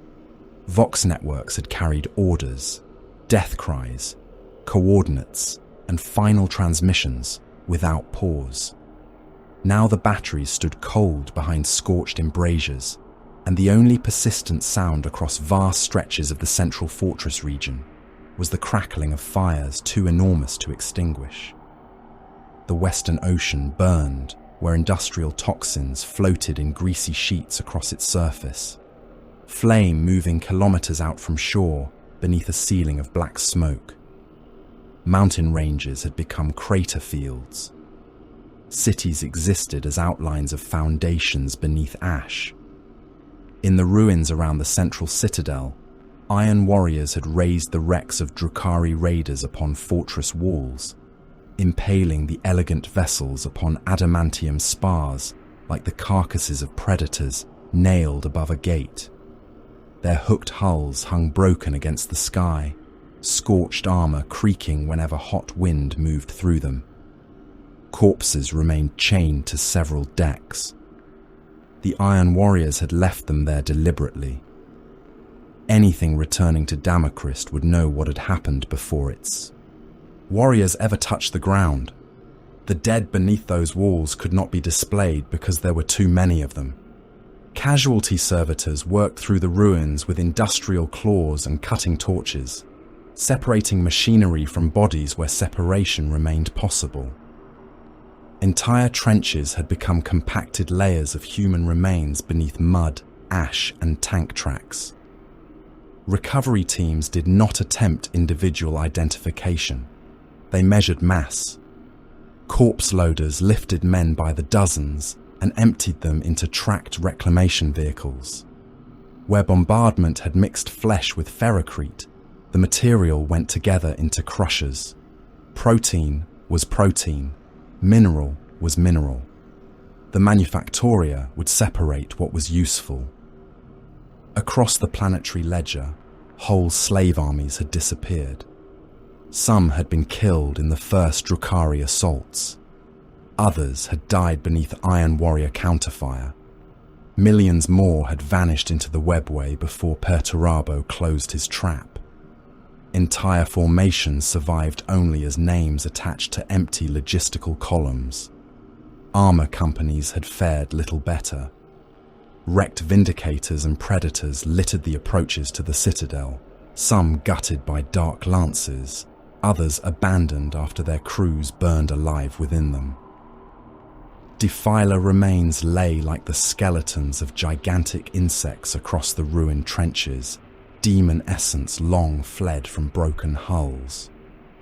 The numbers were obscene enough that an imperial general might have called the campaign a catastrophe even after victory.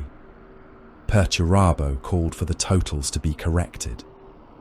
He stood once more within the strategic chamber, though the chamber had changed as thoroughly as the planet outside it. Sections of the ceiling remained cracked from the battle. Several hololithic projectors operated beneath temporary power feeds. Blood had dried in recesses where Sirac's incubi had reached the inner citadel. The Archon's body was gone, removed with the other biological debris, and burned after every potentially useful component had been examined. Perturabo regarded the casualty projections rotating before him and dismissed 3 reports in succession because their methodologies differed by margins he considered unacceptable. "The southern mortal losses have been counted twice," he said. A legionary overseeing the ledger checked the feed and saw no obvious error. Perturabo pointed to 2 columns separated by thousands of kilometers of geography. The retreating remnants from the 8th penal host were absorbed by the 17th Labour cohort after the 3rd bombardment. Their deaths were entered beneath both designations. The warrior stared at the figures, then bowed his helm.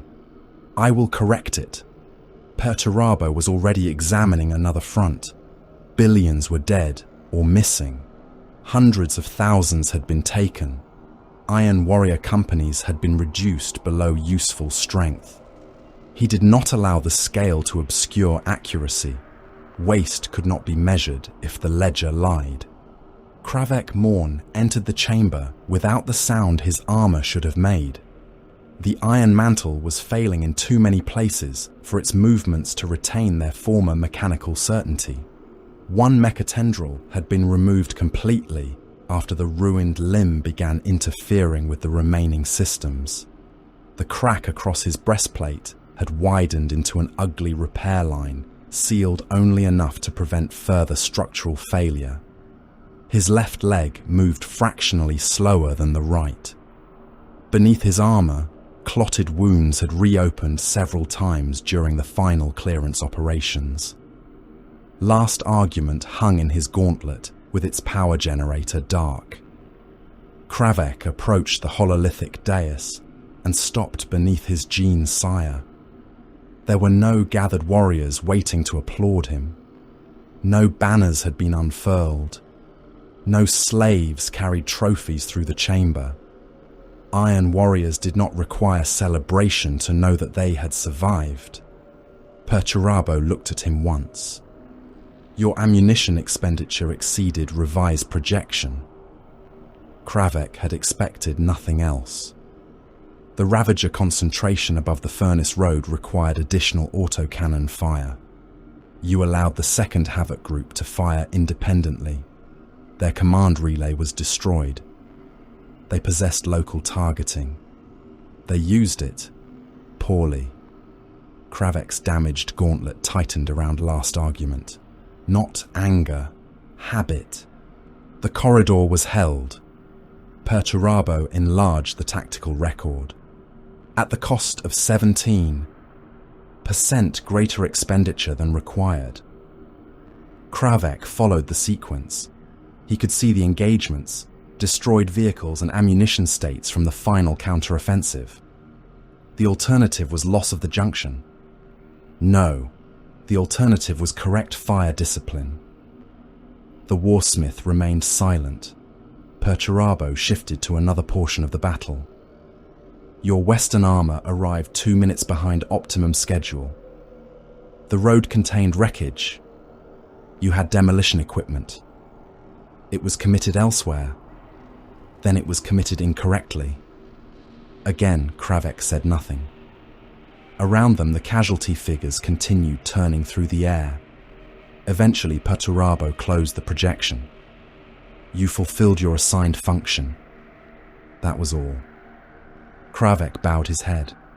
For another commander, the words might have sounded like dismissal. From Perturabo, they were as close to praise as the campaign would ever receive. Reconstruction had already begun before the last Drukhari pocket was destroyed. Servitors moved through firing lines while corpses were still warm, cutting damaged gun shields from their mounts and welding fresh plates into place.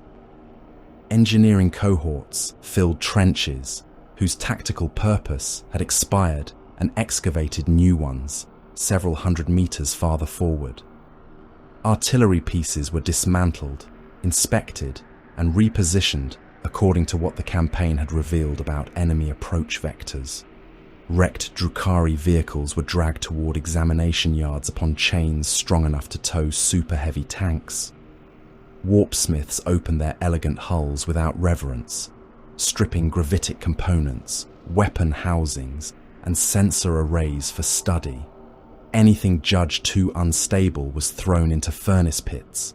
Anything associated with Coven fleshcraft was burned regardless of potential value. Perturabo had learned enough about homunculus persistence to prefer ignorance over contaminated salvage. The fortress walls rose again around the labourers. Men who had survived the grand raid had believed survival meant reprieve. The belief lasted until work orders appeared. Entire hab blocks were awakened before dawn by sirens and marched into reconstruction zones beneath armed overseers. Wounded soldiers capable of carrying tools were removed from medici tents and issued shovels. Men missing hands were assigned to hauling gangs if they retained one usable arm. Those unable to walk were examined for suitability as servitor stock. Those unsuitable for either labor or conversion received no allocation of food. The fortress did not execute them. It merely ceased spending resources upon bodies that no longer produced anything. A veteran from the outer trench ring stood in a ration line with half his face covered by burned tissue and asked an overseer when his unit would be permitted to rest. He had fought through 3 Drukhari incursions, survived a reactor detonation by sheltering beneath a collapsed gun carriage, and watched every other man in his company die. The overseer checked the designation burned into his neck. Your unit no longer exists. The veteran looked toward the rows of labourers moving stone beneath the fortress walls. Then where am I assigned? Foundation excavation. The man stared at him. I cannot grip a tool. One of his hands ended in a bandaged stump. The overseer looked at the remaining hand. You can grip with that. The veteran opened his mouth. A servo skull hovering above the line recorded the delay. He closed it again and joined the excavation column.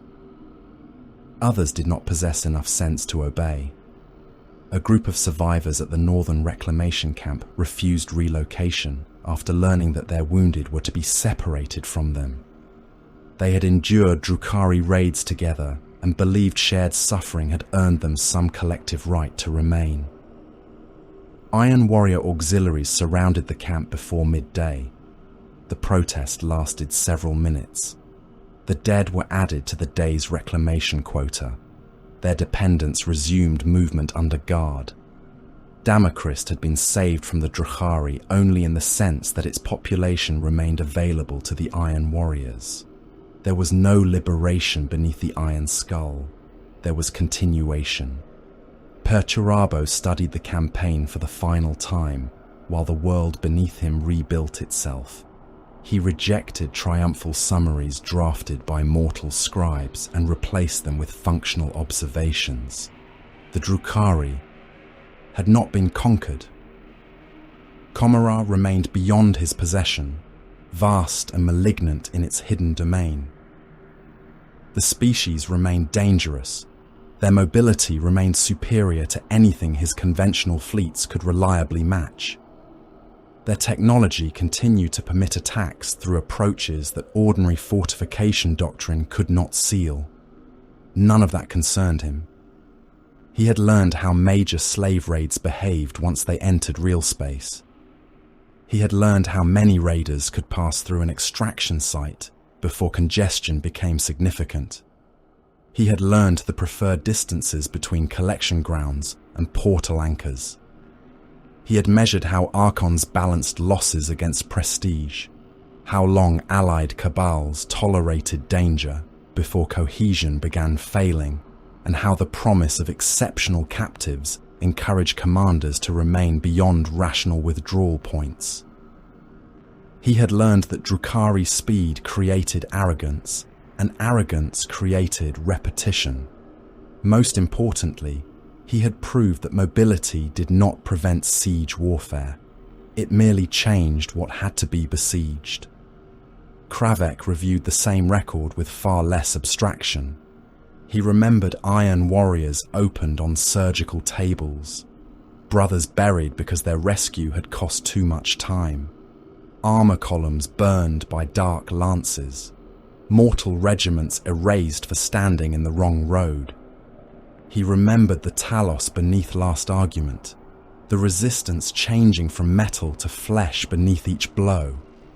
He remembered Sirac's coalition arriving with confidence enough to treat Perturabo's worlds as feeding grounds. Now Drukhari hulls were being cut into sections and incorporated into test ranges.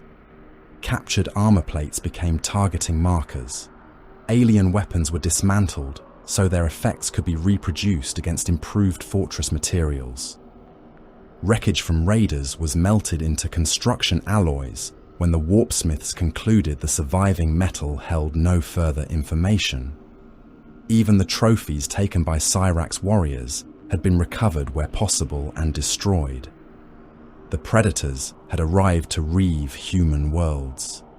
In the end, their own vessels, bodies, weapons, and knowledge had been stripped from them and fed into the machinery that defeated them. The name began among legionaries working the reclamation yards, the iron reaving. No one knew which warrior first used it. The phrase spread because it required no explanation. Iron warriors repeated it over vox links when identifying the campaign. Mortal scribes entered it into logistics records. Warsmiths arriving from distant fronts used the term while inspecting the rebuilt defense lines. It did not commemorate heroism. It described reversal. The reavers had been reaved.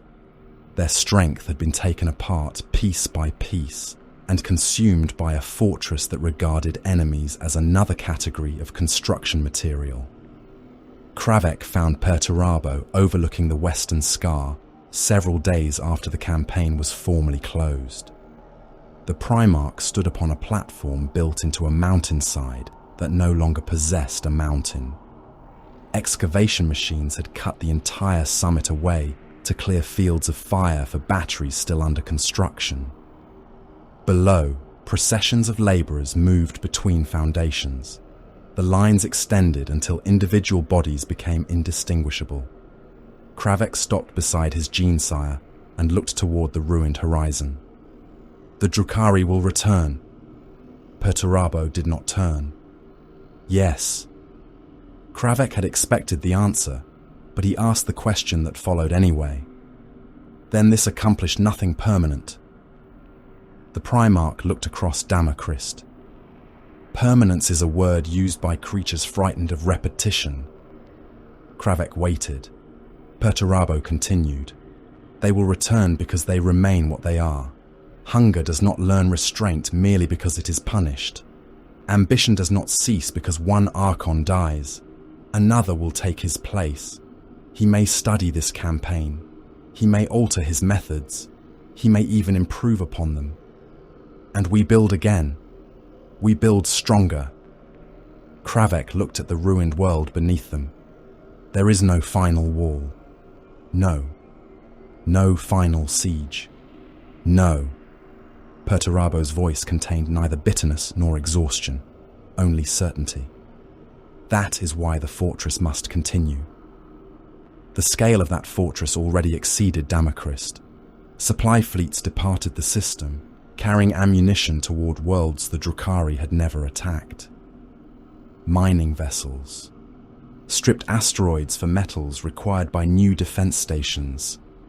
Entire populations were moved between conquered systems according to revised labor demands. Redoubts were raised upon moons that previously held no garrisons. Barren worlds became magazines. Fuel depots became fortress complexes. transit routes received overlapping patrol patterns derived from data gathered during the Grand Raid.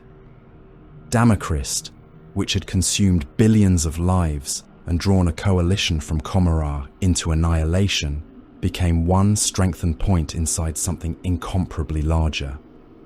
The Infinite Citadel expanded. On Karen Secundus, new guns replaced those destroyed during the first raid. On Golak, ruined extraction zones became fortified traps based upon the lessons of Damacrist. Nemia's fall absorbed replacement labor shipments from worlds whose populations had been judged strategically redundant. Fortresses rose across distances that made human lifetimes irrelevant. The Drukhari War passed into records while the machinery behind it continued moving. Kravek eventually left the observation platform. Repair awaited him at last, though even that would occur according to operational priority rather than reward. His damaged armor disappeared into the fortress depths with him. Perturabo remained. Below, the dead were already disappearing. Corpse reclamation vehicles emptied trench systems into industrial processors. Fresh ferrocrete flowed into craters. Walls rose across ground where thousands had been butchered only days before. Nothing marked where Sirac's warriors had died. Nothing marked where mortal armies had been sacrificed. The fortress covered both without distinction. A new tactical signal appeared upon the hololith beside Perturabo. Far beyond Damacrist, outside the region scarred by the Grand Raid, another enemy formation had begun moving toward one of the expanding fortress lines. Its identity did not matter yet. The projection supplied numbers, estimated strength, fleet tonnage, probable approach, available defenders, ammunition reserves, population density, time. Perturabo studied the figures.